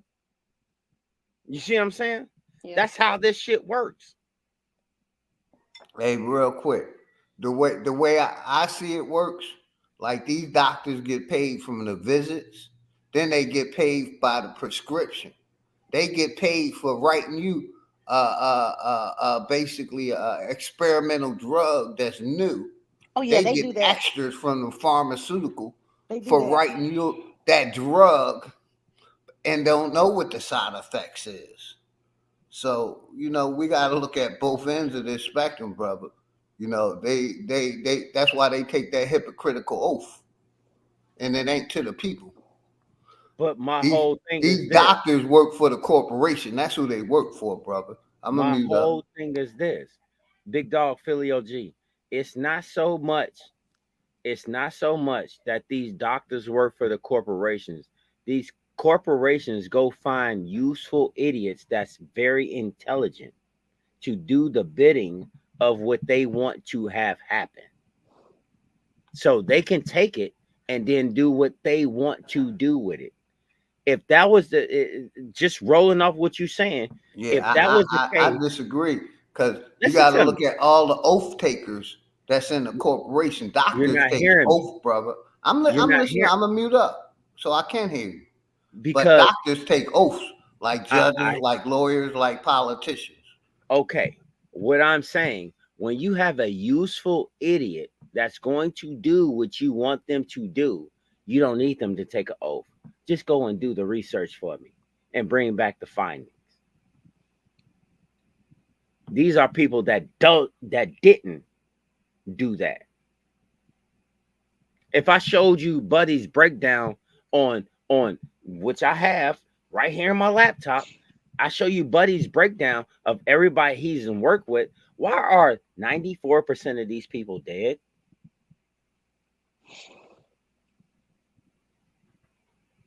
Wow. You understand what I'm saying now? Just read about why are 94% of the people this man done worked around is dead? Because they were going to be able to live till a secret. They can't do that. They can't do that. I can't make this shit up. Because like I always say, this corporation, they'll use you, then they'll kill you after they finish with you. That's why. That's why. Good word. I'm going to tell you straight up, and that's no different than the street game, dog. You get to a certain level, you can't get out, bro. Mm-hmm. Yep. Big facts. You can't get out, bro.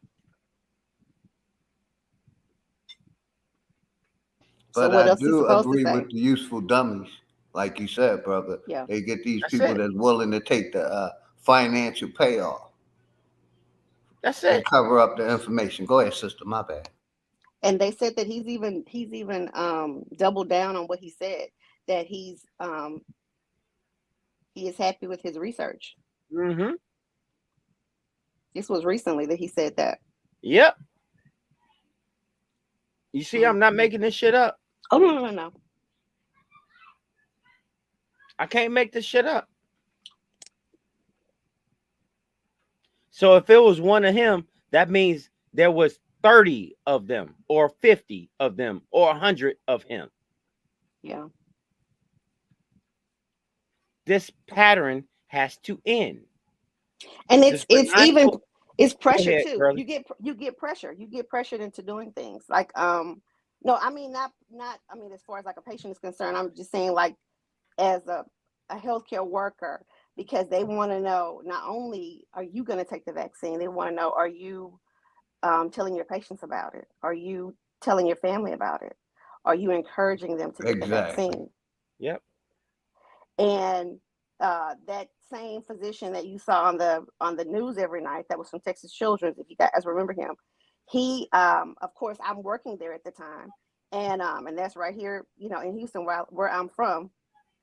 They were actively encouraging us to do it because they get, I'm thinking that they wanted those numbers, to look good. It was and it's like saying so many people have gotten the vaccine, and so then they could start putting those numbers out so that it could be a push to those communities that were not so keen on getting the vaccine, namely us. Mainly us. Yeah, mainly us. So and we know how they did it, the church. Oh, go ahead. So they I'm working on my master's, and one of the things that they talk about is that I did a paper on Black people. I mean, the Black community essentially, and where a lot of our distrust for the medical community, where it stems from. And one of the things that I found out was that how they disseminate information to us, how they would get information out to us about things that were available for us to take. And I'm using air quotes when I say available. So the radio was a big push. They would use radios, they would use actors, they would use musicians, they would use people in the entertainment industry, because they said that we as a community view those people we have a, what is it? We have a much more reverential idea of these people than we do about even the ministers in the church. So we look to them for guidance. We look to our celebrities for guidance. They said that this trend that they've studied it. I mean, these are people that are studying us that we, they're not us. They don't look like us, but they're studying us. And they're saying this is how that they're able to disseminate information to us and to get us to believe and buy into it. And so part of the reason that they were coming by and they were asking us is because they said that, of course, people's consumption of traditional radio has waned over the years because now you have everything else. You have television, you have television, and you have something, the internet. So essentially that now it's harder for them to get this information across to us. So now they want to make sure that, we're healthcare workers, so that we're going home and that we're telling our families and that we're telling our friends, so that this is one way that they're trying to use to spread the information around to encourage our community in general, in particular, to get the vaccine. So I can believe that he would come back and he would, double down on what he said initially about this vaccine, because, if you don't, what's going to be the end result of that? Because somebody is making huge amounts of money on this. It's a money maker. You can't mess with people's money. And when you do, then you got to get cut off. Hold on. Let's not gloss over the fact. Let's just not gloss over the fact. It's not so much as it being a money maker as it is being a depopulation program. This is a eugenics act. This is all eugenics. Yeah. This is where me and Supreme Chief Holiday totally agree on.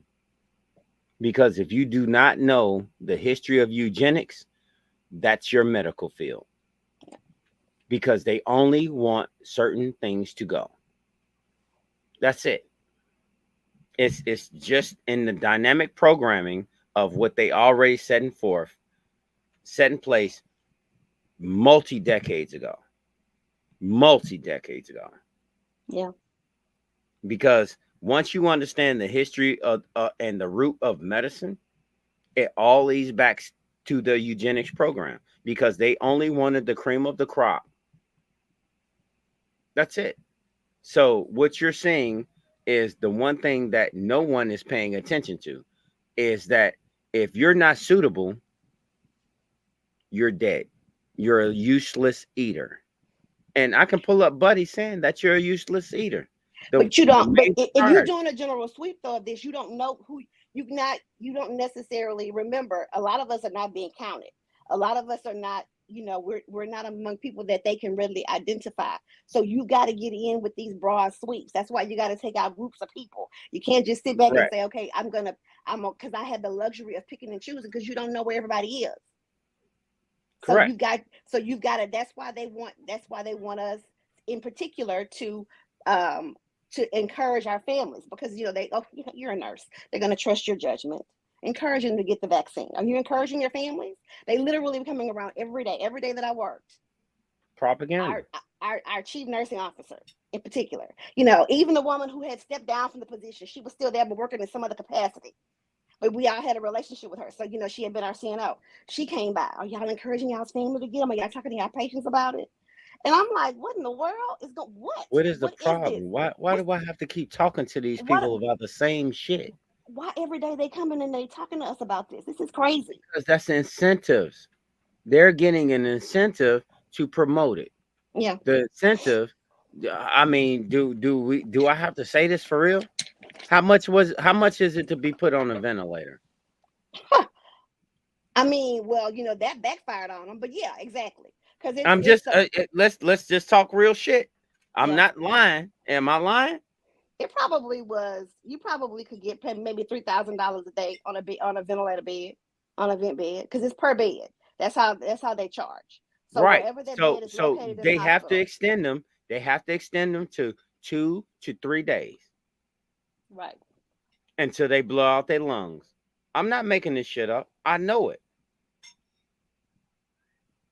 I know and it may have even been double, because at that point that was a high risk patient, so that fee could have been $6,000 or $7,000 a day for that bed. Thank you very much. And all your ICU beds are taken. I mean, you know, they have so many of them in the country, and that's not only is that talking about an actual physical bed, we're talking about the actual ventilator plus the nurse taking care of the patient. So all three of those things got to line up. That money got to line up. That money have to line up. Thank you very much, ma'am. You see where I'm at now? Oh, yeah. I mean, I know that. I knew that. But I'm just saying, like, that's part of the reason why they he's doubled down on it, because and you saying that you're finding people have come up missing. Those are the ones that wouldn't play ball, because this is a huge money generator. That's why I was saying the whole thing about the organs. I don't necessarily think it's just that somebody wants to transplant some organs. I think it's deeper than that. I think that it's probably got something to do with things that's going to make them a big amount of money, but long term. So you may want the organs of somebody who looks like me or looks like you. So, but not because you need, because you gonna get my kidneys, and if I'm 52 years old and you don't know if I got hypertension, you don't really know what you know what I'm saying? You don't know what's going on. So you don't want to take a chance on trying to harvest my organs to try to transplant to somebody. You need to it needs to be another way of making money. Okay. So do me a whole solid. Mm-hmm. Let's just keep this in perspective. What is the biggest commodity? And I keep saying this, but I have to get everybody on board to understand this. What is the biggest commodity known to man? As far as medical, what's the biggest commodity? What makes them the most money? Nope. Because that's usually what it comes down to. Nope. It's only one thing. Where's the most testing being done? What, in Atlanta? Nope.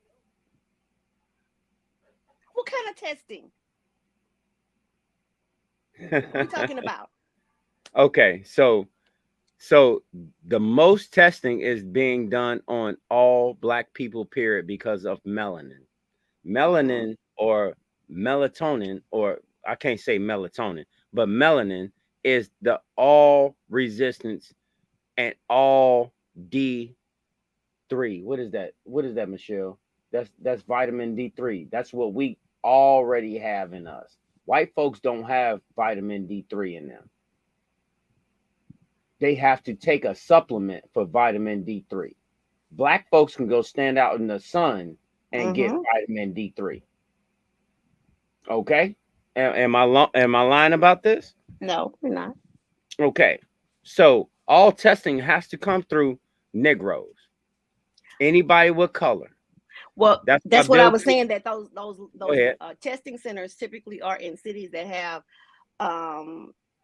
large melanated population, because I mean Atlanta is, I mean that's where the CDC is, and they have the largest, and they were the capital of the Confederacy. So they're what is it? I know at one point it was like 77% Black. It might be more than that now. Do you understand where I'm coming from? Oh yeah. Because that's your biggest resistance to any foreign inversions in the body. I know this. Because I'm sorry, Slavs do not have resistance. They will perish. Oh, they'll die from stuff other folks won't die from. They'll die of something so weird, and you're like, wait, what? I had a patient. She was from, oh my God, it was some weird country in Europe, but she had tuberculosis of her liver. What? Yeah. They say tuberculosis can occur anywhere in the body. Hold on, wait. You said TB of the liver. Of the liver, yes. I don't know. What? I still don't know. Pregnant patient. She was pregnant. She was like 24 weeks. And TB of the liver? TB of the liver. They opened her. They went in to do a they went in to try to, they said they just were going to open her up and they want to look at it. They just, like, I forgot what they call it, but they said when they looked at her liver that it was covered in whatever these splotches and lesions were. And they managed to scrape some of it off.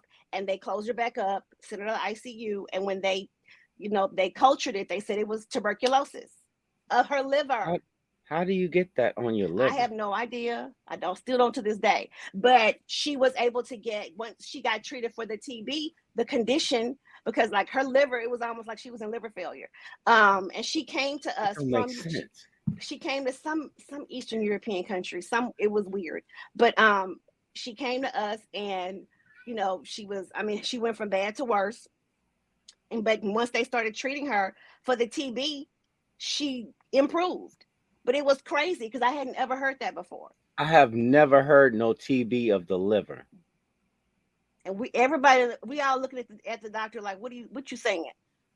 Epidemiologist. He was like, well, you can have it. And we looking at him like, no, something else wrong. Something else. Skin doctor? Huh? Skin doctor?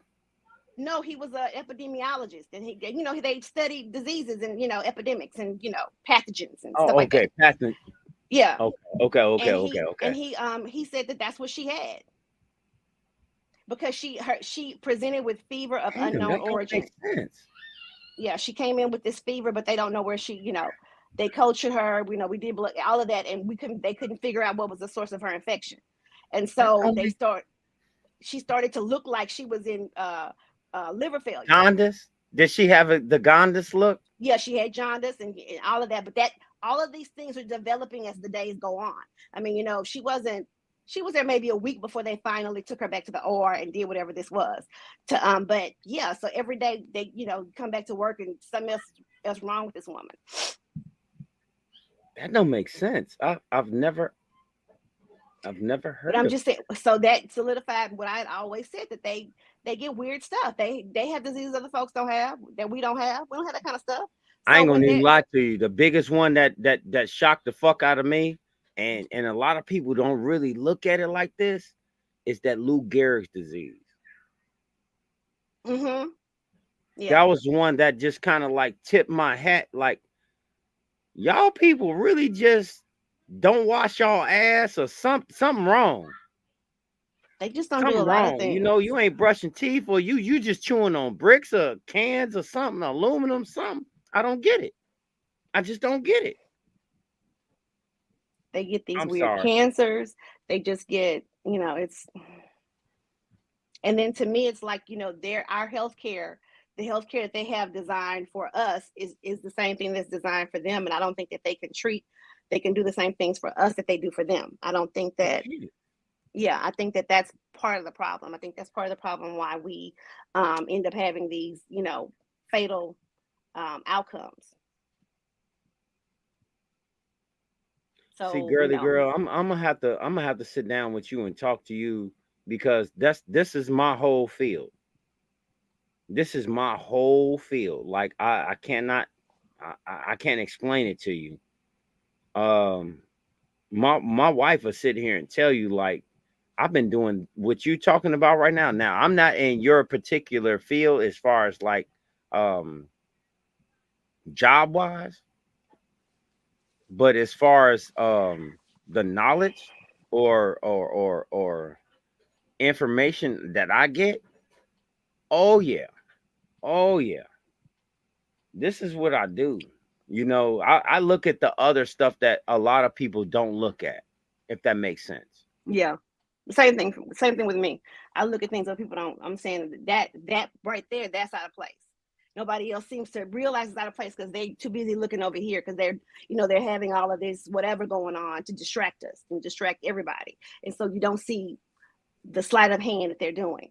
And I think that that's probably what's going on with a lot of these people that saying, oh, they woke up and they don't have their organs. I said, this doesn't make any sense to me. Why are they taking everybody's organs? Because it's not like you don't have to have, the conditions got to be optimal for you to transplant them. So I'm saying, all right, it's got to be something else to this, because people are definitely, waking up with our kidneys. So what is it? I said, well, I think it's, and when I start hearing about all of these, what is it? People are doing all these ritualistic sacrifices with people and their organs. I said, it's something like that, maybe. And then it's got to be something else that they're studying, because they want to be able to, they need us, but they don't want us around. So they need us because of our ability heal, our ability to it's whatever it is that we possess, that we have. I think they know what it is at this point, or they're still trying to find it. They're just trying to find a way to isolate it. Hey, Straight Smoke, I'm gonna bring a little smoke with you with that melanin. You know, that's a part of evolution and Darwinism.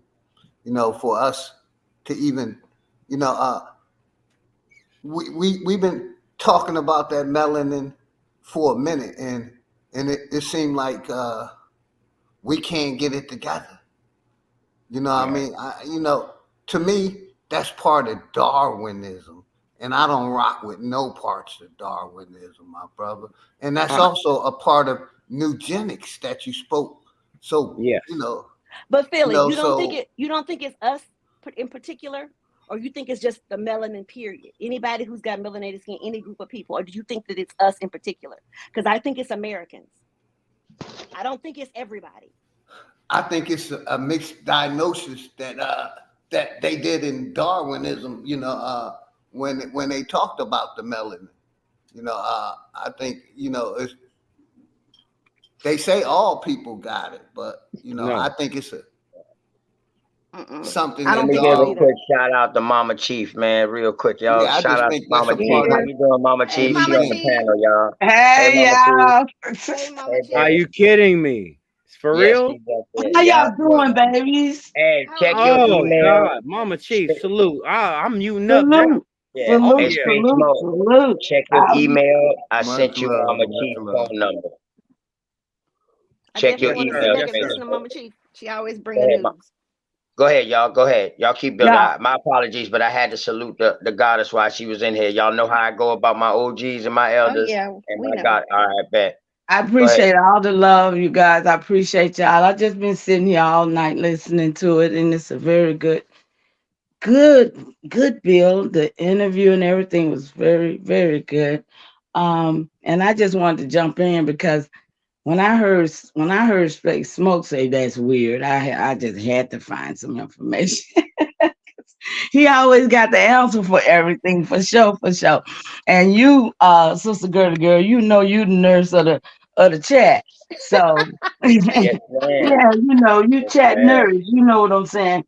But I'm my own doctor and nurse up in here. And I'm literally healing myself, y'all.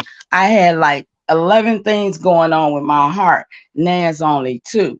And when I tell y'all that what I'm doing is working, and when it's time to go, it's time to go. But I'm not going to let nobody else take me out. So therefore, I don't take their medicine, and I do for myself. I make my own medicine. I make my own teas. I mix my own herbs, you know, and I research them for myself. But I jumped up here because, you know, I was talking about that liver and the TB in the liver. That's literally hepatitis. And a lot of people don't understand because they don't tell us about our liver. They wait till something is wrong before they tell you that it's there. And liver fat is what causes hepatitis. Hepatitis will cause cirrhosis of the liver. And that's how it goes. Those are the stages. There's only 3 stages: good liver, fatty liver, 4 stages: hepatitis, then cirrhosis of the liver. And you don't have to have done drugs, had nothing else but eating the man-made protein that they make out of the belly of a pig. That is what's killing our organs. I believe it. And it's in everything that we eat because they have man-made it, they have synthesized it, and they put it in everything. That's why it's kidney dialysis machines on every corner. That is why we're sick like we're sick. What's up, little Yos? I see you. But this is what I'm about. I'm about healing of our nation. And, you know, food, shelter, and clothing. I don't care about much else. So, you know, I heard this and I'm like, you know, I cannot sit back and not keep telling y'all again and again to get the analyzer for your home. Do not worry. Don't get your analyzer for $70. Every one of y'all should have had it by now. What's the analyzer? What is this?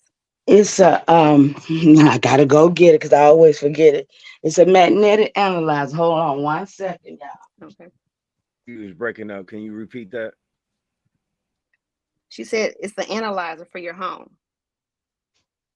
She's gonna get the information for us now. I'm back. It's called the quantum. I always forget that word. Renaissance magnetic analyzer. Oh, okay.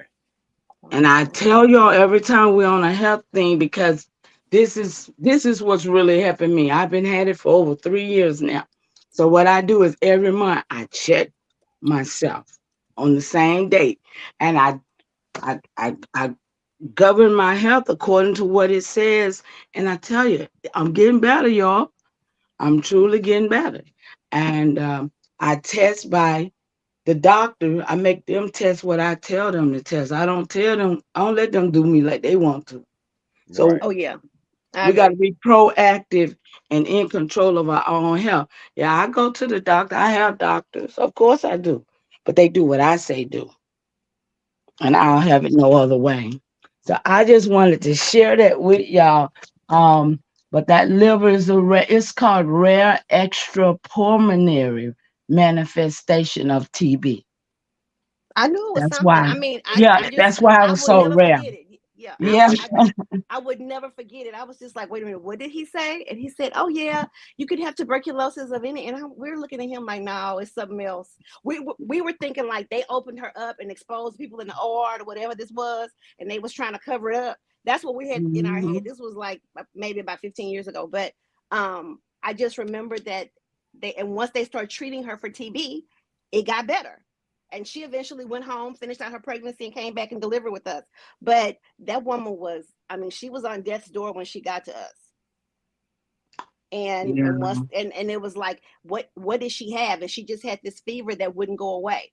And they finally said it was her liver. And that's what they said she had. So if I could real quick, it's because I know about fatty liver disease. Okay, that comes from a couple things. That's you drinking too much alcohol. No, sir. You don't have to drink no alcohol. Hold on, listen to me real quick. I'm telling you, listen to me. I'm telling you, you don't have to ever drink no liquor. Right, but you can still have fatty liver, and you can have cirrhosis of the liver and hepatitis without ever drinking. But it's a culminary of a lot of different aptitudes of those of that said illness of that. Now let me ask you something. Are you a doctor or something? You gotta verify, and because I'm sitting here, I can show records. So I'm not trying to challenge you on nothing, but when you're talking about something that I live with or something that I know about, then that's when you know what I'm saying. We must not confuse people, because I'm trying to make sure people understand. There are 5 different things that could possibly be going on in your liver, and that is protein metabolism, energy production function, detoxification function, bowel secretion function, and liver fat content. And if you got anything going on in any of those problems, you got liver problems, and they will never tell you till you're ready to die. I'm sorry. That was the one part I was trying to really highlight on right there. Okay. The fatty liver deposits. That's the part I was really trying to highlight on. That's all I was doing, Mama Chief. I mean, I got you, baby. I got you. But I'm just saying, but don't put liquor in there, because a lot of people, you know what I'm saying, they ain't have to had it. Little children can be born with. You can be born with this stuff. Yeah, it's a condition. It's called non-alcoholic fatty liver disease. Mm-hmm. But at the same token, you know what I'm saying, we got to look at like insulin resistance. and we have to look at, refined carbohydrates. It's a lot of different things that people do. That's equivalent to the actual diet or the parents' diet of conception of the child. I Well, I mean, ain't even about a no. lot of I different ain't about areas no. to go with that. Look, Smoke. I ain't by no way, no expert on nobody's health but my own. But I Right. just wanted, to really just share the machine, so that people who are, want to be on their own stuff can, and Can that's you all. put that? Can you put that actual thing in the chat My so I can bring it up and Yeah. I can go and look my at that for real? If y'all I can need still hear to know. me, my phone is Yeah. spinning. And it might I, put me out. So if it put me out, I might have to jump back in because it's doing some crazy looking stuff right now. And I will oh, put it in the back chat, no doubt. Yeah, I want, I but mean, you thank Out, you, can put it man. in the thank you you so can put it Got in much. the another actual one, chat. man. We got another new my boy Shaq just came on. Shaq, You know what I voila. mean? My bag, I didn't see you. It didn't even make no alert sound to let me know you was in the back, my brother. My bag. Pardon, man. How you doing today? Hey man, peace to the panel, man. It's good to be on here, man. Peace. Peace, Mama What Chief, up? peace. what up, Mama Chief? What's up to the chat, to the panel, man? The What's chat, man. up? The ladies, Hello, what's hello. going on, man? It's a good bit here. This is what people be missing, man. The good shit at this time, man. Real good bills. You know. Go ahead, Yeah. man. Jump right on into it. I know you. When I seen you in the chat, I said, "Shit, I don't watch plenty shows. This is type shit here." Go ahead, jump right on in, man. I already Yeah, know. I'm right behind you, Mama Chief. Yeah, we be talking. She told me about the machine, but y'all talking about the alcohol. The body makes its own sugar alcohol. Right. And the number one fatty thing that our body accumulates in the liver and other organs is sugar, the processed sugar. That's the number one culprit of fat that Insulin. accumulates in your body. Sugar, the processed sugar. Insulin. That's how your Yeah, body processes. artificial. Yeah, sugar, alcohol. One of the reasons why you think diabetics or so-called people that's diabetic or people their insulin may be high or something, whether you know it or not, it seems like you slurring your words or you drunk or you feeling, you know what I'm saying? That's your body. That's the liquid alcohol that's in your body. You're intoxicated. You get intoxicated. So you're right. You don't have to necessarily drink alcohol for your liver to be, you know what I'm saying, for you to get that type of cirrhosis or deterioration in the liver. It's just the overall stress. Even you stressing, you know what I'm saying, can build up that in your Yeah, lungs, your my kidneys. smoothies that I make give me the natural sugars out of the fruit, and that's the There you go. sugars that we supposed to be intaking, not the natural ones, not the artificial ones. Go ahead, Hey, brother. can you put that in the chat for me so I can run that across the screen too? Put your ingredients in the chat for me, brother, please. OG, Philip. Yes, sir. Got you. Girly girl. Yes. If I could, was me and you really on the same page on that whole doctoral thing? You know what I I'm think talking about. I think so. I just think that we're probably, entering in from two different angles, but yeah, I think that we're on the same page. Okay, I was trying to make sure because what I'm really looking at is just that phase because I see when these people said it and I read they white papers 10 years ago when they said they was going to implement this. That's what I have a problem with. Yeah. Well, I mean, I think it was longer than that actually, because my sister had a vaccine that said that she was vaccinated for COVID-19. Her vaccination, she probably got them like in the early 90s. And she had her vaccination record and she said, I got vaccinated for this in whatever year that was. So That I was think it's longer SARS. than that. No. It said COVID. This Really? wasn't a copy. This was the original. My mother pulled it out and gave it to her. Yeah. It said COVID, It not said COVID. SARS. Nope, not SARS. Oh shit. She in the military? No. This is when she was a kid. This is like her initial set of vaccinations, like before you go to school. So that's why I think it was longer than that. Immunization. That's the one that killed my daughter. The immunization shot. That's why I think that this is bigger than what we Isn't think. that a yearly? Isn't the immunization shot necessary for school? Correct. Not necessarily. I think that they're not doing necessarily. away with that. You can create your own document and escape that. You don't have to have. No. No, And I know it's ways around that, but I'm just saying, like, I know. Is that mainly what the immunization? Isn't that what we used to That's take back in the day before we could go to Yeah. school? Yeah. Right. Okay. All right. I was just asking because I'm trying to keep up too. You know what I mean? Go ahead, y'all. We grew up in the 70s, and this was like in the early 90s. So they told us that we could not go to school without them, and they are still telling parents that to this day. Oh shit. OTK, I put it in the back chat. Could you put it in the chat for the rest of our family? Straight. I got it. Okay, thank you. But let me tell y'all, I got a niece that got 7 babies, right? And I don't think that she be listening to me really. But one thing for sure, she ain't get her children no vaccine. They ain't never. I mean, she had her first 3 because she didn't listen to me. She didn't know.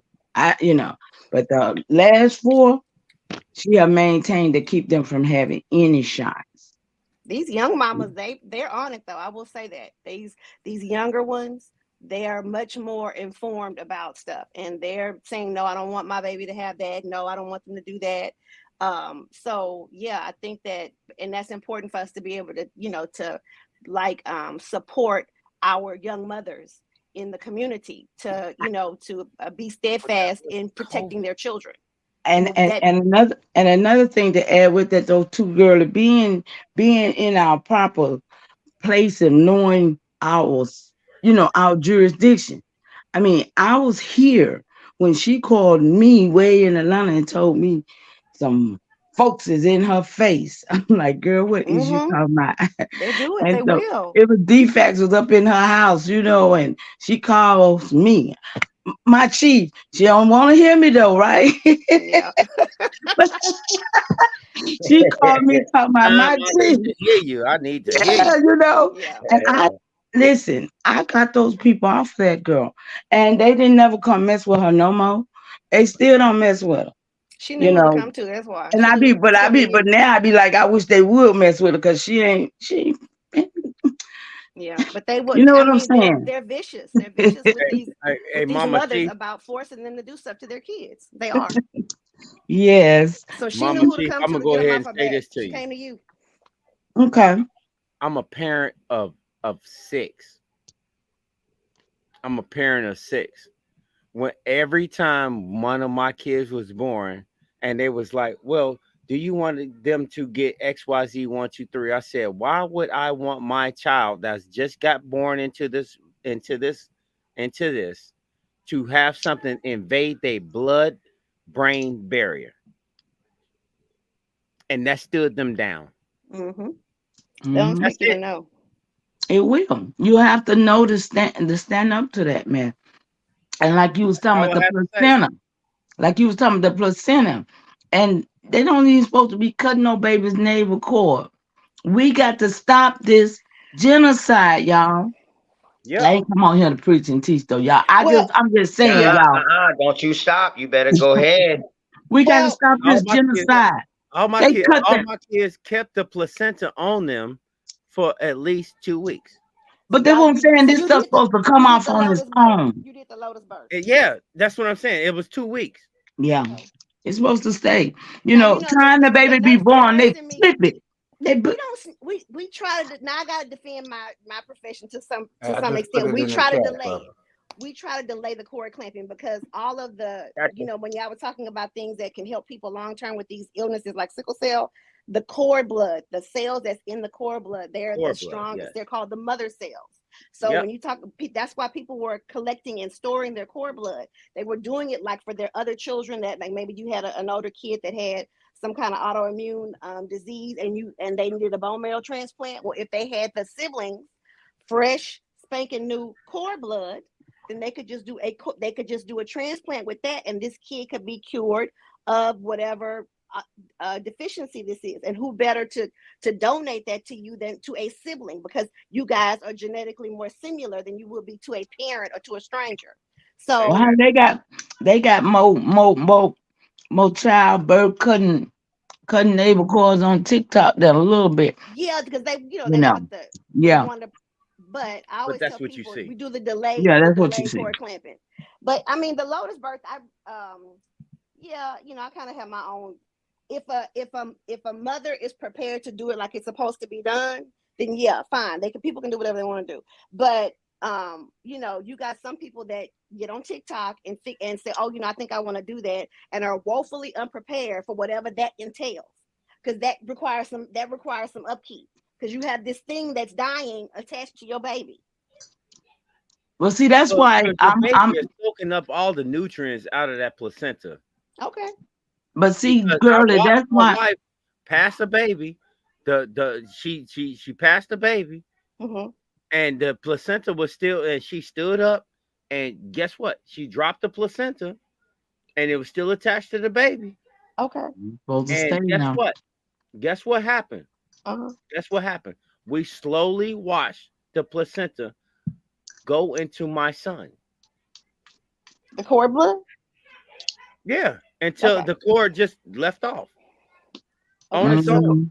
Okay. But see, girl, that's why it's important that we have you and people like you who have been in these fields, military people who have been in the military.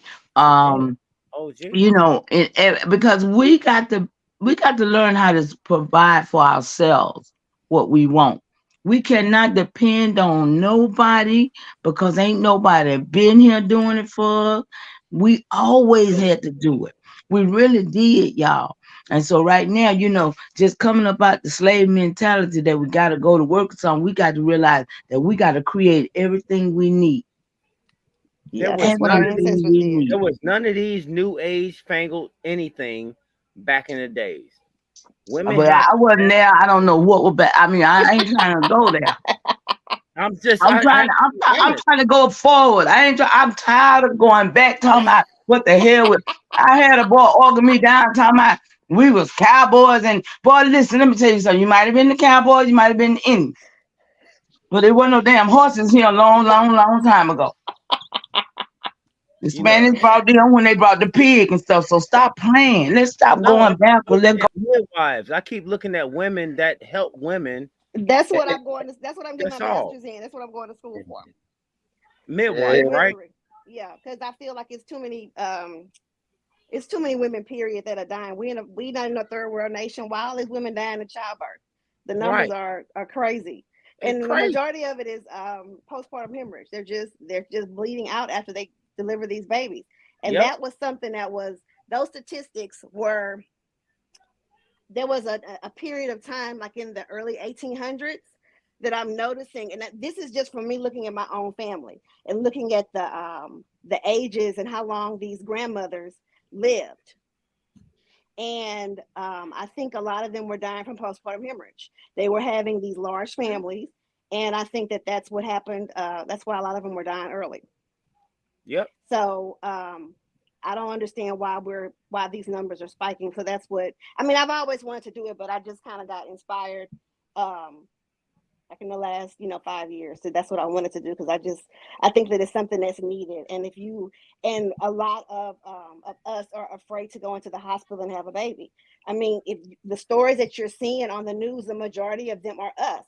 That one where that baby's head got pulled off.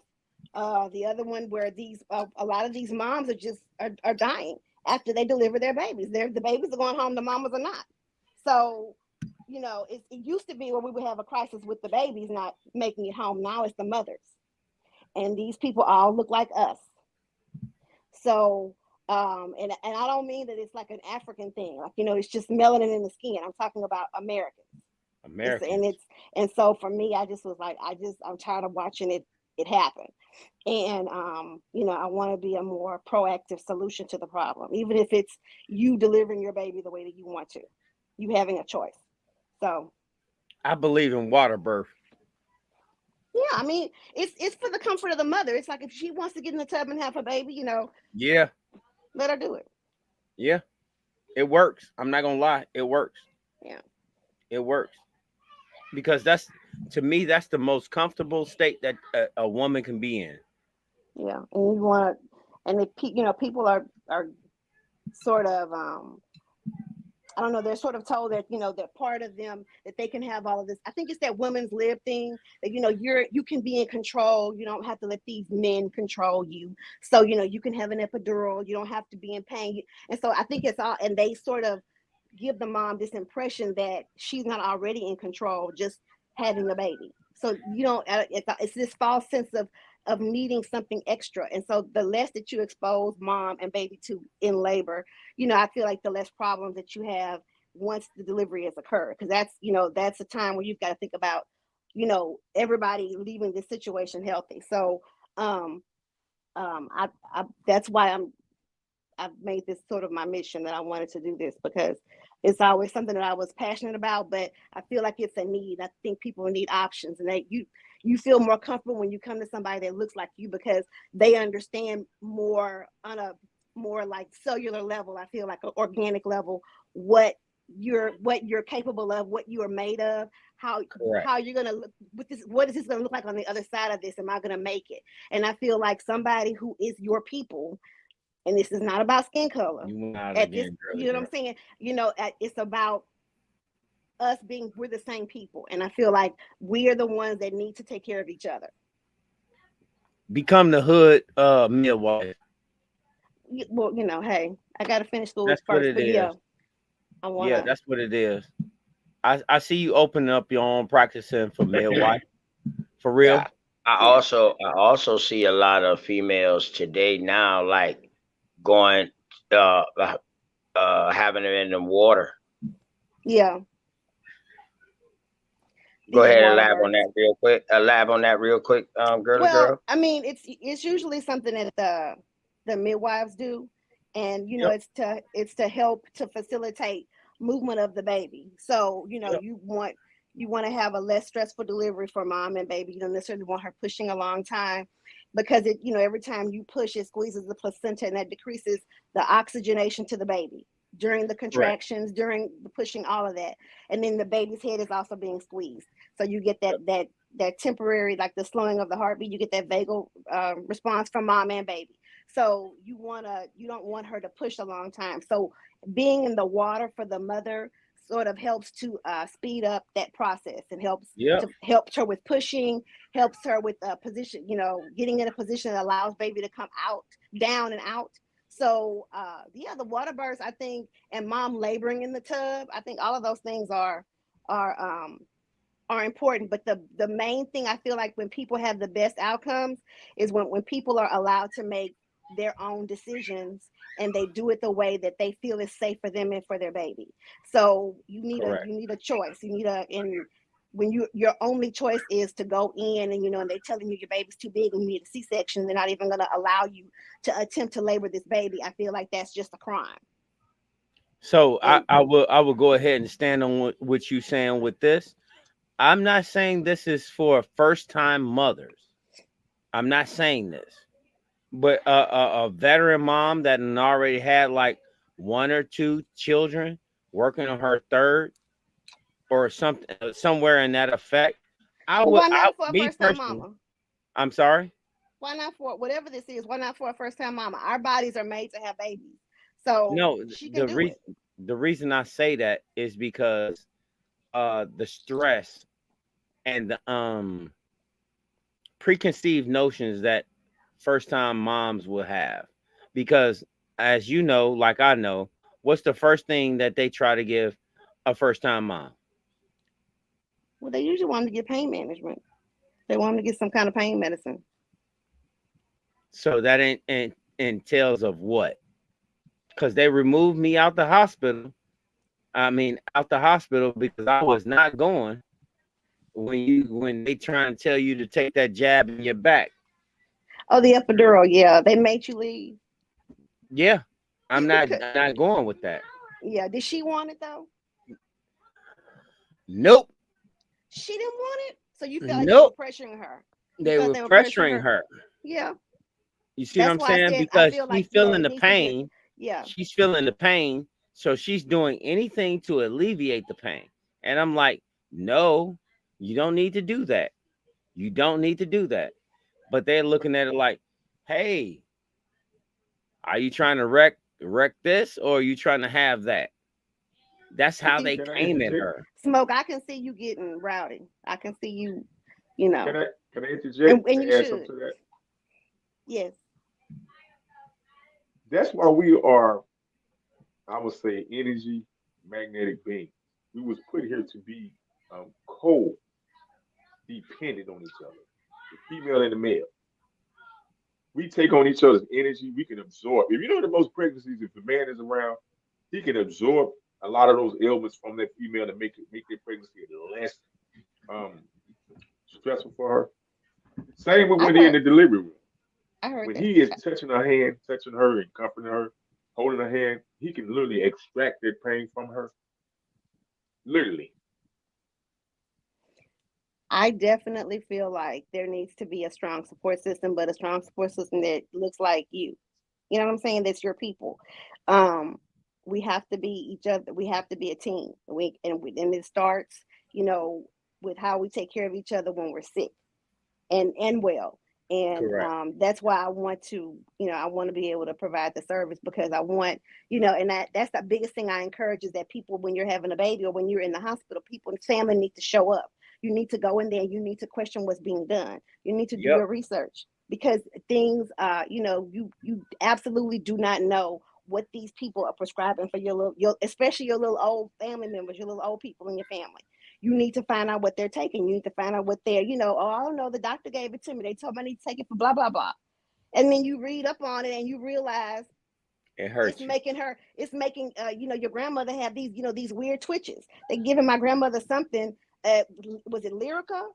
She started having these, they call them extrapyramidal effects, where they start to get these like random movements of their limbs. And she started seeing spiders on the wall. All of this was from this medicine.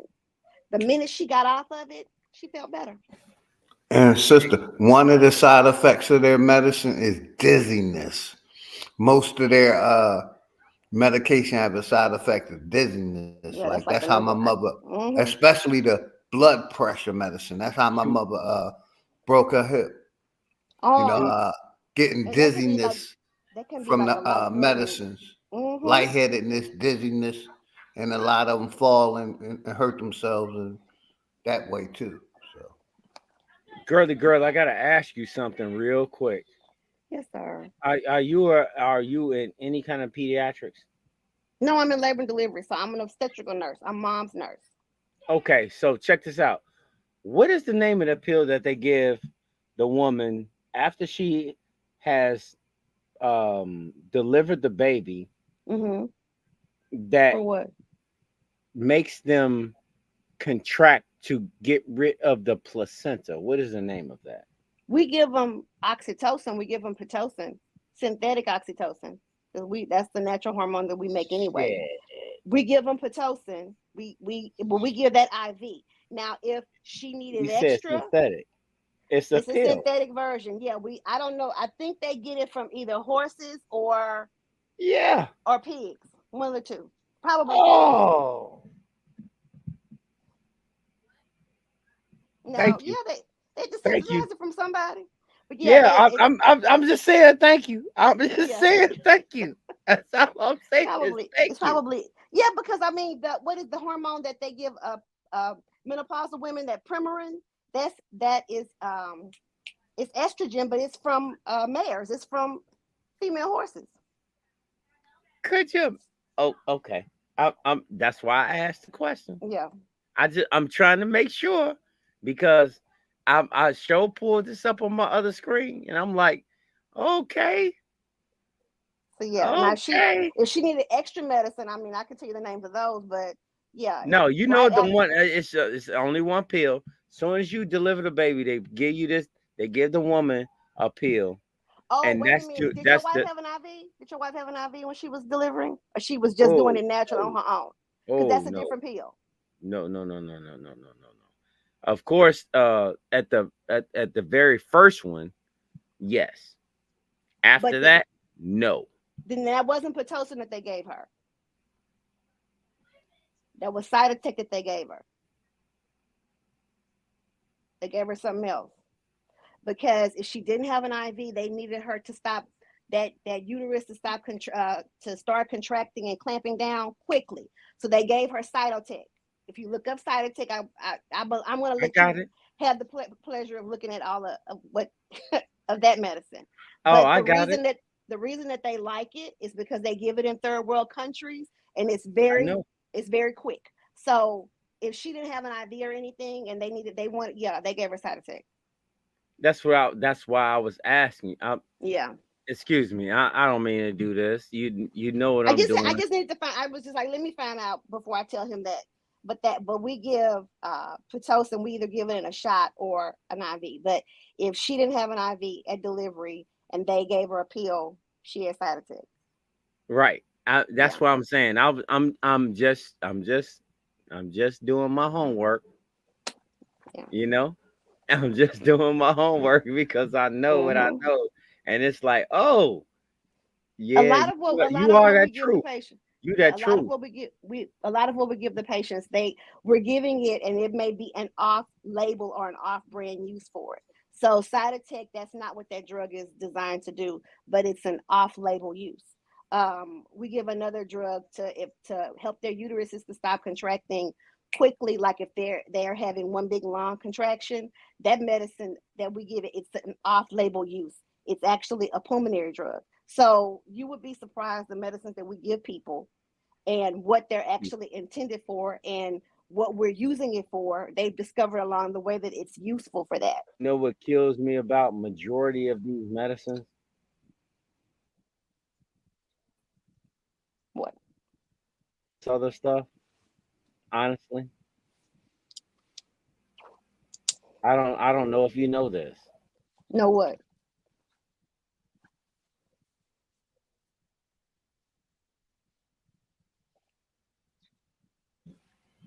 Did you know that? I didn't hear what you said. I'm sorry.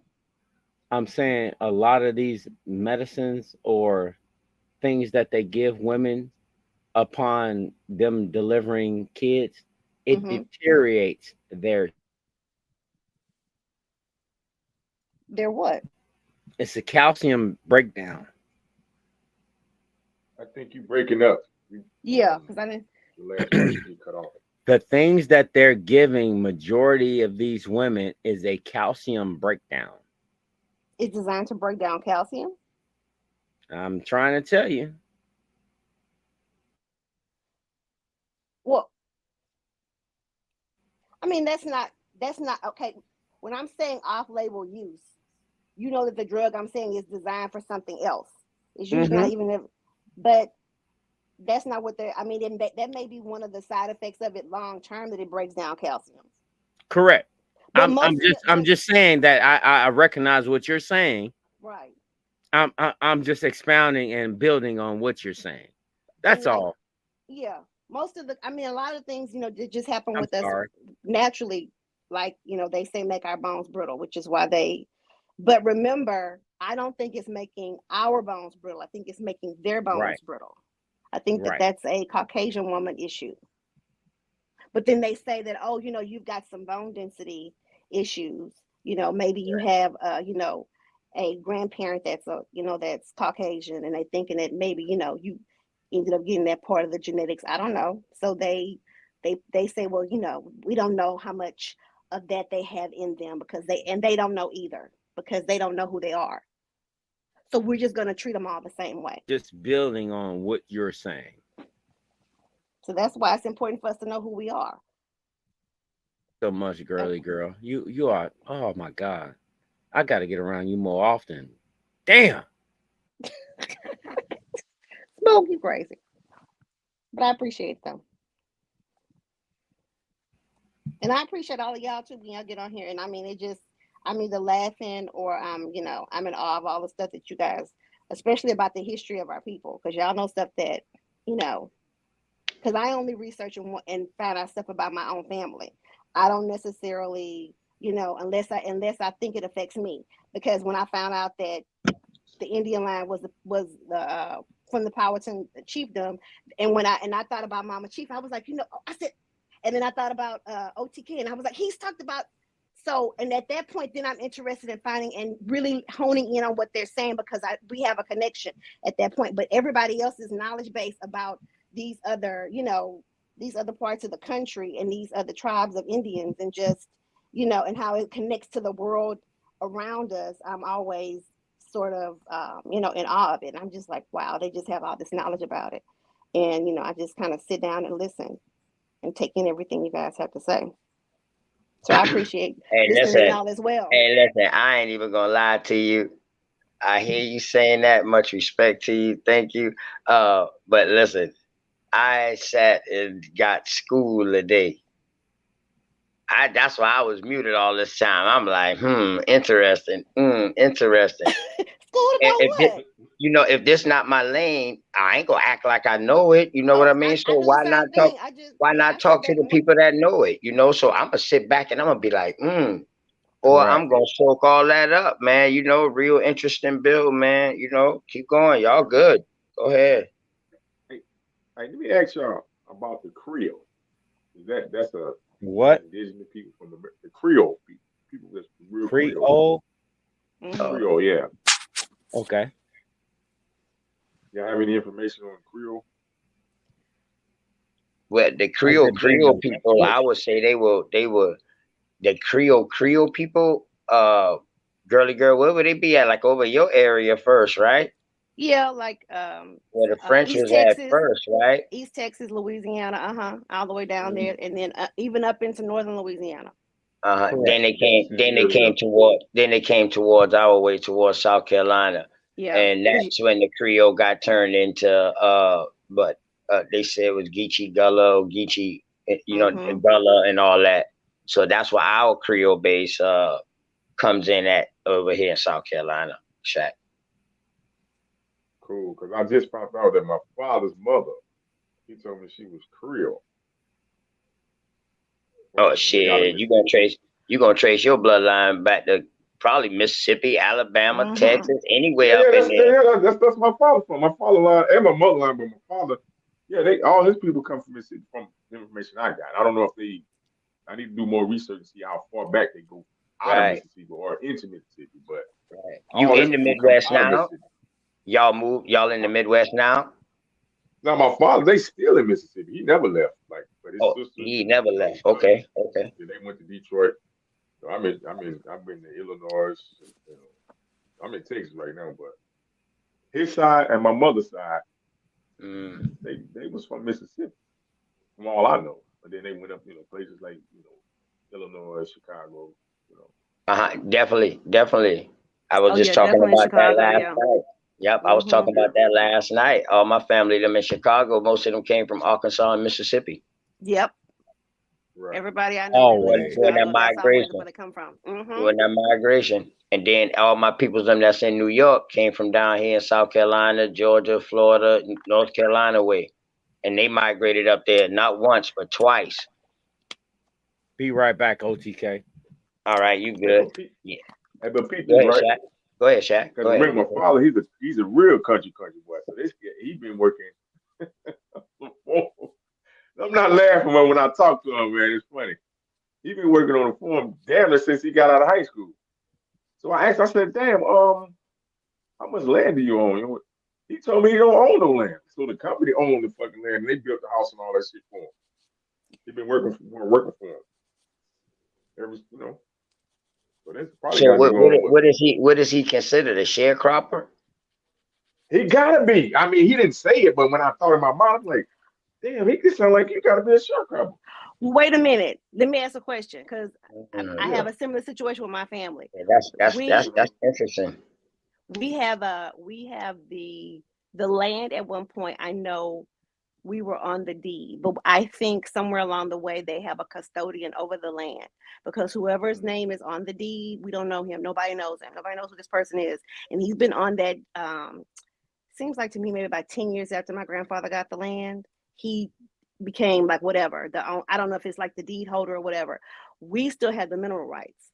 So, and they can't, and I just found out, I didn't watch the movie, but somebody said it, I think it might've been Straight Smoke, about which rights are those that they call them when they can't ever sell it from underneath the Indian. Is it second rights or something? Does anybody know? Well, I know one thing for sure. I don't know what it's called, but I'll find out for you. But I know one thing for sure here in South Carolina. If you say, like back in the day, if you had buried one of your peoples them on that land, they cannot take that land from you. If you put up a headstone or something and something to mark that grave and it stays there, they cannot touch that land. Well, I know they didn't bury him on it. And I think that once he died, they moved, they at that point, I don't know if I told you they have houses on the land. It's 160 acres, but it's almost, it's not a community, a master plan community, but it's like you'll have a house and people have property, and then you can look down the road and see another house. So they're not like a neighborhood or anything, but that's kind of what's on the land now. And I'm just like, okay, we still have the mineral rights, and they can't take that away from us. But I just want to know who's on this deed. I think it's a custodian, because I was reading that they did that. They would make some white man or whoever custodian over the land, because they would say that you were not capable of being the in control of it. Oh, so you saying, like, in other words, his daddy, them boys might have went through something or something like that, and saying that they might have turned it over to them. No, because remember I told you that he's the one made them the administrators of the land. He's a bass. Remember I told you that he's no, I'm talking about like in Shaq case. I'm talking about like in Shaq case. Like he said his father owned all this land, but they built the house for him on this land, but he don't own the land. So that's kind of confusing to me too. Like, you know what I mean? So I'm wondering if his ancestors them had owned that land, and something might have came up for it not to get taken, and so the family can always stay on that land or whatever like that, and they turned it over to them. I mean, I've seen some similar stuff like that in New Orleans, in some parts of New Orleans, like in those parishes. I had to get the coordinates for can you get the coordinates for the land and look it up? Because you can look it up on the land. Is it the BLM? And you can find out who's on the deed. Yeah, that's what I had to do. From his sister, because they live older than him. And like I said, he a country boy, so there's only so much shit he can say and probably really tell me. You know what I'm saying? Because even I asked about it, he don't know full name. That nigga don't know full name. He know nicknames of his family members, like his uncles and cousins and shit. You know what I'm saying? And it's funny because I'm sitting listening. I said, "Well, damn, what's your mother? What's your people? What's some surnames?" I found out another surname because his last name is Rambo. But I said, so what's your mother? What was your mother's surname before she got married to your father? And he told me they was Hill. I said, damn, okay, wow, I didn't ever know that. So Hill is her so-called her surname before she got married to his. And Pete this though. Found out later now. I found out this from my mother, right? Now my father never told me, so I found out this from my mother that that his mother and his father, which would be my grandfather and grandmother, they was first cousins. They married. It was first cousins. And I think, let me see this. And I think he was a twin. My grandfather was a twin. So she ended up marrying her first cousin, and they had kids together. You know what I'm saying? So I was like, damn, what? Man, that's a lot of it's going on. But his sister probably would know more information on that than he would, because she older than him. She probably know more. So I probably had to have a conversation with her. You know what I'm saying? Right. Hey, shouts out to Dots. How you doing? Goddess? Thank you for chiming in. What's going on? Hey, hi. Good night. Good evening. Hey, peace. Smoke. I don't see everyone's name on the chat, but peace to everybody. Mine representative. Peace. Big Dog Philly OG is up here, and Shaq, and hi, straight. Hey. Hey, Philly OG. And who else is that? I'm sorry. Much Shaq. respect, much love and respect. Shaq. This is one of my sisters right here from Unscrambled Minds. This is Dots right here. Dots. This is Shaq. Shaq, go ahead. Y'all can introduce yourself. You know, Hey, peace, peace. Sister. How you Yeah, doing? good stuff. I enjoyed the I definitely I couldn't tap in from the beginning, but since I've been in the chat, it was like really good, interesting, very good information, very interesting information. I love to love to listen when my sisters are talking. You know, when a woman teaches, different. Yeah, It really I get is. you. Thank you. It's enjoyable. especially when they know what they talking about too. That's You it. can tell. You can tell when they know what they talking about because the way that they speak. It's like I know this, and I ain't telling you nothing that I don't know. But hey, Right. still go look it up. Yeah, go look it up. Still You can go find look for it up, yourself. though. You Fact. know, Make sure that's sourcing. You know what I'm talking about? for sure. It made So I me try to so. stay true. I want. Oh, sorry, OTK. I wanted to go back to something that you guys were talking about a little while ago, because y'all was mentioning a few things and it piqued my interest. But in regards to like the organ harvesting, you know what I mean? Yeah. And it reminded me of like when my mom was diagnosed with cancer. They said it was stage 2. She was diagnosed with an aggressive form of uterine cancer, right? Yeah. And she was in her 60s, very young. If ever you saw my mom like in real life, we all look like siblings. You know how they say black don't crack or whatever, and how we age. Right. Really and truly healthy, fit, the whole 9, right? So she goes in, she's diagnosed with stage 2, this aggressive form of uterine cancer. And the thing they kept pushing was for a hysterectomy. And what they were saying was that, like that is usually, they find that they've had the most success, right, with these types of, I guess, cancers, like in women especially, that they recommend doing the surgery, and pretty much taking out her womb, uterus, everything like that, having a full hysterectomy, right?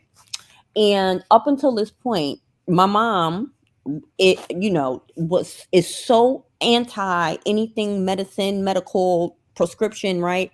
Like all Right. of the jewels that I was raised on in terms of like, what bitters and herbs and tonics and roots to take for this, that, and the third.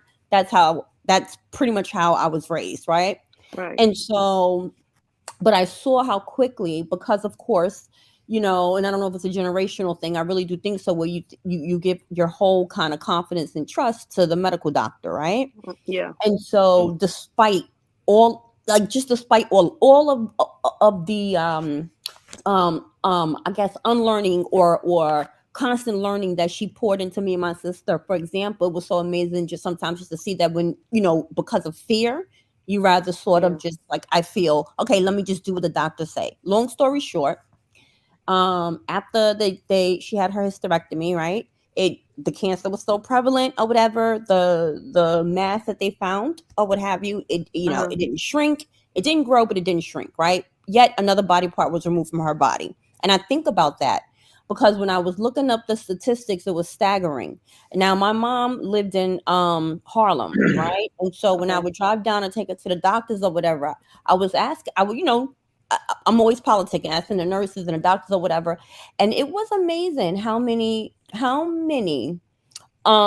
women literally are walking around with hysterectomies, much younger than my mom, because that is something that they have been pushing heavily when it comes to, I guess, certain types of cancers, especially, with the removal of that. And it makes me wonder, especially because, it's not like it's a huge success rate. So long story short, she transitioned from that a little over a year ago, but that stayed with me, right? And so to I guess to my first point when it comes to that, and I know you guys touched on that somewhat, but what is your stance around that? On them. Can I get a clarification real quick, girly girl, before you move on? Is that UTI? What that she has? Yeah. Is she talking about UTI? urinary tract infection is what that is. No, she's talking about uterine cancer. Right. Her mom. Right. Yeah, That's what I'm saying. It's two different things. Yeah. No. You understand where I'm going with this? I'm trying to get a general basis. I'm a man. Oh. I'm a man. Well, so I'm trying to get a general basis. I'm not meaning UTI, but I know that's uterine. It's two different. If you're meaning like just the letters of that, UTI stands for something else, and that's another body part. Right. I'm this is her uterus. Right. So no, they don't have anything to do with each other. Uterine. Mm-hmm. Uterine cancer, as opposed to urinary tract infection. Okay, so it's all right. I'm gonna digress because I want to say something, but I don't want to be on the back end on this on the wrong side. So I'm gonna just digress. So I'm sorry, Dad. You were saying that how do I feel about them having the surgeries? Yes, like as a solution, and tying that to just the increasing number, especially of our kinfolk, right? Having these things, these types of organs taken out their body. I don't know. I kind of have mixed review because I know that we get these really aggressive types of cancer for whatever reason. The kind of breast cancer that we get is aggressive, and then same thing with this. So I'm on the fence with it because both of my parents had cancer and had surgery related to them, and they survived it. So, but then something else happened. So other things happened to them, and I don't know if it's a result of them having this thing done that the rest of these problems all multiply because so it's kind of like I'm on the because I see the things in medicine that people get better and they go home. So a lot of times I'm on the fence about it because I'm looking at my people and I'm saying, well, what do you do? Because you've got people that survive and that go home and they have a happy family and their moms and dads live 20 or 30 more years. And then you have these other parts of our community where people just don't go home.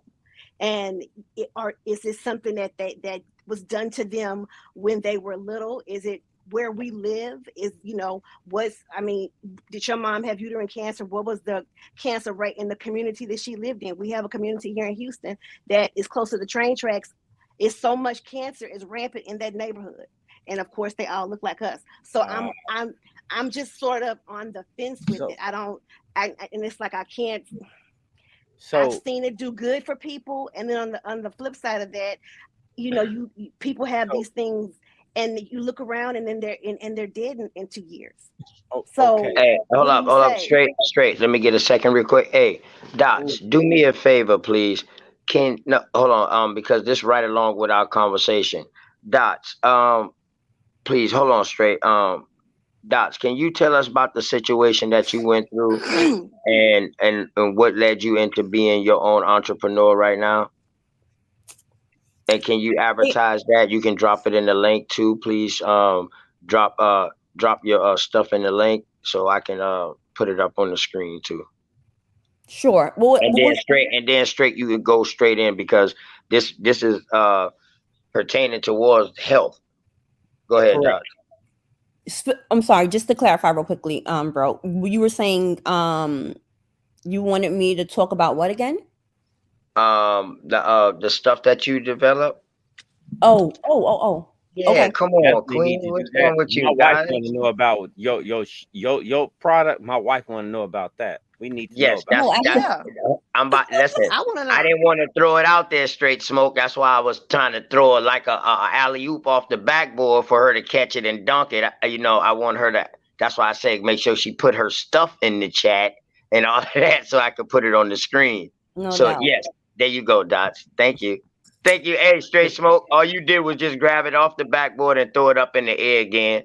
I gotta do it. Go to Candace Parker. Go slam it home, Candace Parker. Let's get it. Go ahead, baby girl. Thanks again for the promo. Okay, so yeah. So I own a all natural, organic, pure, whole nine thing, right? Health and beauty business, right? And I started it. Actually, this is probably going on year 7, I want to say. And how it came about how it came about was because my oldest son always had very sensitive skin, right? And I remember when he was a newborn, I'll never forget this, right? He had broke out in these little bumps, right? And I'm freaking out. Oh my God, oh my God. So I take him to his doctor, whatever, and he was like, "Oh, no problem. We call this baby eczema. You know, give him Aquaphor." At the time, as he got older, what I was noticing is that every few months, right, he will get these seasonal allergies where when he would cough, it would sound like that rattling, kind of like, you know, the mucus kind of feel that deep heart. Yeah. What's going on? And every time I would take him to the doctor, you guys, right, they would prescribe stronger and stronger steroids. And so, and so it was crazy. And talk about the shakes, right? So let me fast forward this. So as he began to get older, okay, what I was noticing is that it wasn't getting better. It was almost as if it was a Band-Aid over a gaping wound, right? And I'm always very conscious about what we eat and all that kind of thing. And it was blowing my mind like, yo, why is my son keep having these allergies and these skin issues or what have you? And I remember talking to my Nana. She was alive at the time, my grandmother, my big mama for real. Or whatever, and she was telling me, you know, what to start making, the salves, the natural cream stuff that I grew up with, right? My grandmother's from the islands, Barbados, and I was just like, oh, and that's what I started doing. I started creating, and I started making literally. I changed everything, so no more store-bought products. I started making the body butters. I started out with, of course, shea, pure shea. And so basically that's how it started. And to be quite honest with you, sometimes we forget, right? Like how they say the skin is the largest organ on our body. Right. And we can be very conscious about what we ingest and digest and eat and all that stuff. But oftentimes we forget that what we apply on our skin topically, it only takes 10 seconds for it to absorb. And so if you're putting on, let's say, deodorants, or if you're putting on lotions, hair oils, and you're looking at the ingredients, right? The first 3 to 5 ingredients make up the bulk of your product. And if you cannot pronounce the word, or if you're seeing things like metallic, metals, or whatever the case may be, and you're putting that on your skin, your body's absorbing all of those toxins, right?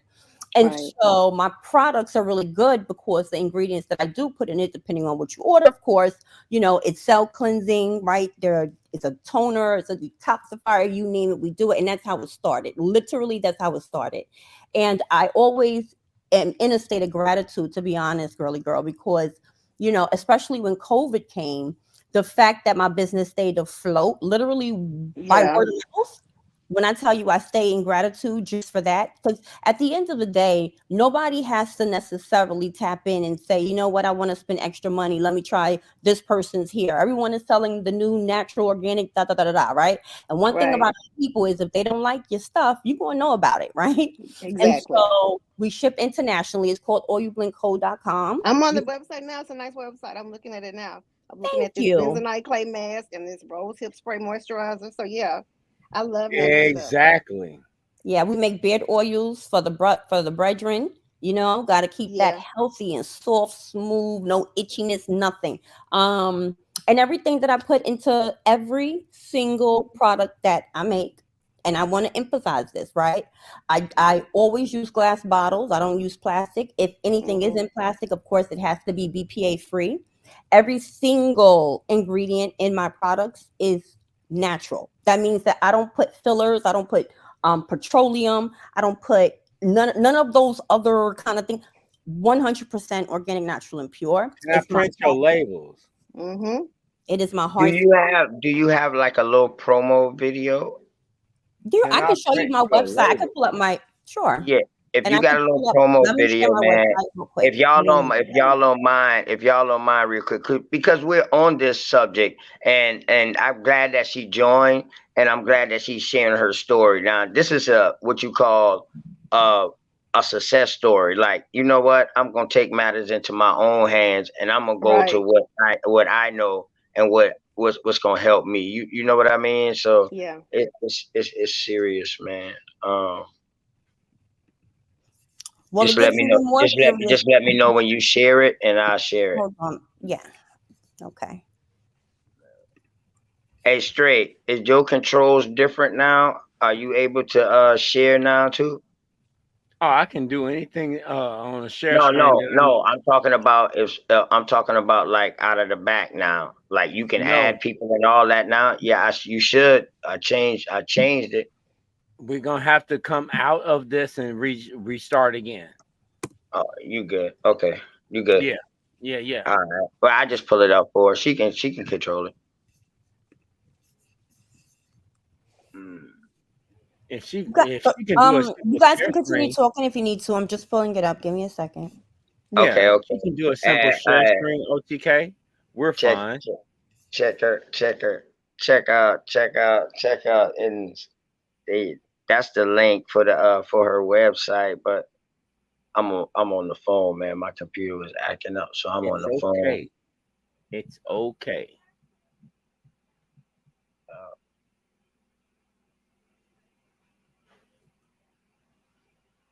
Yeah, man. It's been a great build today, man. Y'all got to definitely go back and watch the beginning, man. Yeah, If Bap's y'all interview was hilarious. Hey, listen, if y'all want to have a good laugh, man, I'm telling you, man, roll one up, grab you some food or something, man. If you could put your computer on the TV screen, That yo, back last and story he forth. told us was a doozy. I was like, I can't even Oh, believe what he's saying. And his look on his face when he was telling man. it, I was like, that was the best part of it. Yeah, it was Right, funny. He was good. right. Oh, man, great bill. Very informative, too. You know what I mean? Um, Yeah, Supreme Chief that came up. I didn't get to finish talking to him though, but I definitely gonna do one with Top. I already know when he get back and stable, I'll politic with him. I hit Yeah. him on the gram. I already know he willing, man. But yeah, Yeah, I think man. that's a good idea just to interview people that, were here before and sort of Yeah, broke the ground. that Yeah. paved the way for me. I don't care. I know I can't speak for everybody else, but I know they paved the way for me. They How created a about that? lane. Yeah. Yeah, pretty And I mean, much. it created a lane for us to be able to come and learn from each other and to sort of reconnect as a community because we've lost that because everything that we had in mind about who we were, none of it was true. So it was only those few sparks, those few grandmothers out there that passed along the information and say, hey, you know what, we got Indian in our family. And that's really those words, that particular phrase is universal with anybody you ask. They say the same thing. So as a community, we have to reconnect, and they sort of created this space for us, and so that we can do that. And Right. And the crazy thing is, right, we must admit when we must have to add that little missing gap in between there where some people might not have been raised by granny. Right. Or not have been close to granny. They might have Right. moved, mama might have got a daddy, might have got a good job, and they had to move, so they wasn't seeing granny as much as us who was still here with granny, who granny had to raise because mama out there, daddy out there wilding, and you know what I mean? I Right. think we got more of the oral tradition than the ones that's not there. Definitely. That's why, you know what I mean? We can you know what I mean? Those of y'all that were raised by y'all big mamas, I definitely can say that y'all have a different understanding of it than those that just have grandmothers in their lives. Even though I was very close to my grandmother, y'all's story is different because my dad was raised by his grandmother and his connection to it is different than mine. And his stories were different. And just like things that they did growing up, just the stories and stuff that he would tell, it's different because y'all have another type of connection to it because the grandmothers had a closer connection to the people that actually identified themselves as Indians.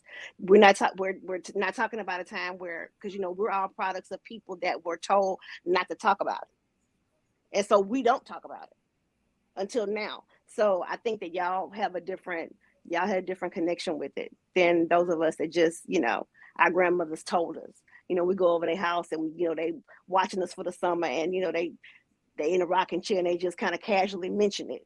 I think y'all have a greater understanding of it, which I think is a good thing because y'all have a set of information that we don't have, that the majority of us don't have. And see, that's the crazy thing because that's vice versa.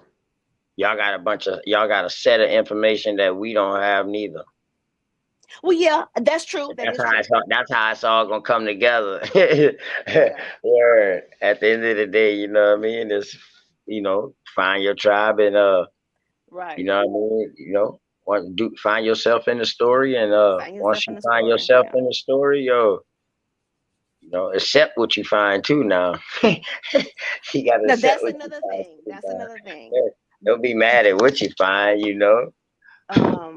Yeah, don't be mad at what you find, and like, I just wish more people would be more of accepting that this still is a positive. It isn't a negative. Finding out that the stories that we were told was not true, that we still have something to be proud of, that it's not, because it's almost like people feel like if we're not connected to Africa, that we have nothing, that we just, so what you trying to say? And it's just like, I'm trying to say that we're not African.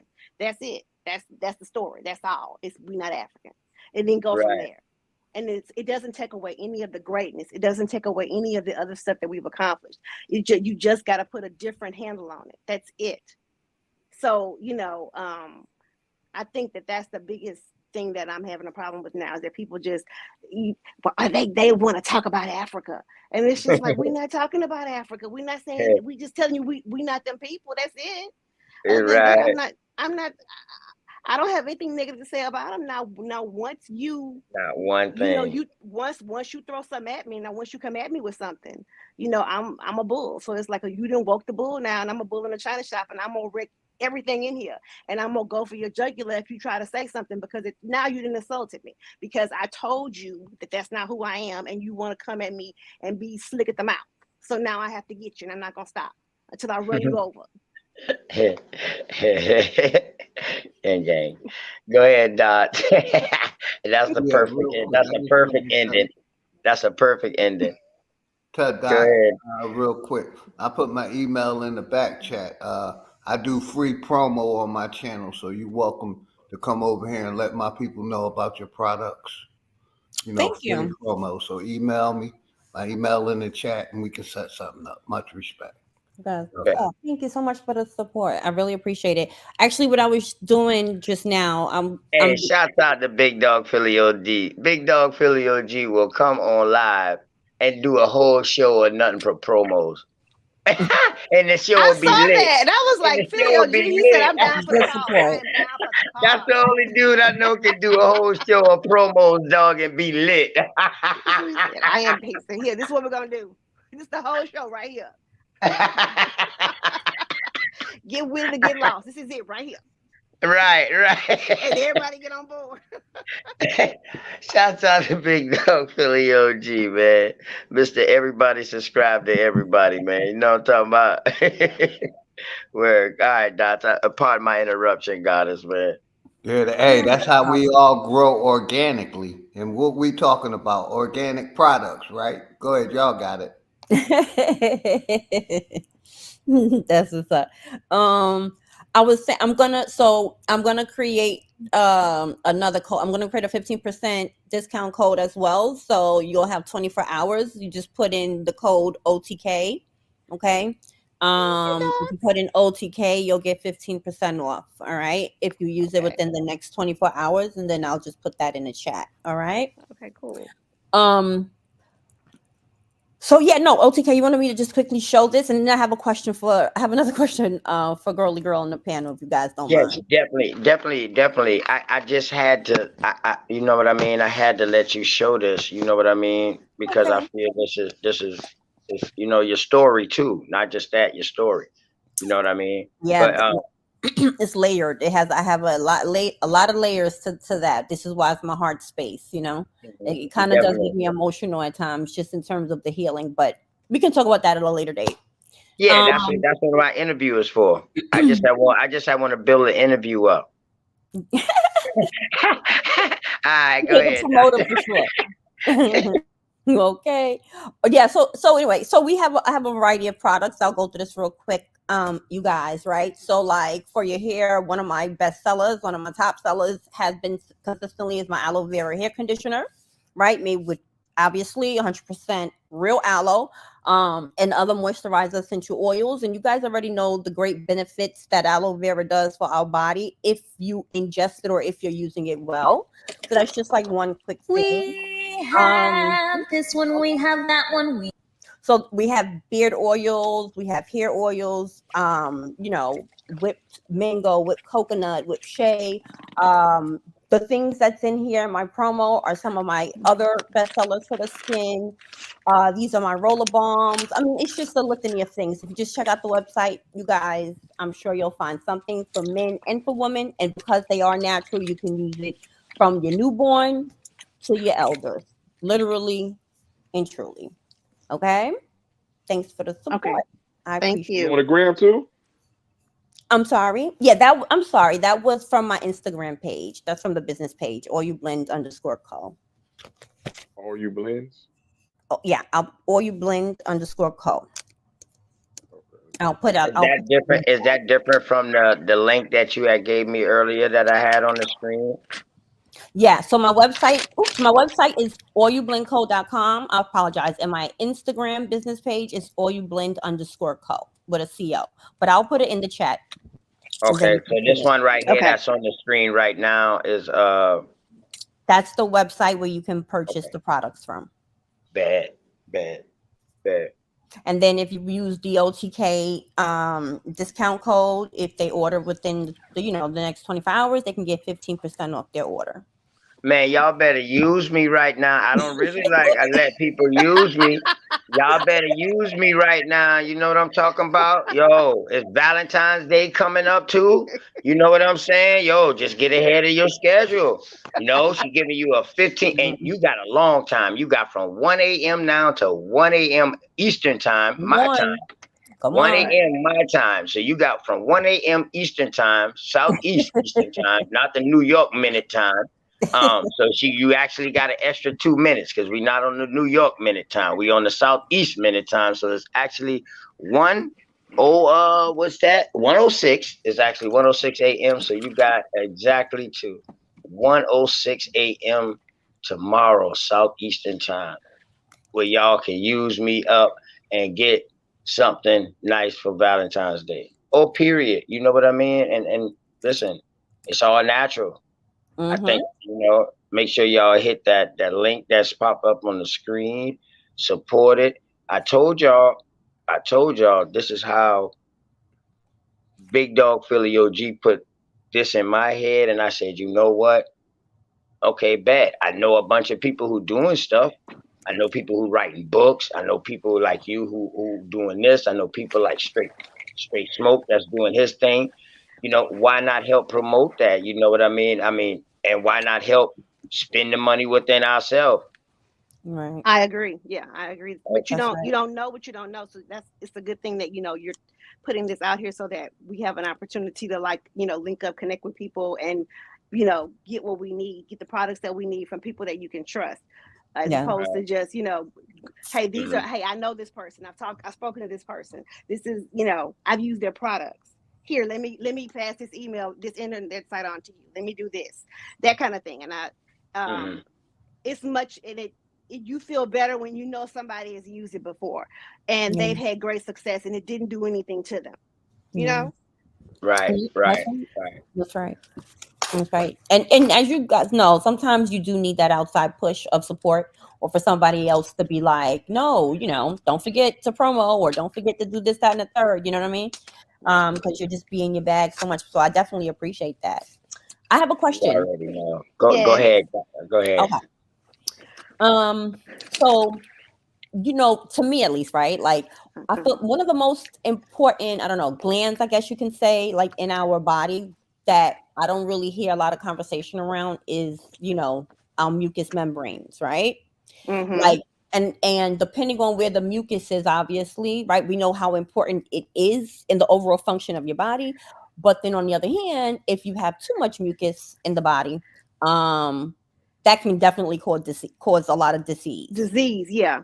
Yes, right. So can you sort of unpack that a little bit?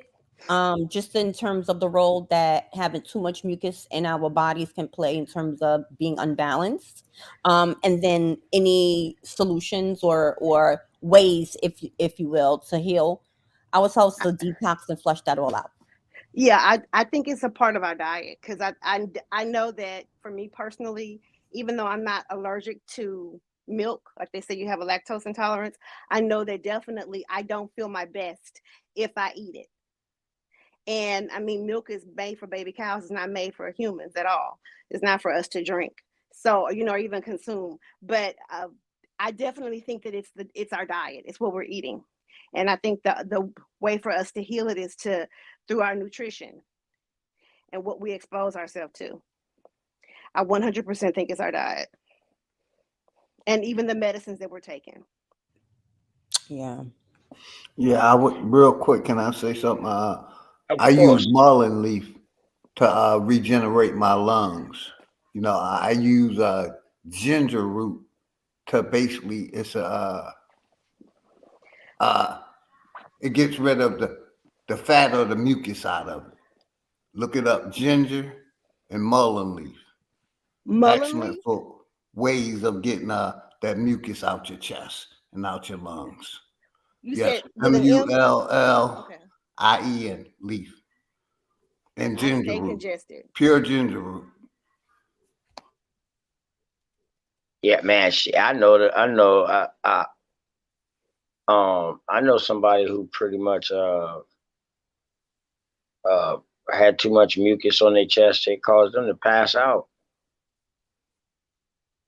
like cutting off the circulation. Mm-hmm. Wake up, don't know what happened. Yeah. I was like, dang.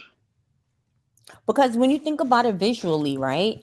Like think about when a woman gives birth, right? And when the baby comes out, her womb or what have you, and is covered by that thick, mucus membrane. And That even though it that seems vernix. Mm-hmm. right, even though Yeah. it seems so maybe flimsy and see through, but it's so strong. You know what I mean? Literally. It's thick. So just, I'm sorry. That vernix that they're covered in is thick.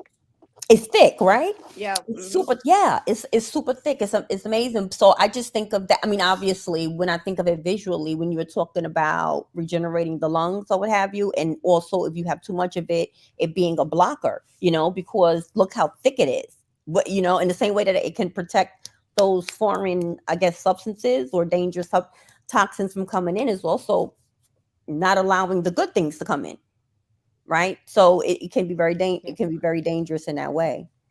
But I always say, I don't hear a lot of people talk about that. And I think that's such a fascinating conversation that could be. Me and my mother were talking about it the other day, and I was asking her, that I had heard them say that women get like increased congestion or just production of mucus the older they get, and that maybe it was hormonally based. And she was telling me, just something she had heard over her lifetime, but it's definitely an issue. It's like, and for me, I thought it was just environmental. I said, is it just because I live I'm in Southeast Texas and people are more congested here? They used to say that people would go to Arizona when they want to retire. It would help their asthma. It would help their lungs clear up because it's drier there. But I think that it's what we're eating. I think that it's because I definitely can feel the difference when I don't eat milk. When I don't drink milk or eat milk-based products, I can tell the difference. And I know that one of the things is that it's the congestion increases. I mean, it's almost like night and day, the difference. Yeah. Everything you consume, right? I'm just saying, like, I may eat milk, drink milk in my cereal. I may have, something with cheese on it. I may have some ice cream later. Right. I may get on a milk kick where I just want, I may have, real butter. I don't want the other stuff. So I don't realize just haphazardly I'm exposing myself to all of it, and then the next day I feel like shit basically because I have all this, I do. I feel bad, and I'm realizing, it's all of that milk that I was exposed to. Yeah, and a lot of females drink a lot of dairy. You're right. Y'all consume a lot of dairy products. Yep. Milk and dairy I products. was gonna say shout out to the sister with the herbal remedies, because what this corporation did, they demonized, herbal remedies. They did. And basically, push towards Western medicine. But those herbal remedies are still working. Of course. Even though you got to be real careful because they playing with different fruits. Make sure your fruits and vegetables are real with seeds in them. We know about the fake lettuce, but most of those herbal remedies are working, What? and they don't have a side effect. That's the mind blowing thing. The fake rice too. You right? The lettuce and the rice. Yes, sir. Fake rice too. Yeah, plastic. And I keep up on my olive oil. I make sure that it's single sourced. It's 100% organic. And so, but fake rice. What's with the fake rice? I love rice. Yeah, the plants. You hear about China? This is before the pandemic hit. China was having a lot of recalls, man. The lettuce, I heard about rice, it. plastic. Yes, sir. Yes, sir. Wow. I heard about the other they demonized the herbal doctors and knocked off a bunch of them. Go ahead. My bad. No. I'm listening to you because I heard the whole thing about John D. Rockefeller and what he did to his the pharmaceutical corporation, how they created the AMA and all of that. I mean, I learned all of that here. I don't know if that was BAP or if that was Top Cat that I heard that, or maybe even Dane, but I heard that being in this community, I wouldn't have ever known that about just how diabolical these people were. And I can't help but think in my mind that it was. I mean, no, anything. I mean, just their attack on, like he said, the natural, naturopathic just medicine. Like I can give you a perfect example. We were taught 3 meals a day was healthy, but that 3 meals will lead you to obesity, diabetic, and having heart attacks. I'm gonna say this real quick. They taught us about meats. Meats was the protein and carbonated fats that we need. Now, you know what? They founding protein and shit, and people are gonna be eating shit burgers to get protein in a minute. Yeah, I mean, y'all. That's why it's so important for the sister. I'm glad OT whoever. But yeah, even the milk. They lied about the health. The milk was good for the bones. They lied about the carbonated fat and the proteins. You know what I mean? So we can see through a lot of the lies that these doctors are still telling, and the corporation is still telling. They're still saying 3 meals a day. Look at the standard American diet. Yep. There you go. They're still pushing it. But yeah, we definitely got to move away from these lotions and perfumes because that's going to cause mucus buildup too. All these scented fragrances, like a lot of women, the body baths, all this scented stuff is causing mucus. I can tell because once I had to change my diet from diabetes and certain stuff, me just putting on certain lotions and certain soaps, body soaps, it's a lot of mucus build up in the back of my throat. Just by touching my skin now. Wow. And a lot of people don't know that because we're so used to doing it. So when you stop from doing it and then you start back using it, you can smell the chemicals. Your body will react to those chemicals that's in those products. Literally. You will literally gag. Seriously. So I can't even use the deodorants and lotions and fragrances like that. Hardly, you know what I'm saying? Because I get the mucus buildup. Even eating chicken. I notice when I eat chicken, that mucus, I have an excess of mucus buildup. And you will only notice things if you do your process elimination yourself to see what it's causing. You know what I'm saying? It's so normal to us now. And that's what I was saying. Ginger is an excellent anti-inflammatory. It gets rid of all that inflammation, that mucus, all of it. Look it up. Ginger, cloves. You know what I'm saying? One more again, I'm giving y'all this link again. Y'all having another opportunity to use me. Matter of fact, Dots, would you please go after you finish? After we wrap up, can you please go in my comments and put this link inside my comments also?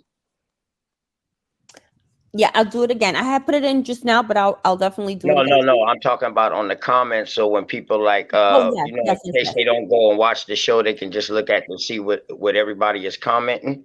So it can Absolutely. also be there. That way it'll be permanent. Absolutely.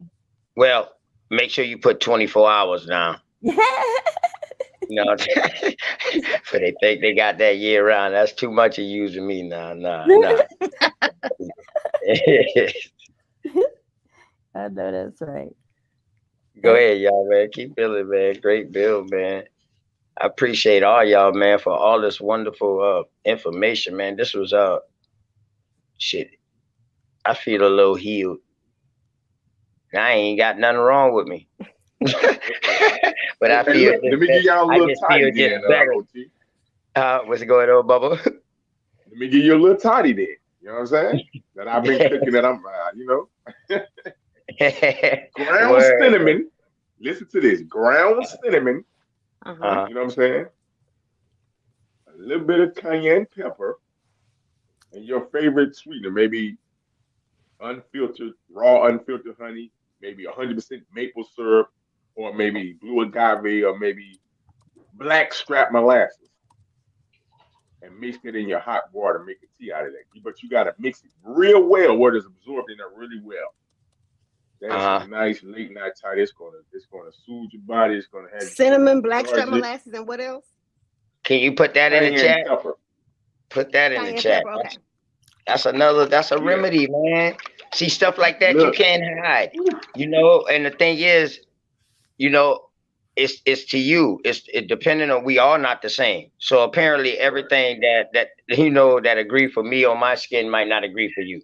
Cause I know people that try to wear the same cologne I wear, but it don't smell the same on them. Does not. Right.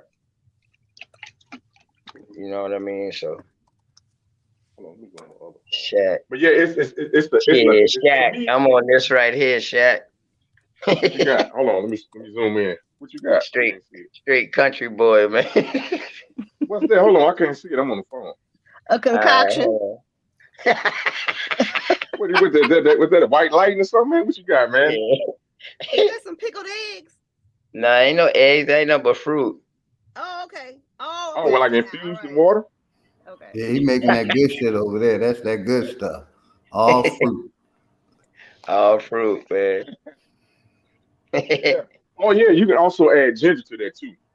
See, I like my stuff spicy, so you can actually add ginger to that too. You know, ginger root. But it's going to relax your muscles. It's going to make you sleep well. Okay. Yeah, it's a good muscle relaxer and a sleep. Okay. You got trouble sleeping at night. Mm-hmm. That's what's up, man. Hey, listen, man. Hey, this is what I love. I love good conversation. Even Shy Son, somebody who I don't agree with, was saying some key points today. You know what I mean? Some shit I could agree with today. Like, damn, boy, your health mean more important than anything else. You know what I mean? So I'm all for that shit, man. When it come down to the health and talking about health and stuff like that, shit, I'm all down. I'm all down to listen to that. Word, because everybody, you be amazed at how many people are creative like dots. Yeah. Or how much people have that much information to where we can ask a question and it either have the answer or either have somewhere to go to look for, to either dig deeper. You know what I mean? Like Girly Girl, and you got Big Dog Philly OG. You know what I mean? It's a bunch of Big Dog Philly OGs out there. We know, we just don't know. But I'm glad we got the ones that we got, and I'm gonna take advantage of y'all being around me.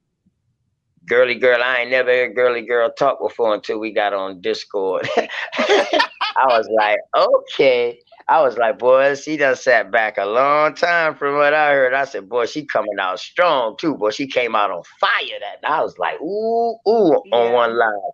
I was like, damn, there you go, Girly Girl. I had been cutting up in the chat, and I was just like, you know what? I'm just gonna break out today. I don't know. I forgot what subject it was, but I was like, I cannot drop the link. I cannot just sit over here and bang in the chat. I gotta say something. So, yeah.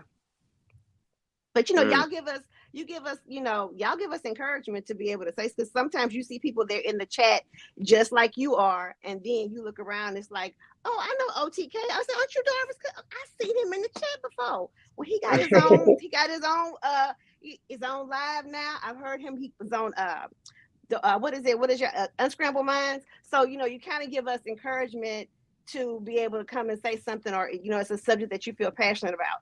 I don't always want to talk, even though I can. I don't always. I enjoy sitting back listening to y'all. Y'all it's just, I don't know. We Indians, because it's like, okay, I'm listening to them, and I hear my dad, or I hear my aunts, or I hear family. I hear people that I'm familiar with in their conversation, in their tone, in their cadence, in their voice, all of it. So it's like I can sit back and listen to y'all sometimes for hours, and talk about nothing. But it's it's all love, and it's all family. So yeah, y'all have given me the encouragement to come up and say something sometimes. That's why today I was just listening, and then I was like, drop the link. I feel like I need to say something. Right, I'm glad you did, because you and Straight Smoke was and Big Dog Philly OG was having a great interaction, man. A lot of info was disclosed during that interaction, man. I truly appreciate it, and I tell you what, I guarantee you, the people who watch it appreciate it. Yeah, they might. I hope they probably got to rewind it a little bit and write, or if they had a pen and paper, they was writing stuff down. Yeah, that's why I'm like writing stuff down now, because I'm listening to Shecky gave this. I love a hot toddy, and he was saying you drink it at night before you go to bed. I was like, oh, hold on. Now, what was that you said put in there? Because I love that kind of stuff. So you learn things, sit back and listening to your people, things that you never thought about. All the healing properties of just stuff that we were told about as a child. Y'all have more insight on that than I do, because it was almost as if people kept it a secret in my family. I know we have people that practice it, but I have zero clue. And for me, that's almost all because I'm a nurse. So I'm into anything that's going to heal the body, that's going to make the person well. And y'all have a whole wealth of knowledge that I don't know anything about. So I'm keenly interested to sit and listen to what you're saying, and learn from you. Right. So you said a mouthful there. I'm go ahead. OTK, can I say something real quick? You said that's a mouthful. Let me say something. Go ahead. Yeah, that's definitely a mouthful, because and that is something that I definitely speak on and kind of follow, in terms of sitting back in a cut, right? And listening to understand versus like listening to respond, kind of thing. I often, in my opinion at least, I feel like sometimes when people get caught up, right, in the trick bag, to where the super ego becomes involved, and sometimes that gets to the head, or maybe it's almost like it becomes a pissing contest. So it stops being about allegedly to teach or information, and then it becomes like this, it becomes like this battle of the ego, the super ego. And when you get into that kind of, like, I don't care. I don't. Yes. If you need to step out in front of me, I'm cool with that. Because I'm comfortable in myself that if you know more than me, that's fine. And I don't, like, my little sister is smarter than me. I have no problem telling everybody that. But it's not to say anything bad about me. It doesn't take anything away from me. If anything, it's going to help to heighten me up, because she's gonna take care of me one day when I'm old. So it's like, hey, I'm cool that she's smarter than me. Same thing in this community. If y'all are talking about something that I don't know anything about, or I may know something about it, but maybe you know more, I'm cool with sitting back and allowing you to, because you're teaching all of us. And it's only going to elevate us. It's not going to elevate me to try to out talk you, outdo you. It's just not going to work. Right. And oftentimes when, like my, when I growing up or whatever, right, and before going to parties or what have you, my mom or if my aunties was in the house or whatever, and they'll, how you, before leaving the house, they'll be like, all right, don't run the playlist to you. One thing that we were always taught is like, okay, listen, when you go to a party for something and something starts to happen, something pop off or what have you, and you see the crowd running, oftentimes the person will panic and you kind of just get caught up in the flow, right? What's happening? Everybody's running one. Versus if you just post up, lay up, sit up, stand up against the wall, for example, if you're playing it quiet or keeping quiet or being still, more chances than not, you're going to get out that place safely, right? One, because you wasn't running your mouth too tough and you wasn't following the crowd. You wasn't trying to be in the thick of things, right? So you were still enjoying the show. You were still a part of the action, but you ain't get hurt, baby. But you got to see the people who got hurt, okay? Follow where I'm going. Free game. I hope y'all caught that. So oftentimes when they start getting into this battle of the super ego and the clash over quote unquote information and who's the biggest, the baddest, the smartest, the loudest, not realizing you just expose your whole playbook, right? Because you're supposed to be allegedly a great chess player, right? But you're running your mouth so much that really you done exposed your whole thing, right? Versus the person who really just be sitting back and listening and taking notes, right? That's really what it should be about. Because when you do sit back and you do listen and you do take notes, truth be told, especially if you like to play games or if you claim to be a chess player or whatever, you don't even need to strategize that much more because, again, the other person is running their mouth, showing their hand. You know what I mean? So sometimes I say, how good are they really at chess? Are they as good as they say they are? Maybe if they're the ones that's tooting their own horn, maybe they're not that good. So I think that's a lot of times that's what it is. And sometimes I want to sit back and listen to see who's in this jet. You really do find out who you're talking to, and people will reveal themselves. You just sit back and let them keep talking. They're going to tell you who they are. And I'm saying, whose information do I need to listen to? Because you can tell if people have your best interest at heart. They're just giving out the information because, hey, I have it, it's available, and I'm giving it out for everyone's benefit or my own self-gratification. Which one is it? And people typically, I feel, will reveal themselves about, who they are and why they're here. There's a lot of times because I'm sitting back and I'm saying, I wonder, does anybody else see this? And I realized, 10 other people saw this. They all saw it. So, you find out who you're dealing with and who's real and who's fake, I guess is what I'm saying. Yep. Because time always will show you. Yeah, big time.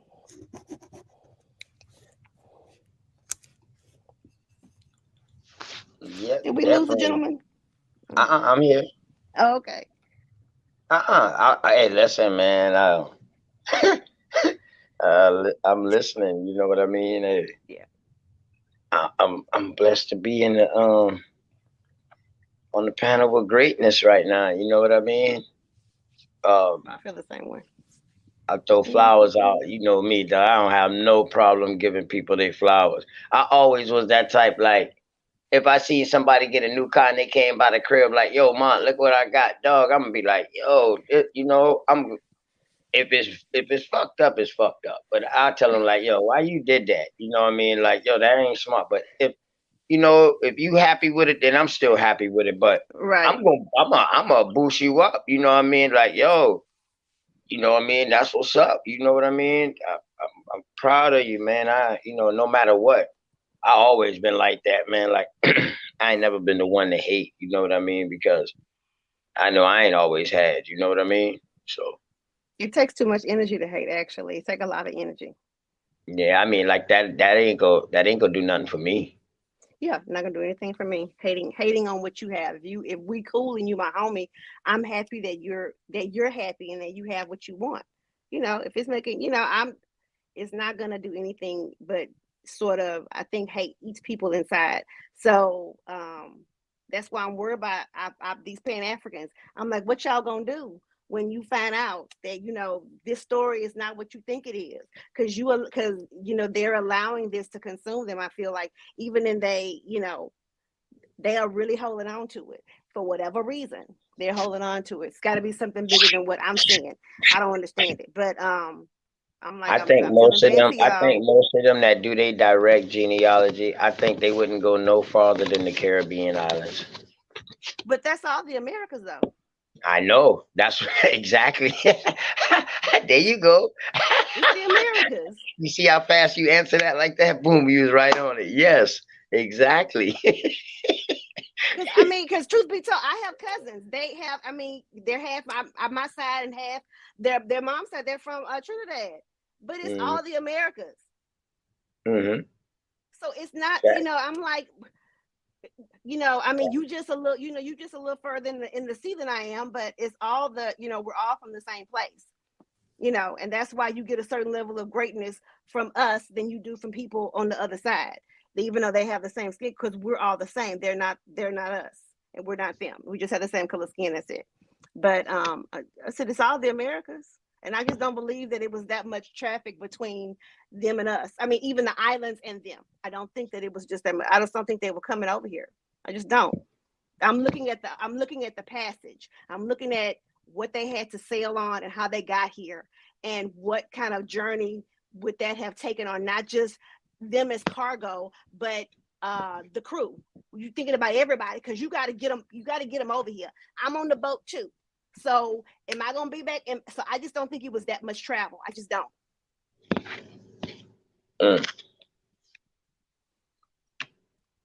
I thought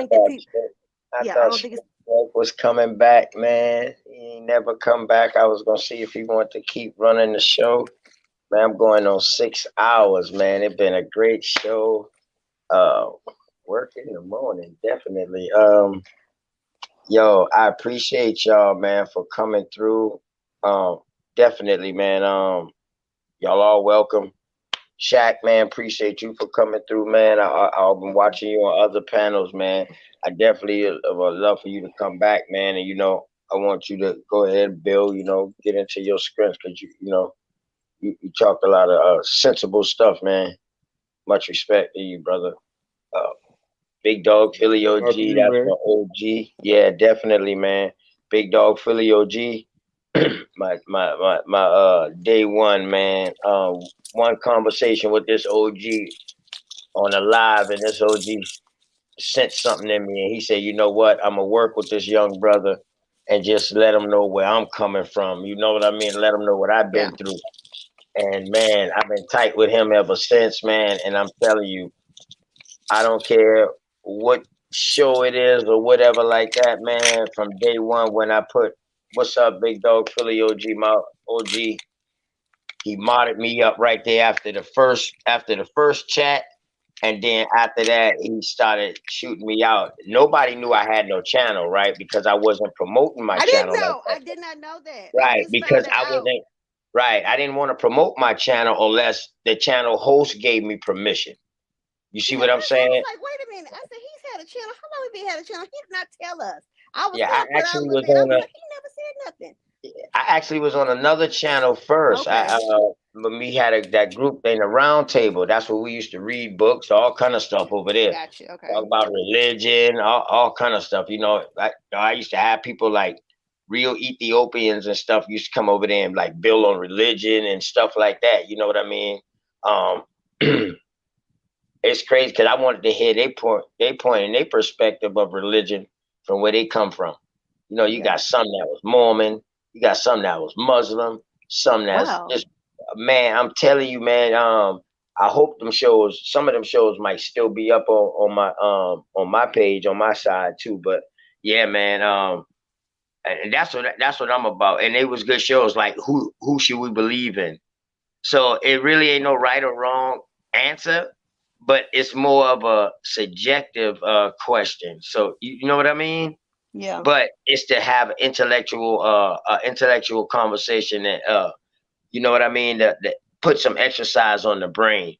So in other words, it's an exercise for us to understand that other people who you talk to are going to have other perspectives. But you can't say that their perspective is wrong. It was wrong. Yeah. Right. Because it's subjective. You know what I mean? It's my thoughts. It's how I feel about it. So that's true. Yeah, man. But that's what I'm about, man. Y'all can go ahead and one by one, man. Y'all can go ahead and say something, man. Please.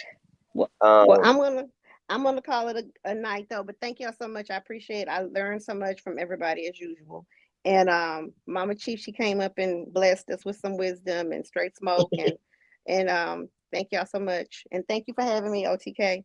And thank you for letting us know you had a show finally.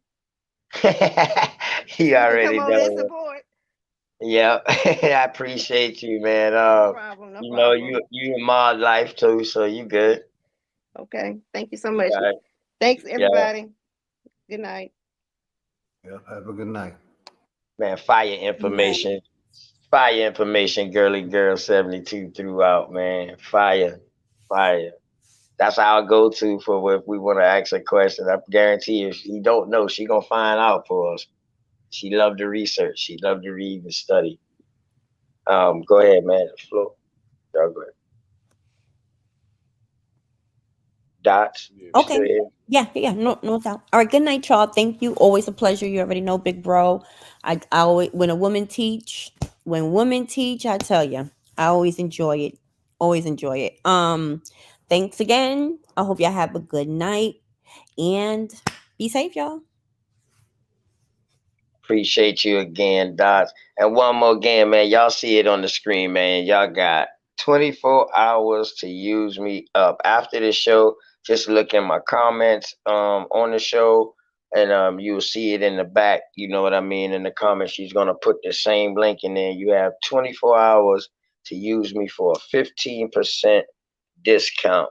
And also you can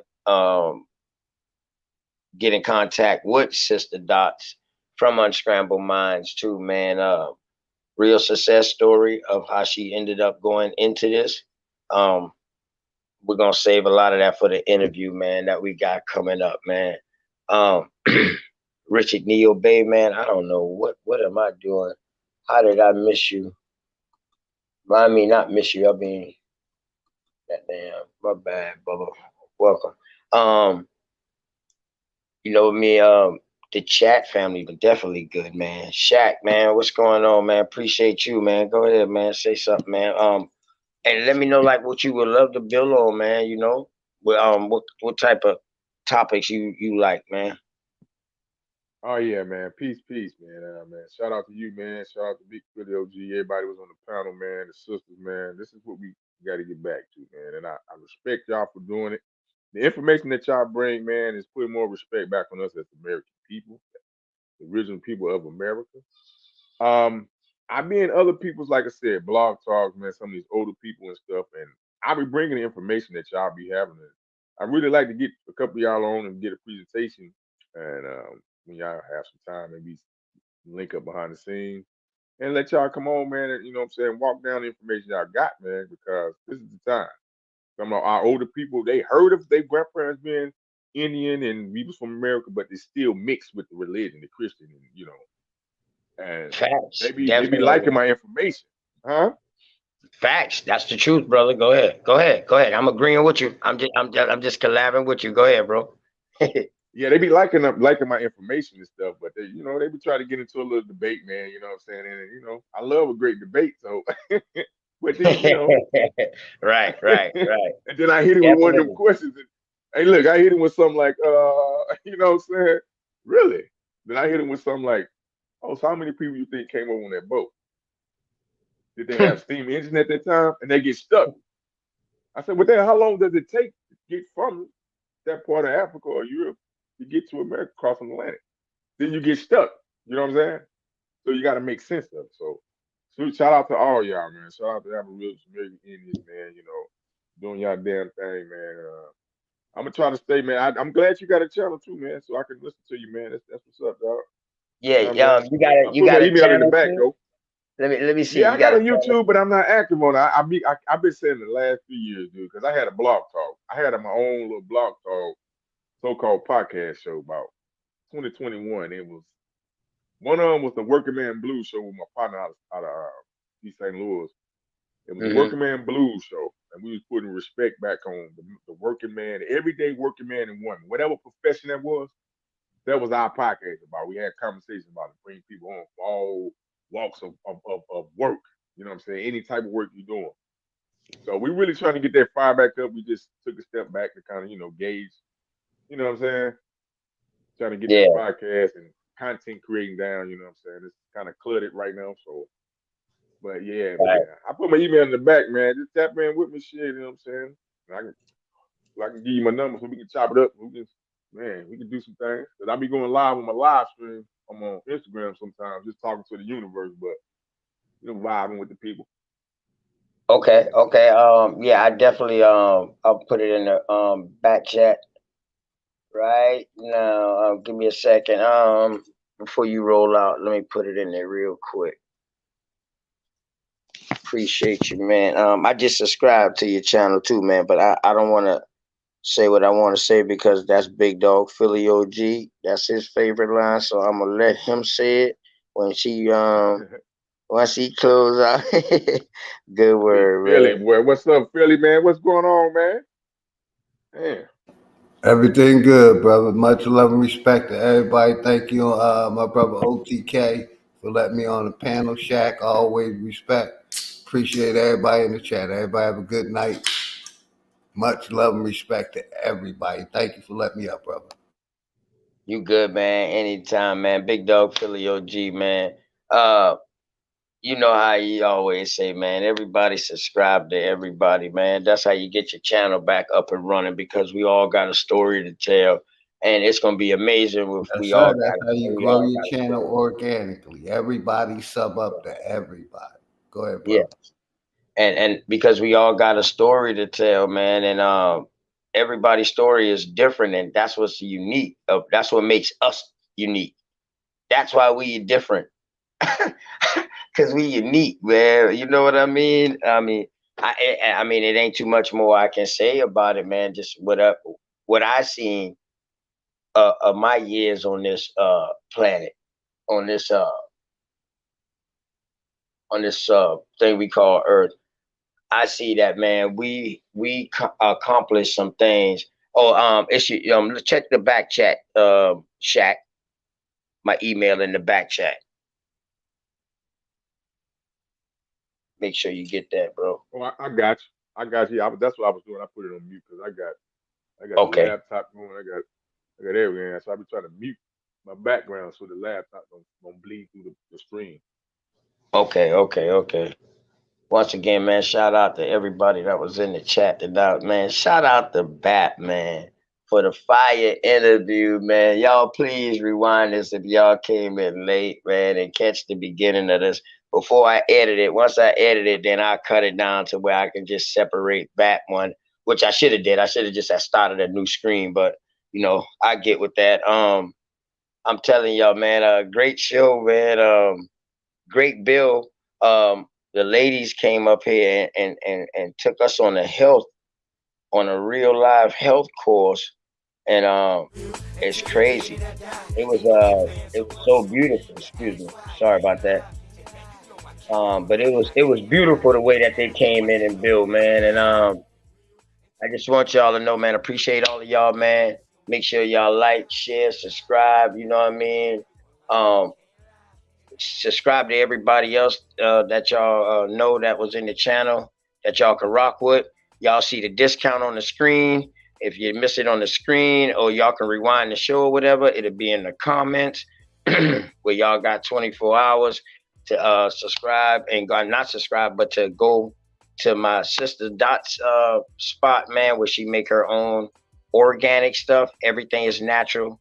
Everything is natural, but I'll let her explain that more. She has an actual great visual over there that you can look through. She's very hospitable too, so that's a good thing, man. Shout out to my big dog, Master Chief, Big Chief Top Cats, man. You know, shouts out to all the Aboriginals, all American Indians. You know what I mean? My Moorish brothers out there. You know, my Hebrew brothers out there. You know. Hey, shouts out to y'all, man. You know what I mean? To each his own. And appreciate y'all, man. And have a blessed day, man. Blessed morning. Peace.